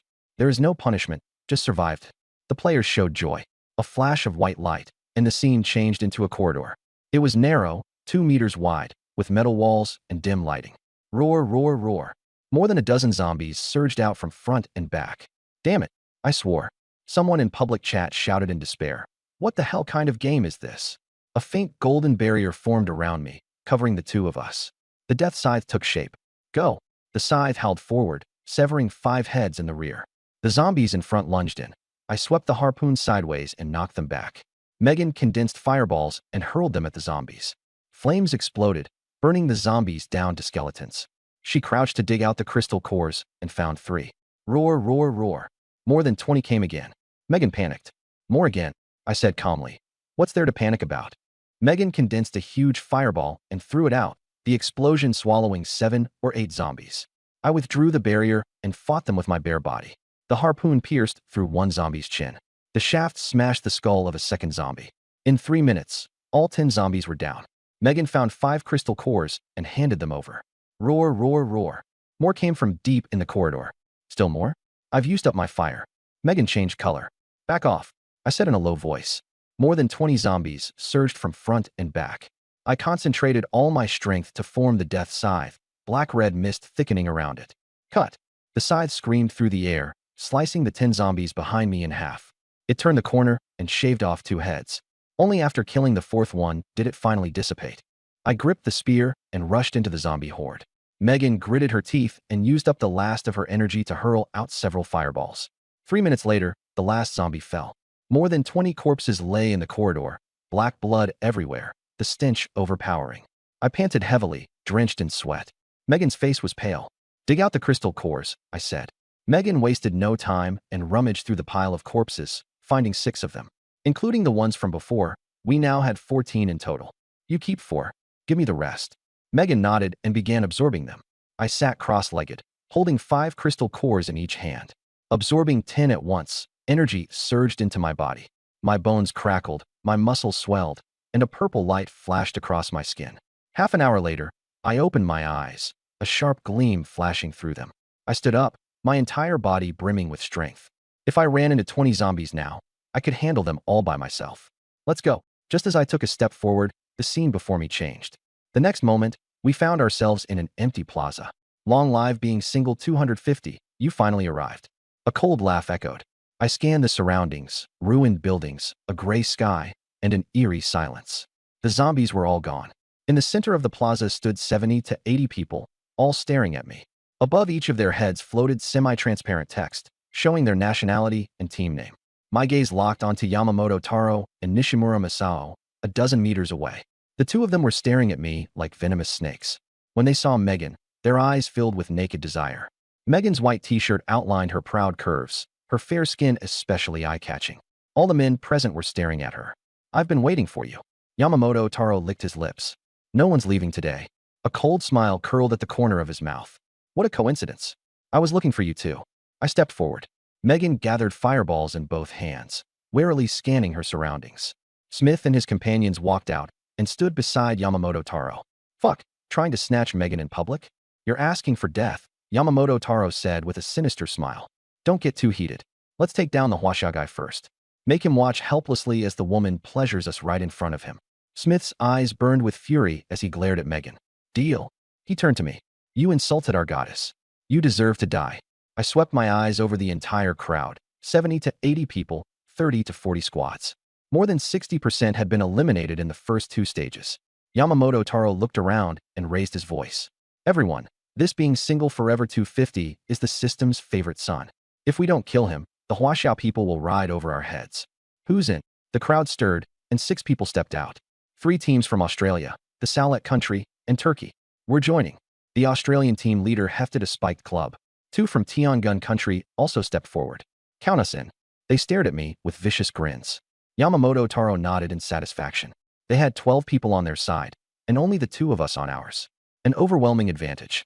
The corners of my mouth lifted as I stepped forward. I couldn't be bothered with nonsense. I just fight. A voice came from the crowd. "The system hasn't issued a mission. Don't start fighting. What if we need to cooperate in the next stage?" The one speaking was Myuk from Iron Tank country. Yamamoto Taro narrowed his eyes and gave him a cold glare. Smith let out a cold snort. "Cooperate. Even without him, it's still fine. Get lost." Myuk's expression darkened, but he didn't retreat. His female companion tugged at his sleeve. "Forget it. I'm scared." "Don't be scared. I can't stand this." Yamamoto Taro laughed madly. "You want to help? Then we'll deal with you too. You're pretty. Good." He licked his lips while staring at Leah. Leah's face went deathly pale. Myuk looked at the others. "You're all just going to stand by and do nothing?" "They're ganging up. Later they'll come after you too. You'll regret not helping."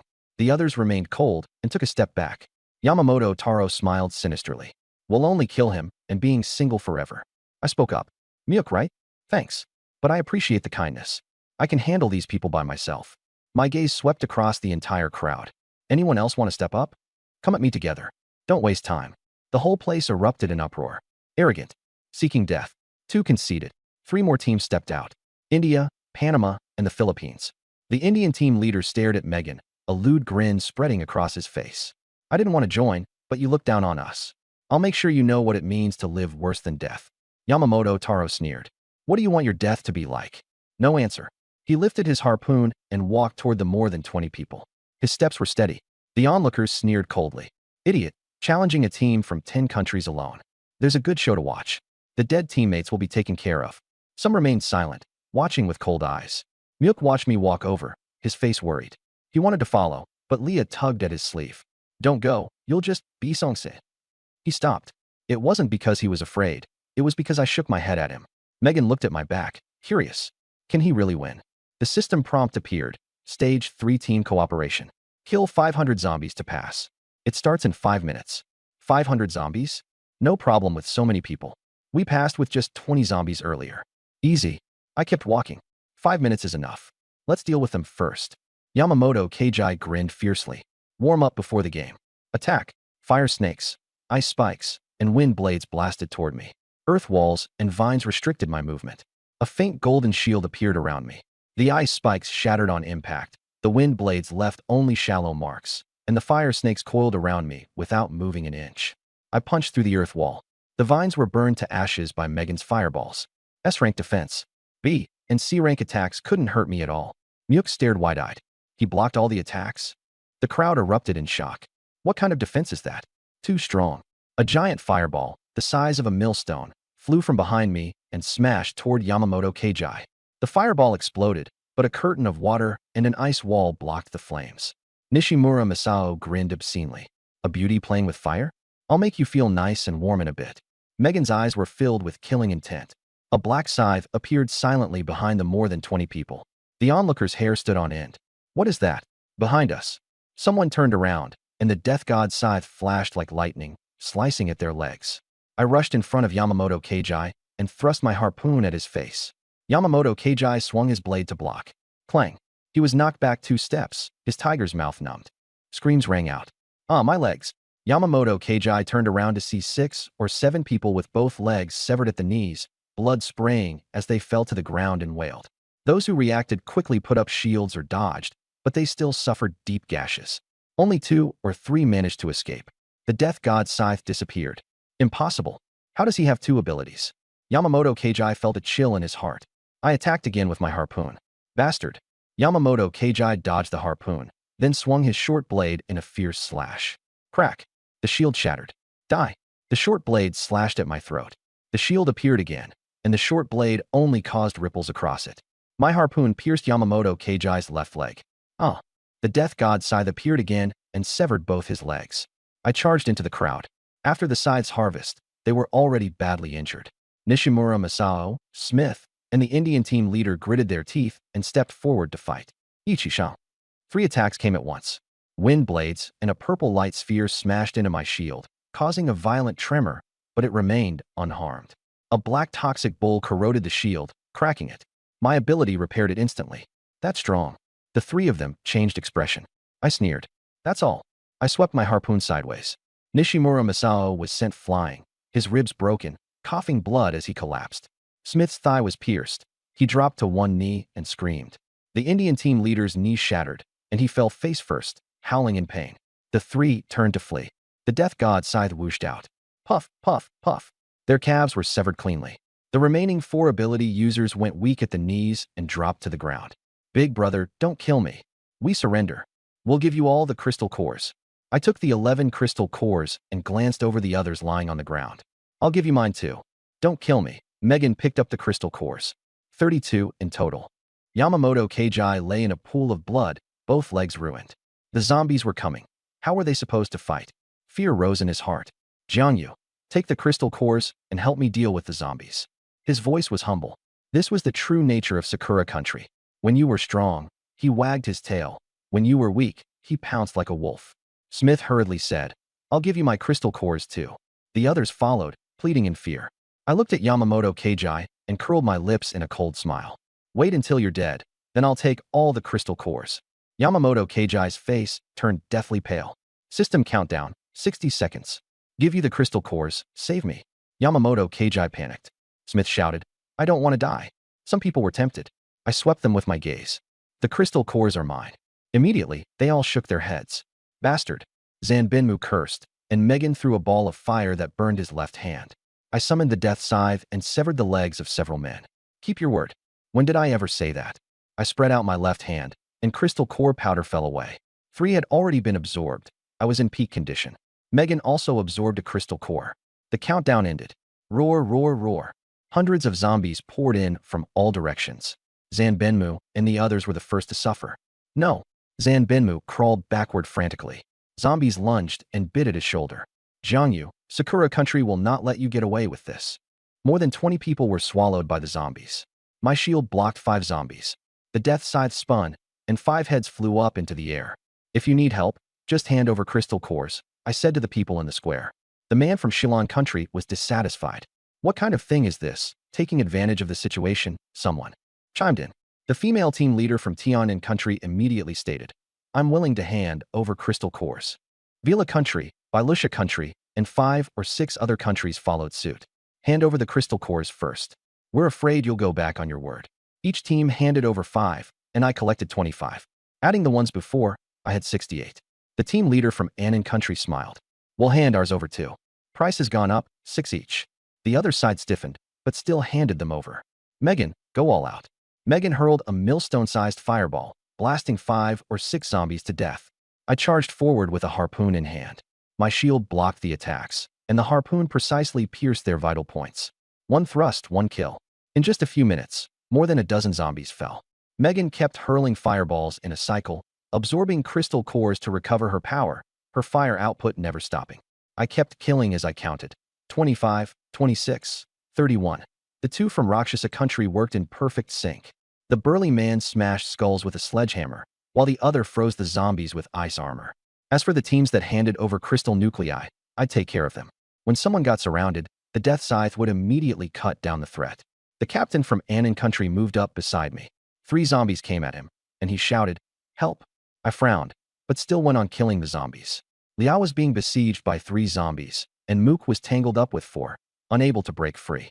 The death scythe came down and severed 2 heads. "Thank you," Liao said gratefully. "Thank Mook," I said. A man from Shilon Country was surrounded by 7 or 8 zombies and cried out, "Help!" 10 crystal nuclei, I said. "Robbery during a fire," he shouted. I turned back and continued killing zombies. "I'll give 11, the man compromised. "Deal." The death scythe killed 3 zombies.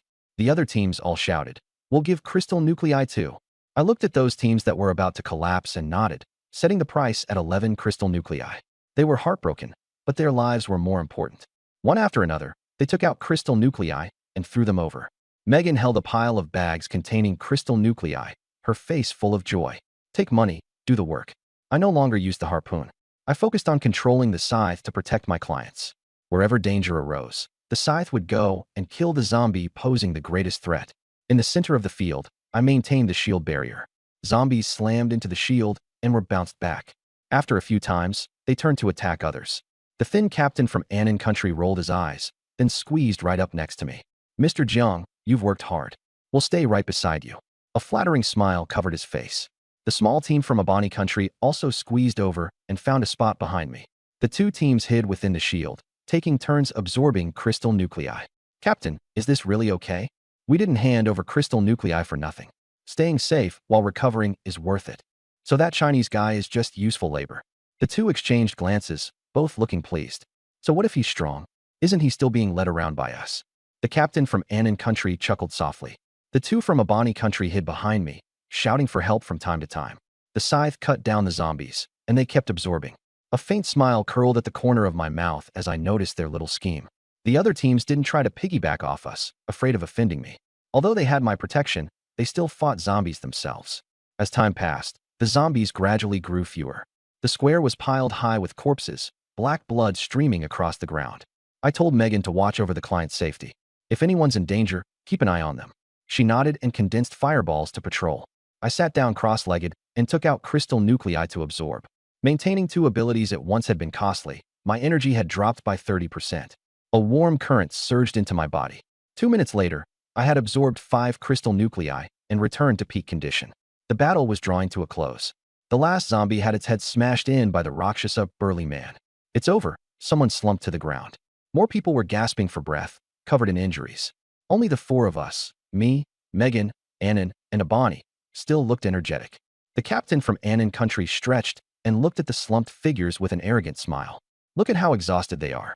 "Your method really was the best," Abani chimed in. They looked at me with amusement.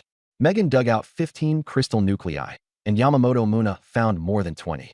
Counting the ones we just got, there are over 100 now. I nodded. The system prompt sounded. "Congratulations to all teams for successfully killing 500 zombies. Now ranking each team's performance. Criteria: kill count, contribution, performance. The bottom 2 teams will be wiped out immediately. If you want to die, don't complain. Think about whether you put in any effort." The air froze. The captain from Anon Country's smile stiffened. He turned to look at me, trembling. During the whole battle, they had only killed 2 zombies, while hiding behind me and absorbing crystal nuclei. The 2 from Abani Country went deathly pale. The other teams watched with glee. Serves them right for being slick and lazy. Didn't they understand how the system works? The man from Shilon Country was secretly delighted. At least he had killed 6 or 7.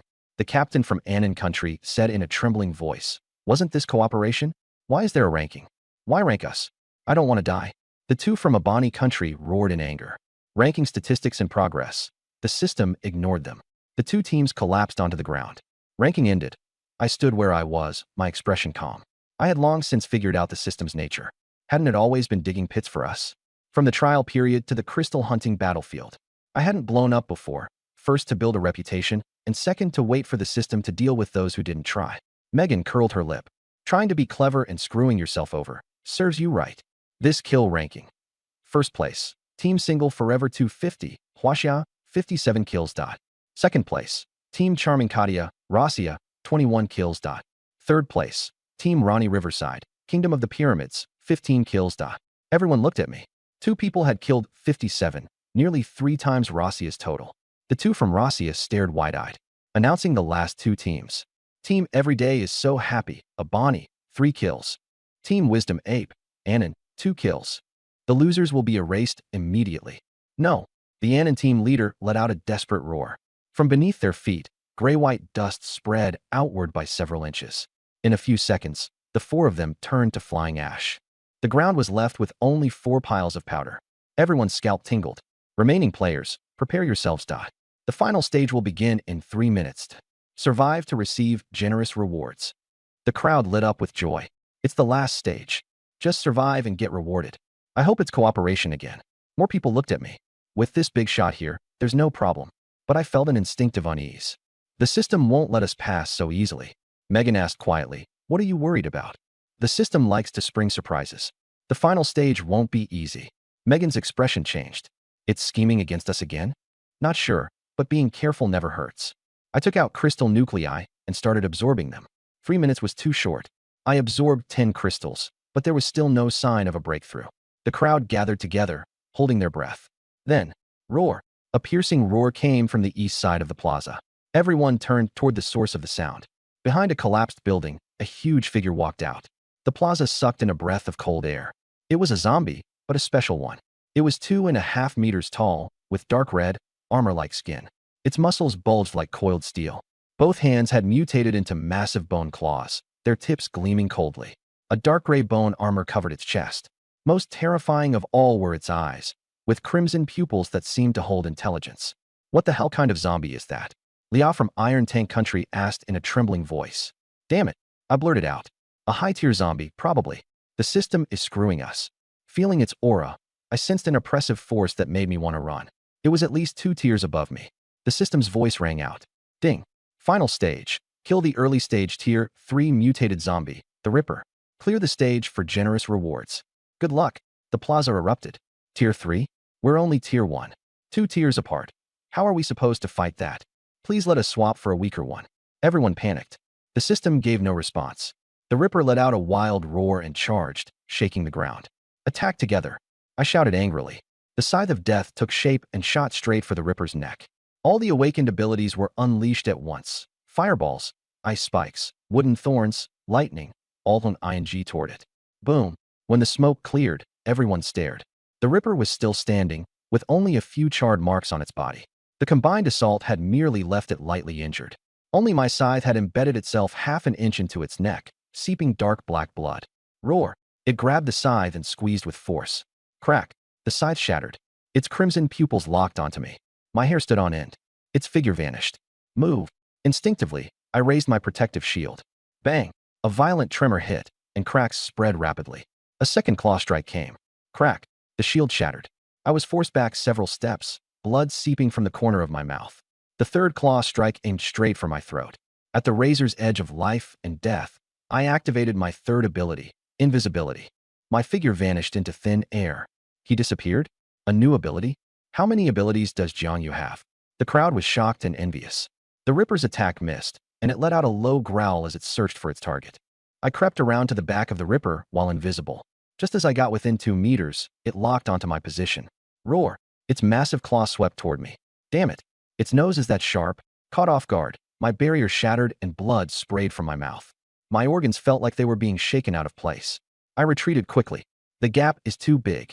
I summoned my scythe to block the pursuit and shouted, "Everyone, help me hold it off for 3 minutes." 3 minutes. Everyone looked at one another. Megan was the first to act, hurling a fireball at the Ripper. Move. The ice ability user from Luocha Country unleashed a wave of freezing air, locking the Ripper's feet in place. Vine binding. The woman from Siam Country growled, and vines coiled around its arms and torso. Everyone joined in, all kinds of abilities blasting toward the Ripper. Roar. Roar. The Ripper shook violently, snapping the vines and shattering the ice crystals. It turned into a blur and lunged at Arshavin from Luocha Country. Watch out. Arshavin's whole body was covered in thick ice armor. Bang. One claw strike shattered the ice armor, and Arshavin spewed blood and was flung away. The Iron Hammer Captain, eyes red, smashed at the Ripper. Clang. The Ripper tilted its head to dodge. The iron hammer hit its bone armor, and only left a faint mark.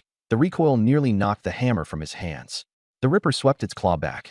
3 deep gashes opened across the Iron Hammer captain's chest, and he was sent flying backward. It locked onto another target. A member from the Golden Tower country was cut into several pieces, blood splashing everywhere, while another was slapped flying. In just over 10 seconds, 6 or 7 people were dead or wounded. "Hold it off," someone roared. An ability user from Gao Lu country tried to flee. The moment he stepped away, his body was torn apart. The system had gone into effect. The members from Dali country didn't dare move. "If we can't run, then we fight." "By time for Mr. Jiang," Mook said. I retreated to the edge of the field and took out the crystal cores. My energy pool was nearly saturated, and there were signs of a breakthrough. Holding 20 crystal cores, I absorbed them with full force. A surging torrent of energy poured into me, and my dantian churned violently. My bones crackled, my muscles swelled and contracted, and my skin flashed with purple light. My aura kept rising. The bottleneck at the peak of first tier was loosening. Almost there. I gritted my teeth, veins bulging on my forehead. The defensive line in the square was on the verge of collapse. The woman from Siam country was covered in bloody wounds on her shoulder, one arm hanging limp. The 2 from Luocha country, one had his left leg torn apart, the other had been slapped flying. Mook was down on one knee, his armor covered in cracks, blood constantly spilling from his mouth. In just over 2 minutes, more than 40 people had been killed or injured, and fewer than 20 could still fight. "Jiangyu, done yet? We can't hold much longer." Roar. The Ripper sensed something and turned toward me. It felt my growing aura. The Ripper abandoned its current prey and charged at me. "Stop it." The remaining dozen-plus people gave everything they had. Megan condensed her ability, the flames shifting from orange-red to an eerie blue, as a 3-meter fire serpent surged forward. The Ripper was engulfed in flames, and its charge stopped. It howled as bone armor spread over its head and body. When the flames died down, its upper body was charred black, and its legs had burned down into a blackened skeletal frame, slowing its movement. The others fought desperately, throwing every kind of restraint and barrier between the Ripper and me. Grr. The Ripper never stopped, drawing closer and closer. 10 meters, 5 meters, 3 meters. Its claws rose high and slashed down hard. "Jiangyu, watch out!" Megan screamed. "It's over." Everyone's hearts sank. At that critical moment, I suddenly opened my eyes. A flash of sharp light gleamed, and my aura surged. Second tier. Breakthrough. Just as the bone claw came down in front of me, I had no barrier left. My figure vanished. Invisibility activated, and I left the spot immediately. At last, he broke through. Megan clutched her chest. The others also breathed a sigh of relief, but they were still worried. "Only second tier. Can he really handle a third tier?" No one spoke. They all watched the battle in silence. The Ripper's strike missed, and its blood-red pupils spun wildly. This time, it could no longer sense me. At second tier, my invisibility was even more concealed. The Ripper could only flail its claws around blindly. I used snake-like footwork to circle behind it. Taking a deep breath, I split the energy in my body into 2 streams. One stream controlled the Death Scythe, which had become even more solid than before, its blood-colored patterns flickering with a dark glow. The other poured into the harpoon, whose shaft trembled as if it might explode apart. Invisibility concealed the weapons in my hands as well. Roar. The Ripper sensed the scythe and turned, raising a claw to slap it away. Now, the instant I raised my hand, the harpoon shot out straight for its left eye. The Ripper tilted its head, but it was too fast and too close. Puffed. The spear tip stabbed into the left eye socket, and dark blood splattered everywhere. Roar. The Ripper let out a bellow, its bone claws sweeping wildly. I appeared, a pale golden shield enveloping my body. The bone claws slapped down. Crack. The shield filled with cracks. A second-tier shield still couldn't withstand the Ripper's full-force strike. I didn't retreat. Gripping the harpoon with both hands, I poured all the remaining energy into the tip and blasted it toward the monster's head. "Go die, you bastard." Energy exploded inside its skull. Bang. The back of its head burst open, and black blood gushed out. The massive body swayed twice. A bone claw struck again, and the shield shattered. I let go and fell back, a gash left across my chest by the sweep. I coughed up blood and was thrown 3 meters away. Ignoring the injury, I stared fixedly at the Ripper. Boom. The Tier 3 zombie collapsed to the ground. After struggling for a few seconds, it stopped moving. Dead. The square fell silent. Everyone stared blankly at the corpse, then at me kneeling on the ground. The wound across my chest was deep, blood dripping nonstop. "We won." Someone said it in disbelief. The next second, earth-shaking cheers erupted. Some people collapsed, some burst into tears, some laughed, Some cried bitterly. Muka helped Leah up and gave me a heavy nod. The Siamese female team leader sat on the ground, eyes filled with relief. The Rakshasa hammer-wielding man lay in a pool of blood, a faint smile on his lips as he looked at my back. Damn, that's insane. Megan ran over to help me. You okay? I shook my head and looked at the Ripper and the corpses scattered all over the ground. Glad we're still alive. This crystal nucleus hunting ground is fucking insane. Ding. Congratulations on killing the Tier 3 zombie Ripper. Final stage cleared. Rewards will be distributed shortly. Everyone was overjoyed. It had been too hard. Only about 20 people survived, while more than 10 died. The corpses were strewn everywhere, some smashed beyond recognition, some torn apart. Most of the survivors were injured, and some were critically wounded and on the verge of death. Alshavin lay in a pool of blood, his chest caved in, breathing weakly. Ivanov knelt beside him and said softly, "Hold on." Muku was half kneeling, his left arm broken, and the bone of his left leg had pierced through the skin. Leah held him and cried, "It's all because of me." The Siamese woman's arm hung limp, her shoulder wound so deep the bone was visible. Her companion had a hole through his chest and was already dead. The only ones at the scene who were relatively intact were me, Megan, and a few lucky survivors. "This crystal nucleus hunting ground is too terrifying," someone whispered. Everyone turned to look at me, their eyes full of gratitude. Muku spoke weakly. "Mr. Jiang, we owe it to you." Everyone thanked me. "Thank you, Mr. Jiang. If not for you, we would have been dead." I nodded lightly. "If you hadn't held off the Ripper, I wouldn't have been able to kill it either." Ding. Game over. Rankings. The last place team will not be eliminated. The weaker teams let out a long breath. First place, China's Single Forever 250 squad, contribution 63%. Second place, Russia's Charming Katia squad, 11%. Third place, Ironheart squad of Teton Nation, 7%. No one was jealous. Everyone was convinced. Rewards distributed. First place, 300 crystals. Second place, 150 crystals. Third place, 100 crystals. Other teams, 50 crystals. Exclamations rose and fell across the square. 300 crystals? My God, we got 52. A slight smile appeared on my lips. Adding the crystals from before, I now had more than 400 crystals. And there was also one Tier 3 crystal nucleus. Ding. Free healing opportunity. A beam of white light poured down. The claw marks on my chest healed, and I returned to peak condition. Muku's broken arm and broken leg recovered, and he was stunned. Alshavin's chest healed, and he suddenly sat up. "I'm not dead." Ivanov hugged him, tears in his eyes. "You're not dead, thank goodness." Ding. Crystal nucleus hunting ground ended. It will open again in 15 days. Teleportation in 10 minutes. The square fell silent for a moment, the atmosphere subtle and awkward. Ivanov scratched his head, his expression embarrassed. About the hotel thing. Please keep it a secret, everyone." Everyone's expressions became unnatural. That experience was too humiliating. Muku coughed and nodded firmly. "We won't say anything." He looked at Leah. Leah's face turned red like a ripe apple, and she lowered her head, wishing she could dig a hole in the ground and crawl into it. Everyone else quickly chimed in. "I'd never say a word. Let's just pretend it never happened. If anyone brings up even a single word, they'll have me to deal with." Everyone made solemn promises. Ivanov and Alshavin looked at each other, then turned their heads away. "Who said to let him go out?" Ivanov said coldly. "Next time we run into him, we'll take his life." No one doubted it. I said nothing, only the corners of my mouth curling slightly. I glanced at Megan beside me. There was a flush on her face, but she quickly returned to normal. Everyone fell silent, waiting for the teleportation. In their hearts, they were all thinking the same thing. Finally, they could go back. This trip had nearly cost them their lives. It had been far too dangerous. The public channel outside was bustling with activity. One survivor after another appeared, chattering excitedly about their experiences. Player unrelated to romance and style. "Brothers, I made it out alive. It was rough. Player wish you a smooth journey. Hurry up and tell us what happened inside." Unrelated to romance and style. The first stage was killing zombies and collecting 5 crystal cores. If you had a bit of skill, you could pass. Player Big Golden Elephant. After clearing it, it felt amazing. Teleported to a hotel with delicious tom yum soup, sticky rice, and fruit drinks. Raptor. Right?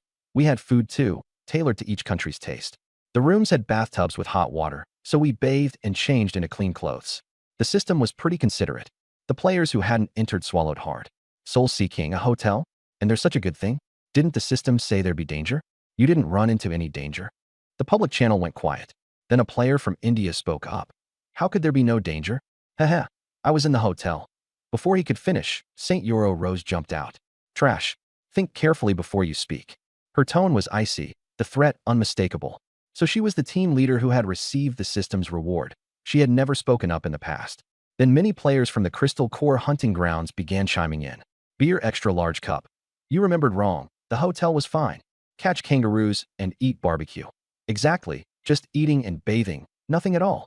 I like salad dressing. You'd better think carefully before you speak. Once again, the big shots who had received rewards spoke up. The Indian player immediately caved. My bad. I scared myself. The hotel was fine. But the players who hadn't entered felt something was off. Soul Seeking. You're hiding something? Say it. What exactly happened? Yeah, tell us. There's nothing shameful about it. Come on. If there was danger, I need to prepare too. No one mentioned the hotel anymore. As if it had been agreed upon in advance, they skipped over it. Players Snowfield Wolf. Ahem. After the hotel, Stage 2 was an enclosed space. Some people had narrow passageways, others an underground parking lot. You had to deal with 20 zombies at once, and you couldn't kill them in stages. Quite a few teams died there. Chili sauce with wasabi. We ran into a top-tier 20-man team and had to kill 40. The players who hadn't entered were shocked. Texas Donut. What happened next? There were more stages. Beer extra large cup. After clearing that, we were teleported to the square to cooperate in killing zombies. Our area had 300 zombies, and more than 30 of us fought hard. Heart of Steel. Ours had 350. The public channel's attention shifted, and everyone felt how dangerous it had been. Mediterranean Bald Eagle. Your zombie counts were different? Some had 300, some 350. The comparisons began. To Alice. We had 450. The Northern Bear team was in our area. They had killed 40 zombies before, and they were very strong. The system assigned zones based on overall strength. One life, Red Devil. Our area also had 450, and the I Like Salad Dressing team was there too. They were insanely strong. One team killed more than 40. Hiss. Incredible. Everyone sucked in a breath. To survive killing so many zombies in a chaotic battle, the rewarded teams were truly monstrous. Big Golden Elephant. The zombie count wasn't the scariest part. At the final stage, everyone worked together to take down a second-tier mid-stage zombie. It was fast and had been tied to fence. More than 20 of us died before we killed it.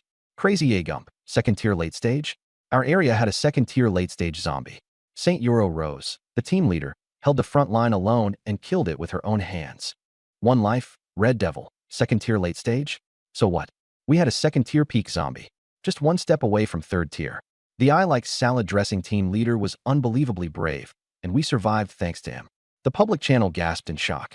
A second-tier peak already completely crushed first-tier beings. No one had expected the final stage to be so hard. To Alice. We had 2 members of the Northern Bear team, and they were the ones who killed the zombie. Wow, so strong. The public channel was filled with admiration. Soul Seeking suddenly asked, any single brothers in there? That guy went into the hunting grounds. Didn't he come out? The public channel went silent. No one responded. Wish you a smooth journey. What about the single guy? Why hasn't he spoken? On the island, women sat around beneath the giant rock, listening to the public chat. Hearing how perilous the hunting grounds were made them uneasy, especially the women inside the house, whose faces were grim. When they heard about the level 2 peak zombie, their hearts all tightened. Could something have happened to him? So many people cleared it, but Jiang Yu still hasn't come out. Zhou Jiai pressed her lips tightly together, worry written all over her face. By the window, she traced circles with her finger, as if trying to calm her emotions. Zhang Ming remained unusually silent, bowing her head without a word. Yi Qingxue said softly, don't worry. I believe he'll definitely come out. Her voice was calm, her tone certain, yet her fist was clenched so tightly that it was sweating. Han City Sea King kept asking in the public chat, but no one replied. People gradually began to chatter. Could something really have happened? Don't believe it. Single Bro is the system's own son. How could anything happen to him? But it's been so long and there's still no news. The discussion spread, turning into wild speculation. Some lamented it, some gloated, some remained silent. At that moment, a chilly voice interjected. Anime Otaku Pig, stop asking. He might be dead, killed by our Sakura Country squad, or defeated by a higher-tier zombie. The mockery was full of schadenfreude. Han City Sea King immediately fired back. What pig has to stick its nose in everywhere? Trying to show off? Get lost. The otaku wasn't angry and only chuckled. Getting anxious? That means you have no confidence. Bullshit. Han City Sea King gritted his teeth. Are your trash squads even worthy of mentioning Single Bro's shoes? The otaku sneered. Your squad isn't good enough? What if we join forces? He's too flashy. and the rewards he got were too many. It's not just our Sakura country that can't stand him. The voice turned even colder. People like him should die. As soon as those words were spoken, the Huaxia players fell silent. Not out of shock, but agreement. Jiang Yu had taken a lot of rewards, which made people jealous. Sakura country, the country, and Ing country were never friendly to him in the first place. They would definitely be watching him. If they joined forces, could two people hold them off? No one had an answer. The women on the island listened, growing even more worried. Yi Qingxue took a deep breath, as if she wanted to say something but stopped herself. With a flash of white light, two figures appeared out of thin air inside the small house. I stood in front, my clothes stained with dried blood, a clear claw mark on my chest, and I looked full of energy. Megan stood half a step behind me, in good condition. The 8 women were stunned, their worried expressions turning to joy. Jiang Yu, you're back. Yi Qingxue choked out. The women all let out a breath of relief, and the peerless goddesses smiled brightly, a breathtaking sight. A faint smile curved my lips. I'm back. It was dangerous, but the harvest was pretty good. Noticing the public chat, I saw the otaku speaking sarcastically. Why aren't you saying anything? Jiang Yu is dead, and the dreams of Huaxia players are shattered. My expression turned cold, and I opened the public chat. Player single forever 250, radiating overwhelming arrogance. Sakura country people, listen up. I've already sent your people away. If you dare to touch me, the next time I run into your squads, I'll wipe them out on the spot. You'd better pray you never run into me. The public chat instantly went silent, then exploded. Holy crap. Single bro is out. I knew he wasn't dead. Sent away?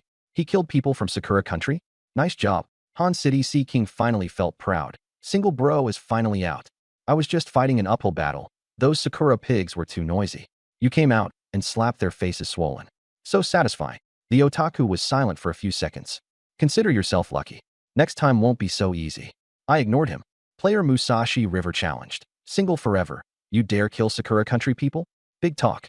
Let me tell you this. When you meet Huaxia squads, I'll wipe out everyone I see. The atmosphere in the public chat dropped to freezing point. Sakura country players cheered, while Huaxia players burned with anger. I was about to speak when player like salad dressing spoke first. Donghua team, listen up. If you run into the Huaxia team, kill them all. His tone was calm, but every word was dripping with killing intent. Received, the Donghua team replied. The Yinghua, 2AO, and Tiangun teams followed suit. The Huaxia team won't get out alive. I've long disliked them. The Huaxia players weren't intimidated. Wish you a smooth journey. A bunch of lapdogs wagging their tails so happily. Beating old bastard like a groundhog. Huaxia isn't scary. If you've got the guts, come at us. Soul Sea King mocked them, a bunch of trash. Big bro single life will teach you how to behave. The two-dimensional shut-in pig was furious. If you've got the guts, next time you enter the Crystal Core hunting grounds, I'll kill you myself. Soul Sea King smirked. With single life bro around, I'm not worthy of making a move. Go find him. He specializes in dealing with the unconvinced.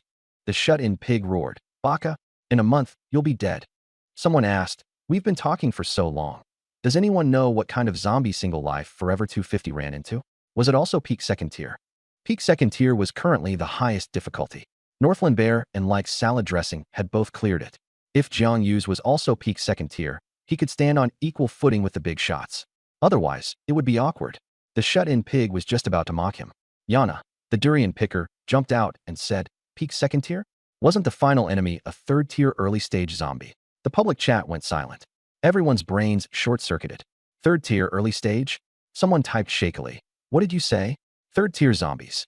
Yana was confused. Yeah, the final one was a third-tier early-stage zombie. Yours wasn't. No one replied. Everyone was dumbfounded. They had thought peak second tier was the limit. After Northland Bear and like salad dressing cleared it, the public chat had already been shocked. And now there was a third-tier early-stage zombie? A first-tier awakened facing a zombie, one full major tier higher, would get crushed. Absolutely crushed. Texas Donut said in a trembling voice. Impossible. A third-tier zombie could still be alive. Yana was unhappy. Am I lying to you? There were over 40 of us. More than 10 died. Many were seriously injured, and we nearly wiped out. Surviving was no easy feat, Dunn added. Of course, when we killed the Ripper, Mr. Jiang made the biggest contribution. If he hadn't broken through to second tier and held the front line by himself, we'd all have been finished. The public chat fell silent. Kill a third-tier zombie by himself? Impossible. Peak second tier can wipe out a whole team. How could third tier be killed? Is she making this up? A first tier killing a third tier. Questions and doubts flooded the chat. Yana no longer bothered to explain. The facts were right there. The shut-in pig said nothing more. Musashi River and like salad dressing also fell silent. Those players who had been shouting, "Kill every Huaxia player you see," were now all being choked by the throat and couldn't make a sound. The public chat was left with only Huaxia's celebration. Soul Sea King couldn't close his mouth. Single bro is awesome. You still had the nerve to brag about killing peak second tier? Peak second tier and third tier can even be compared. Wish you a smooth journey. I'm convinced. A first tier killing a third tier. Monster. Old bastard who knows everything. I take it back. My single bro isn't the system's favorite son. He's the system's father. The public chat burst into laughter and cheers, while those who had been arrogant all shrank back and didn't dare say a word. On the island, the women looked at the public chat, then at me, disbelief in their eyes.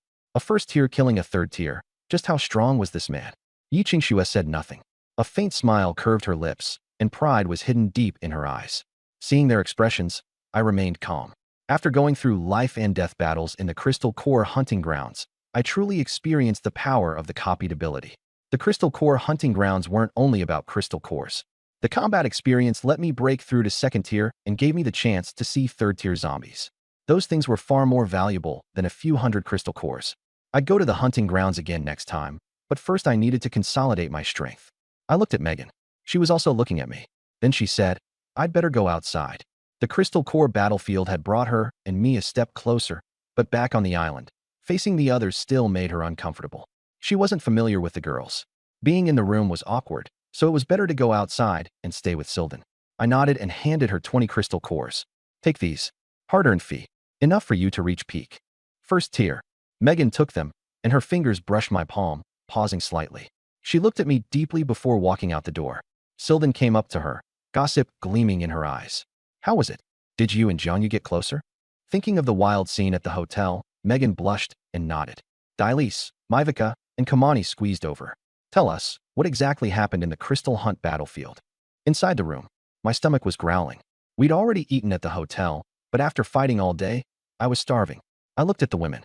"Let's cook first. I'll tell you while we eat." After the food was served, 8 women gathered around and sat with me. I ate first, slowly telling them about my experience on the Crystal Hunt battlefield. I spoke in a light, casual tone, but they listened in terror and shock. When they heard I'd been targeted by a Tier 3 zombie, their hearts clenched. After the meal, I gave 20 crystal cores to everyone in the room. "These are crystal cores. Absorb them first and reach peak Tier 1. I had calculated it. Reaching peak Tier 1 required 20 cores, and breaking through would need another 20 or 1 Tier 2 core. I was at early Tier 2. To reach peak would take over 100 cores, plus a Tier 3 core for the next breakthrough. The 8 women stared at the gray-white crystals in their palms, utterly curious. "The women outside each get 10, I said, glancing out the window. "After all, we're one team now. Their strength needs to keep up." The women outside, after hearing Megan explain the benefits of crystal cores and receiving 10 each, were all beaming. Knowing what Megan had gone through, they secretly made up their minds to fight for the chance to go out together next time. That night, after showering, I lay down on the bed. I'd been running around all day and just wanted to rest well. Yi Qingxue and the others knew I was tired and said they wouldn't disturb me. Just as I closed my eyes, there was a knock at the door. I opened my eyes, curious who it was. "Come in." With a thought, the door opened. Standing there was Wang Churen. Her hair was loose, her face flushed, her eyes darting away as she stood timidly in place. She looked like a little white rabbit who'd wandered into a wolf's den. Seeing her like that, I understood her meaning and sighed. Looks like I have to be the old ox again. It was only a sigh, but looking at the beauty before me, I couldn't help silently praising heaven for being fair. She was wearing a light blue strapless gauze dress, as light as mist, its folds outlining her curves. Her skin was porcelain white, her brows and eyes delicate and refined. Her long black hair hung over her shoulders, the ends slightly curled. She wore light makeup, the corners of her eyes slightly upturned, naturally alluring.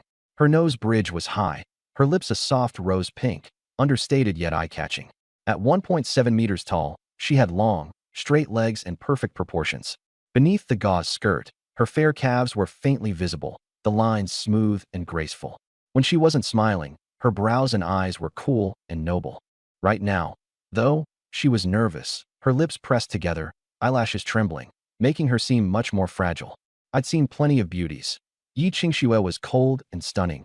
Zhang Ming was seductive. Megan was sexy. But Wang Churen was different, beautiful, refined, and full of spirit. Her hands were clasped together, at a loss, so nervous she didn't know what to do. I smiled teasingly. Now that you're here, what's there to be shy about? Come over. Her cheeks flushed red.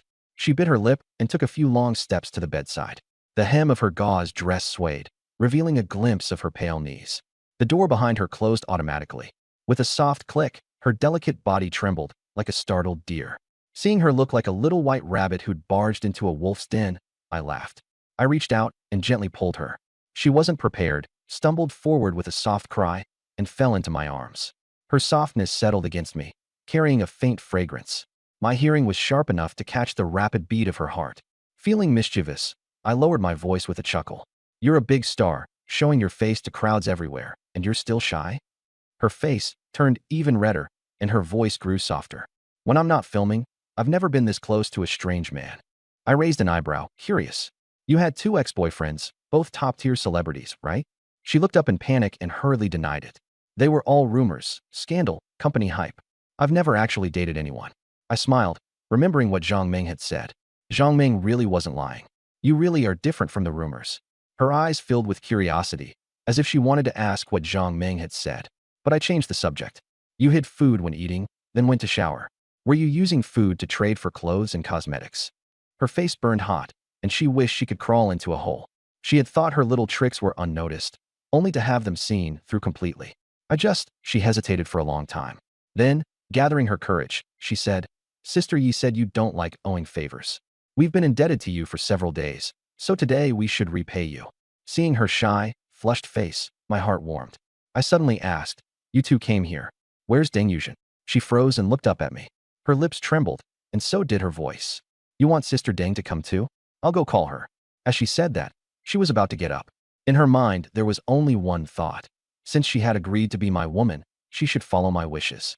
If I wanted Deng Yuzhen to come as well, even if she was shy beyond endurance, even if her heart was in turmoil, she wouldn't refuse. At first, she mustered the courage to come to me because she was starving and had nowhere else to turn. I was the only one who could provide food. In these past few days, she watched me kill bandits, crush squads, and slay third-tier zombies. One astonishing thing after another with her own eyes changed her mindset. Seeing too many handsome male celebrities in the circle, but most of them are delicate and weak, she'd grown aesthetically fatigued. She likes masculine men, men who can give her a sense of security. That's exactly the kind of man I am. Wang Charan's thoughts flashed like lightning. One hand braced on the edge of the bed. She really wanted to get up and call Deng Yuzhen. The moment she moved, I immediately grabbed her. All right, I said with a smile, wrapping an arm around her waist and pulling her back into my arms. It's so late already. Let's rest first. No need to run around anymore. Pulled back by me, she pressed against my chest and felt my strong heartbeat. Hearing the words, rest, the blush on her face rose again. Just as she was about to speak, I lowered my head, smiling, and brought my face close to her lips. My gaze fell on those tender, tempting lips of hers. Under the light, her lips glistened faintly, like ripe cherries, inviting one to pluck them. Her breathing instantly lost its rhythm. She wanted to speak, but before she could, I had already pressed in. A warm sensation covered her lips. All sound was sealed back inside. Her mind went blank, and her hands didn't know where to go. In the end, they weakly rested on my shoulders. That's exactly the kind of man I am. Wang Charan's thoughts flashed. Bracing herself on the edge of the bed, she wanted to get up and call Deng Yuzhen. The moment she moved, I held her back. All right, I said with a smile, wrapping an arm around her waist and pulling her into my embrace. It's so late already. Let's rest first. No need to run around anymore. She leaned against my chest and felt my powerful heartbeat. Hearing the 2 words, rest, the blush on her face crept back up. Just as she was about to speak, I lowered my head, my smiling face moving closer to her lips. My gaze landed on her lips. Those lips were tender and alluring, glistening faintly under the light like ripe cherries. Her breathing immediately became unsteady. She still wanted to say something, but had no chance. Those tender, tempting lips, glistening faintly under the light like ripe cherries, were inviting one to pluck them. Wang Charan's breathing suddenly became chaotic. She wanted to speak, but before she could, I had already pressed in. A warm sensation covered her lips. All sounds were swallowed back. Her mind went completely blank, her hands unsure where to go, and in the end, she weakly rested them on Jiang Yu's shoulders. The lights in the room went out, and moonlight spilled in, falling on the 2 of them and draping them in a soft silver glow. Outside, the sea breeze brushed gently by, waves crashed against the rocks, and rhythmic sounds echoed through the night. Everything seemed quiet, yet noisy at the same time. A long while later, I looked at Wang Churen, curled up in my arms. Still nervous? She opened her eyes, her gaze like water, cheeks flushed, lips glistening faintly with moisture. Looking at my face, so close to hers, she suddenly smiled. Not the timid smile from before, but a bright and alluring one. Not nervous anymore. I smiled too. Since that's the case, I want to see what you look like when you're not nervous. After saying that, I pressed myself against her again. Oh, I want to sleep, she murmured softly.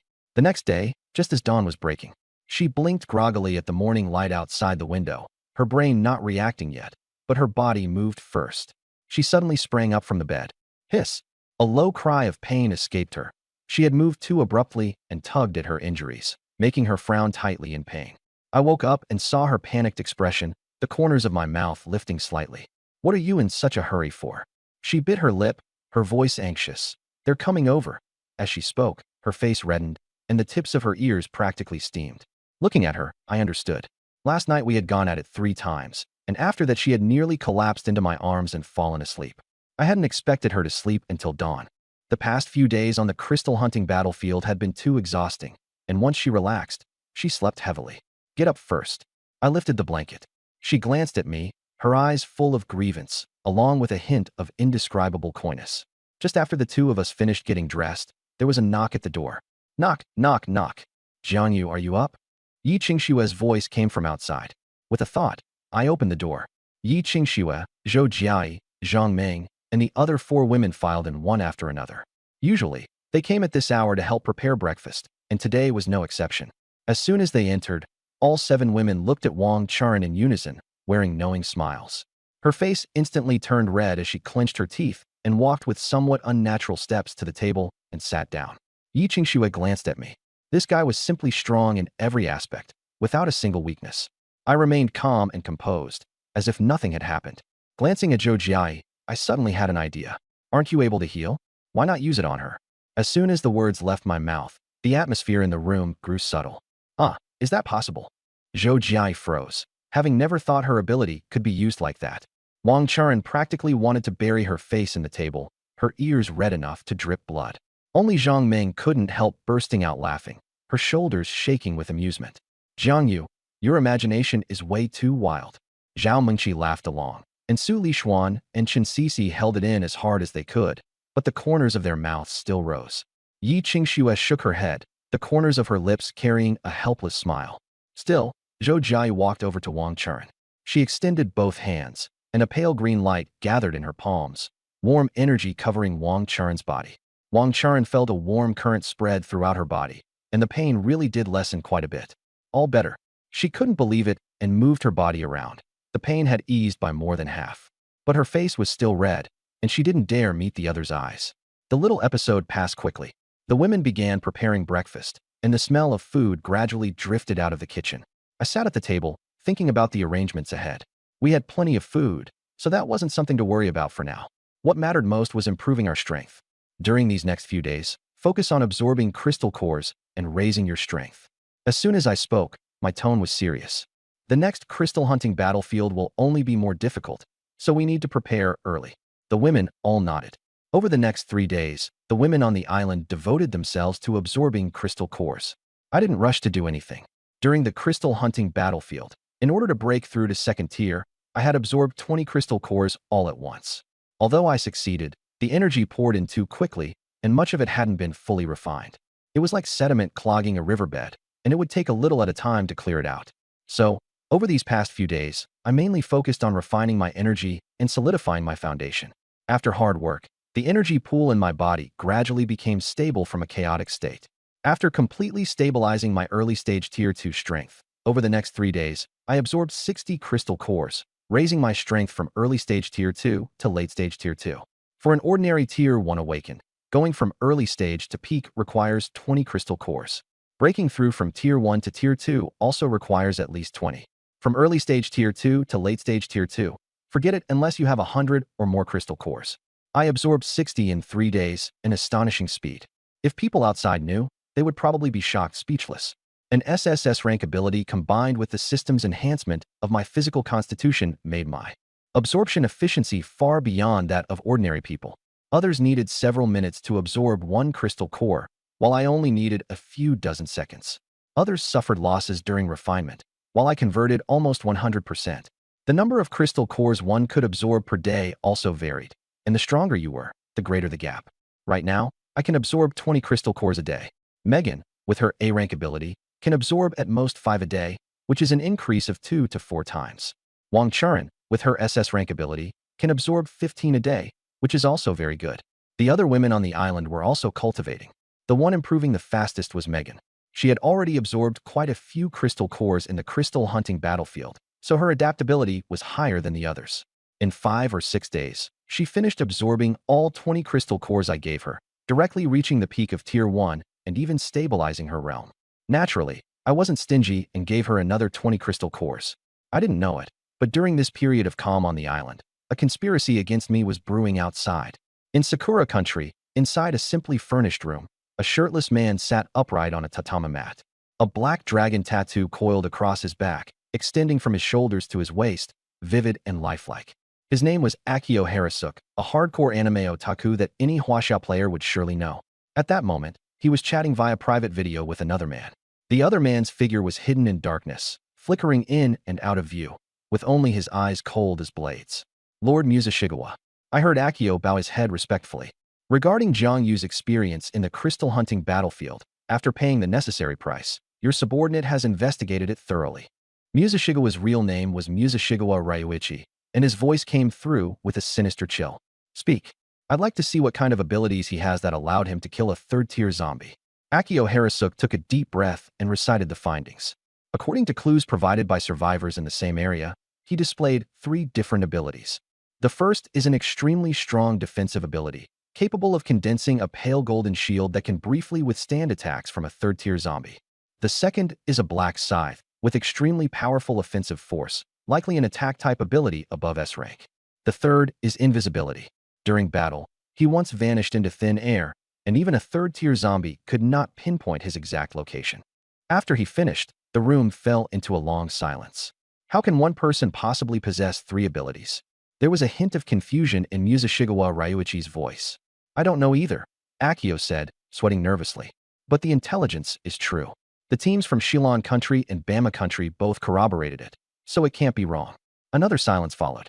Musashigawa Ryuichi suddenly let out a cold laugh, the sound deep and sinister, like it was coming from the abyss. Interesting. His figure leaned slightly forward, revealing a sharply defined face. The corners of his mouth curled into a cruel smile.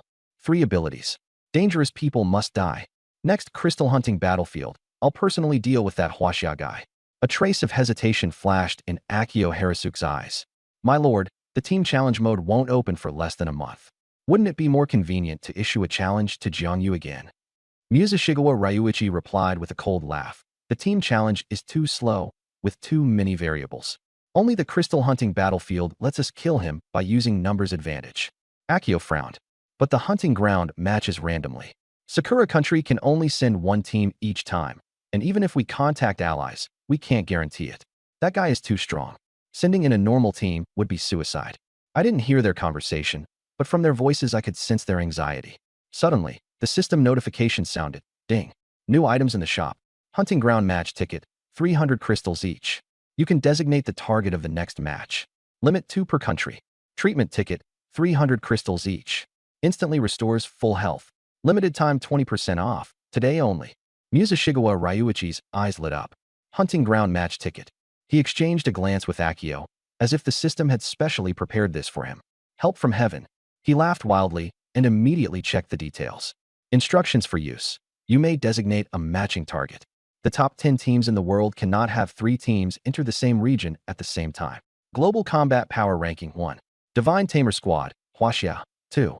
Extreme Blizzard Bear Squad, Roshan Country. 3. Overlord Tiger Squad, Dong Country. 4. Musashigawa Squad, Sakura Country. Musashigawa Ryuichi sneered. Jiang Yu is number 1? Good. The other teams will definitely be envious. Akio said respectfully.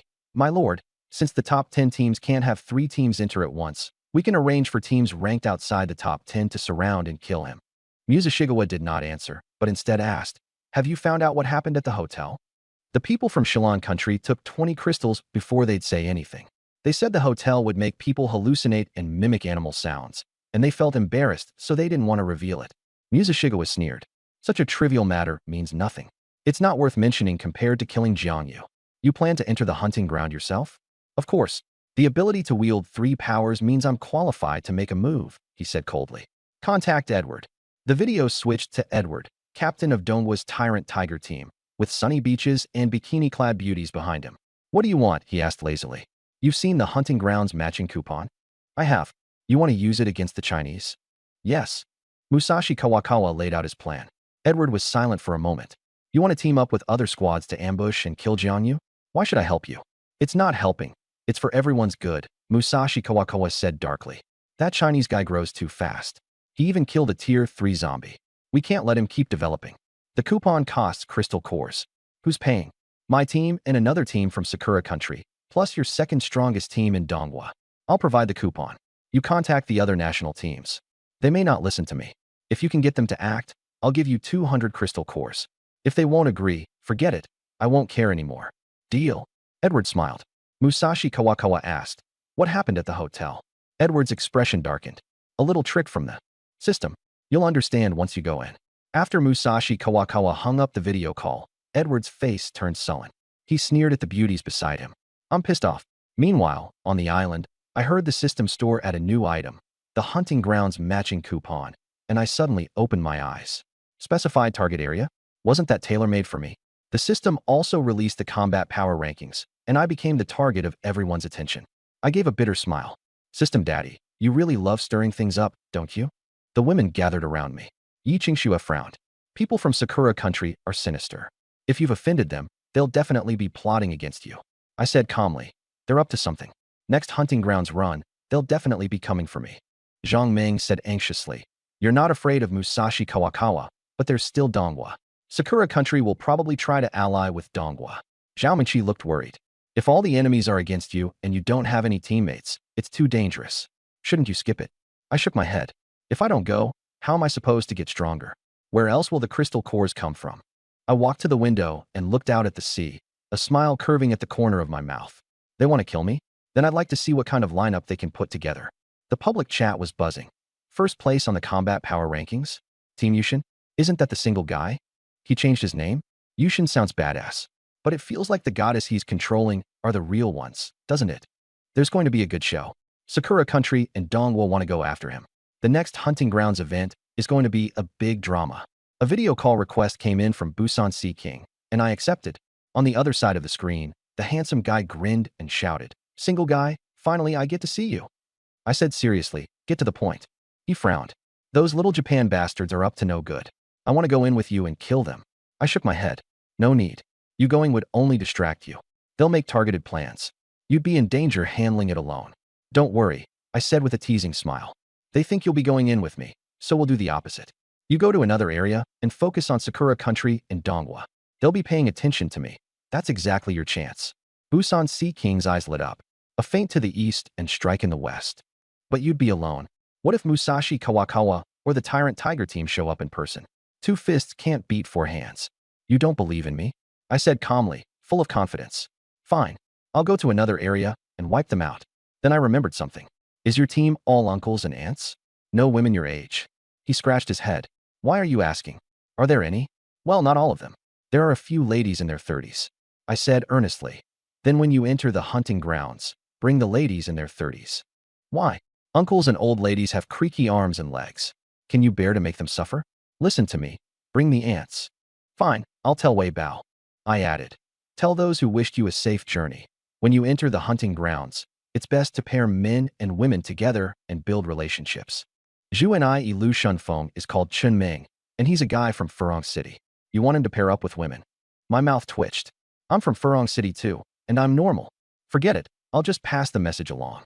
After hanging up the video call, I quickly began to calculate. The hunting ground opens in a week. I need to go from late tier 2 to peak tier 2, then break through to tier 3. After reaching tier 3, my ability strength will rise from 85% to 90%, my energy pool will expand, and my physical fitness will improve. By then, kill as many as come. I looked at the 8 women in cultivation, then at the figure sitting cross-legged by the window. That week, I supervised everyone's training. Yi Qingxue opened her eyes. I've reached a bottleneck, peak tier 1. To break through, I need crystal cores. Zhou Jai nodded. Same here. Not enough crystal cores. I said, I'll figure out the crystal cores. You all stabilize your foundations. Zhang Ming blinked. Once we all break through to tier 2, won't we be able to do whatever we want? I glanced at her. Breakthrough first, then talk. I didn't believe the apocalypse was that simple. If giant beasts or aliens showed up, this still wouldn't be nearly enough. That week, I also tested the women's loyalty. The results were satisfying. Even the lowest score was above 50. The lowest scoring ones were Kamani, Miranda, Xianjing, Dilasai, Marion, and Talon. They were either married or had boyfriends, and had some reservations in their hearts, but at least they wouldn't harbor disloyal thoughts. I was extremely satisfied. I began teaching the women how to fish. I couldn't keep supporting 23 people on my own forever, and crystal cores still had to be exchanged for food. Qin Fei had water element abilities and learned fishing techniques the fastest. Li Jian and Kamiva were highly perceptive and had already picked it up after being shown twice. By the third day, the three of them could go out to sea and fish on their own. Qin Fei carried 2 buckets of fish. We caught more than 20 Jin today. I nodded. From now on, fishing is your responsibility. Keep some of the supplies you trade for yourselves. Hand the rest over to me for distribution. Okay. After a week, the women only had to look for food and cultivate, and they were full of motivation. I needed to solve the crystal core shortage. For 23 people to break through, I needed 460 tier 1 crystal cores, or 23 tier 2 crystal cores. Tier 2 crystal cores were scarce. Tier 2 zombies only appeared every 3 days, which wasn't enough. I could only gather tier 1 crystal cores. I went out for an hour and caught 20 Jin of fish. I hung them up at the market and sold them all in half a day, exchanging them for 100 crystal cores. Zhang Ming's eyes lit up. That many? I shook my head. Still not enough. At 20 cores per person, we'd need over 400. She suggested letting Qingxue and the others break through first. I decided to concentrate resources on the few women with the highest abilities. Yi Qingxue, Wang Churen, Zhou Jiai, and Deng Yuzhen were all above S rank. Kamiva awakened ice abilities as well, also S rank. She tried demonstrating her ability, bringing her hands together as the temperature plummeted. Frost instantly spread outward. I can freeze all enemies within a 20-meter radius, slow their movements, and inflict continuous damage. I can also condense an ice armor and fire ice spikes. I nodded. Area control combined with ranged output, plus Wang Churen's death scythe, would be an absolute nightmare. Give the crystal core to Kamiva and let her break through to tier 2. I assigned the crystal cores to the 4 women. You all should absorb them too. Reaching tier 2 will help me even more. I realized a trait of the copy ability. The higher the tier of the person being copied, the stronger the ability. This time, I had to think carefully about which abilities to copy to surprise them. Last time at the hunting grounds, I showed 3 abilities. If Musashikawa and Edward wanted to make a move, they would definitely prepare countermeasures against those. But they could never guess my trump card. As long as my teammates were strong enough, I could adjust my ability combination at any time. My enemies thought I only had the attack, defense, and stealth trio. They would never imagine I had so many possible combinations. The only problem was, which 3 should I choose? I rubbed my temples. This was the trouble of happiness. Back then, I even complained that the copy ability wasn't any good. Now I wanted to slap myself. This ability was simply the biggest cheat the system had given me. Forget it. I'll try a few more ability combinations over the next few days and see how to maximize the power. Over the next few days, the women's gazes toward me changed. Not the pitiful look from before, begging for food, nor the distant attitude they once had. It was an emotion hard to describe. I wasn't dumb, of course I knew what it meant. Compared with a while ago, they had undergone a complete transformation. Most of the food they found was kept, and with the rest they exchanged for quite a few things. Yacht fuel, cheap clothes, cosmetics. I wasn't surprised. Beauty is in everyone's nature, and looking good was pleasing to my eyes too. I had no interest when they were disheveled and haggard. Recently, I'd been busy cultivating, with no mind to be an overworked mule. The women were sensible and didn't come bother me. But Deng Yuzheng, Su Lishuan, and Shin Sisi looked at me with increasing resentment. Every time the 3 of them saw me, they seemed to want to say something, but held back. After dinner, everyone tidied up the dishes and prepared to leave. Leaning back in my chair, I said, Qingxue, stay behind. Yi Qingxue paused for a moment. The other women all looked over at once, each with different expressions. Zhou Jiai pressed her lips together. Zhang Ming's beautiful eyes were seductive. Xiao Menqi glanced at me. Wang Churen looked relieved. Su Lishuan and Qin Sisi exchanged a look, the resentment in their eyes deepening. Deng Yuzheng gave me a long look before leaving. Okay. Yi Qingxue's tone was calm. When the door closed, only the 2 of us remained. A curve appeared at the corner of her lips. She was wearing an off-white fitted t-shirt that outlined her full, explosive curves and slender waist. A light pink short skirt revealed a pair of jade-white long legs. Pure and alluring at the same time. These recent clothes aren't really your style, are they? I asked. She looked at me. I've even worn a cheap how. Of course these are also for you. A blush spread across her face. Do you like them? Of course. Her smile became even brighter, and she walked over to my side. Sure, and the others are still waiting for you. Why hasn't there been any movement? Busy cultivating. I need to improve my strength first, and I'm not the type to throw away the watermelon just to pick up a sesame seed. She burst out laughing. Since when are we watermelons? I sized her up. Zhang Ming counts as a watermelon. As for you, you count as a big orange. Her face turned red, and I pulled her into my arms. A long while later, she leaned against me, hair tousled, face flushed red. Then she stood up and straightened her clothes. You're not staying tonight? I asked. She had the highest loyalty, over 90. I trusted her the most. Yi Qingxue smiled. I do want to stay, but I don't want to make the others hate me. Xue and the others are all outside, and it's too cramped here. I won't disturb you. Her eyes flickered. Maybe someone will come looking for you in a bit. After saying that, she walked toward the door. I lay on the bed and thought back to the days when I used to work overtime from 9 to 5 at the company until I questioned life itself. Now things were better. I was just working like an ox in a different way. I couldn't help laughing. My body was strong now, so being a cow or a horse didn't scare me anymore. Knock, knock, knock. A knock sounded at the door. Deng Yujing was standing outside. She was wearing a black spaghetti strap mini dress, the hem reaching the middle of her thighs and revealing her fair calves.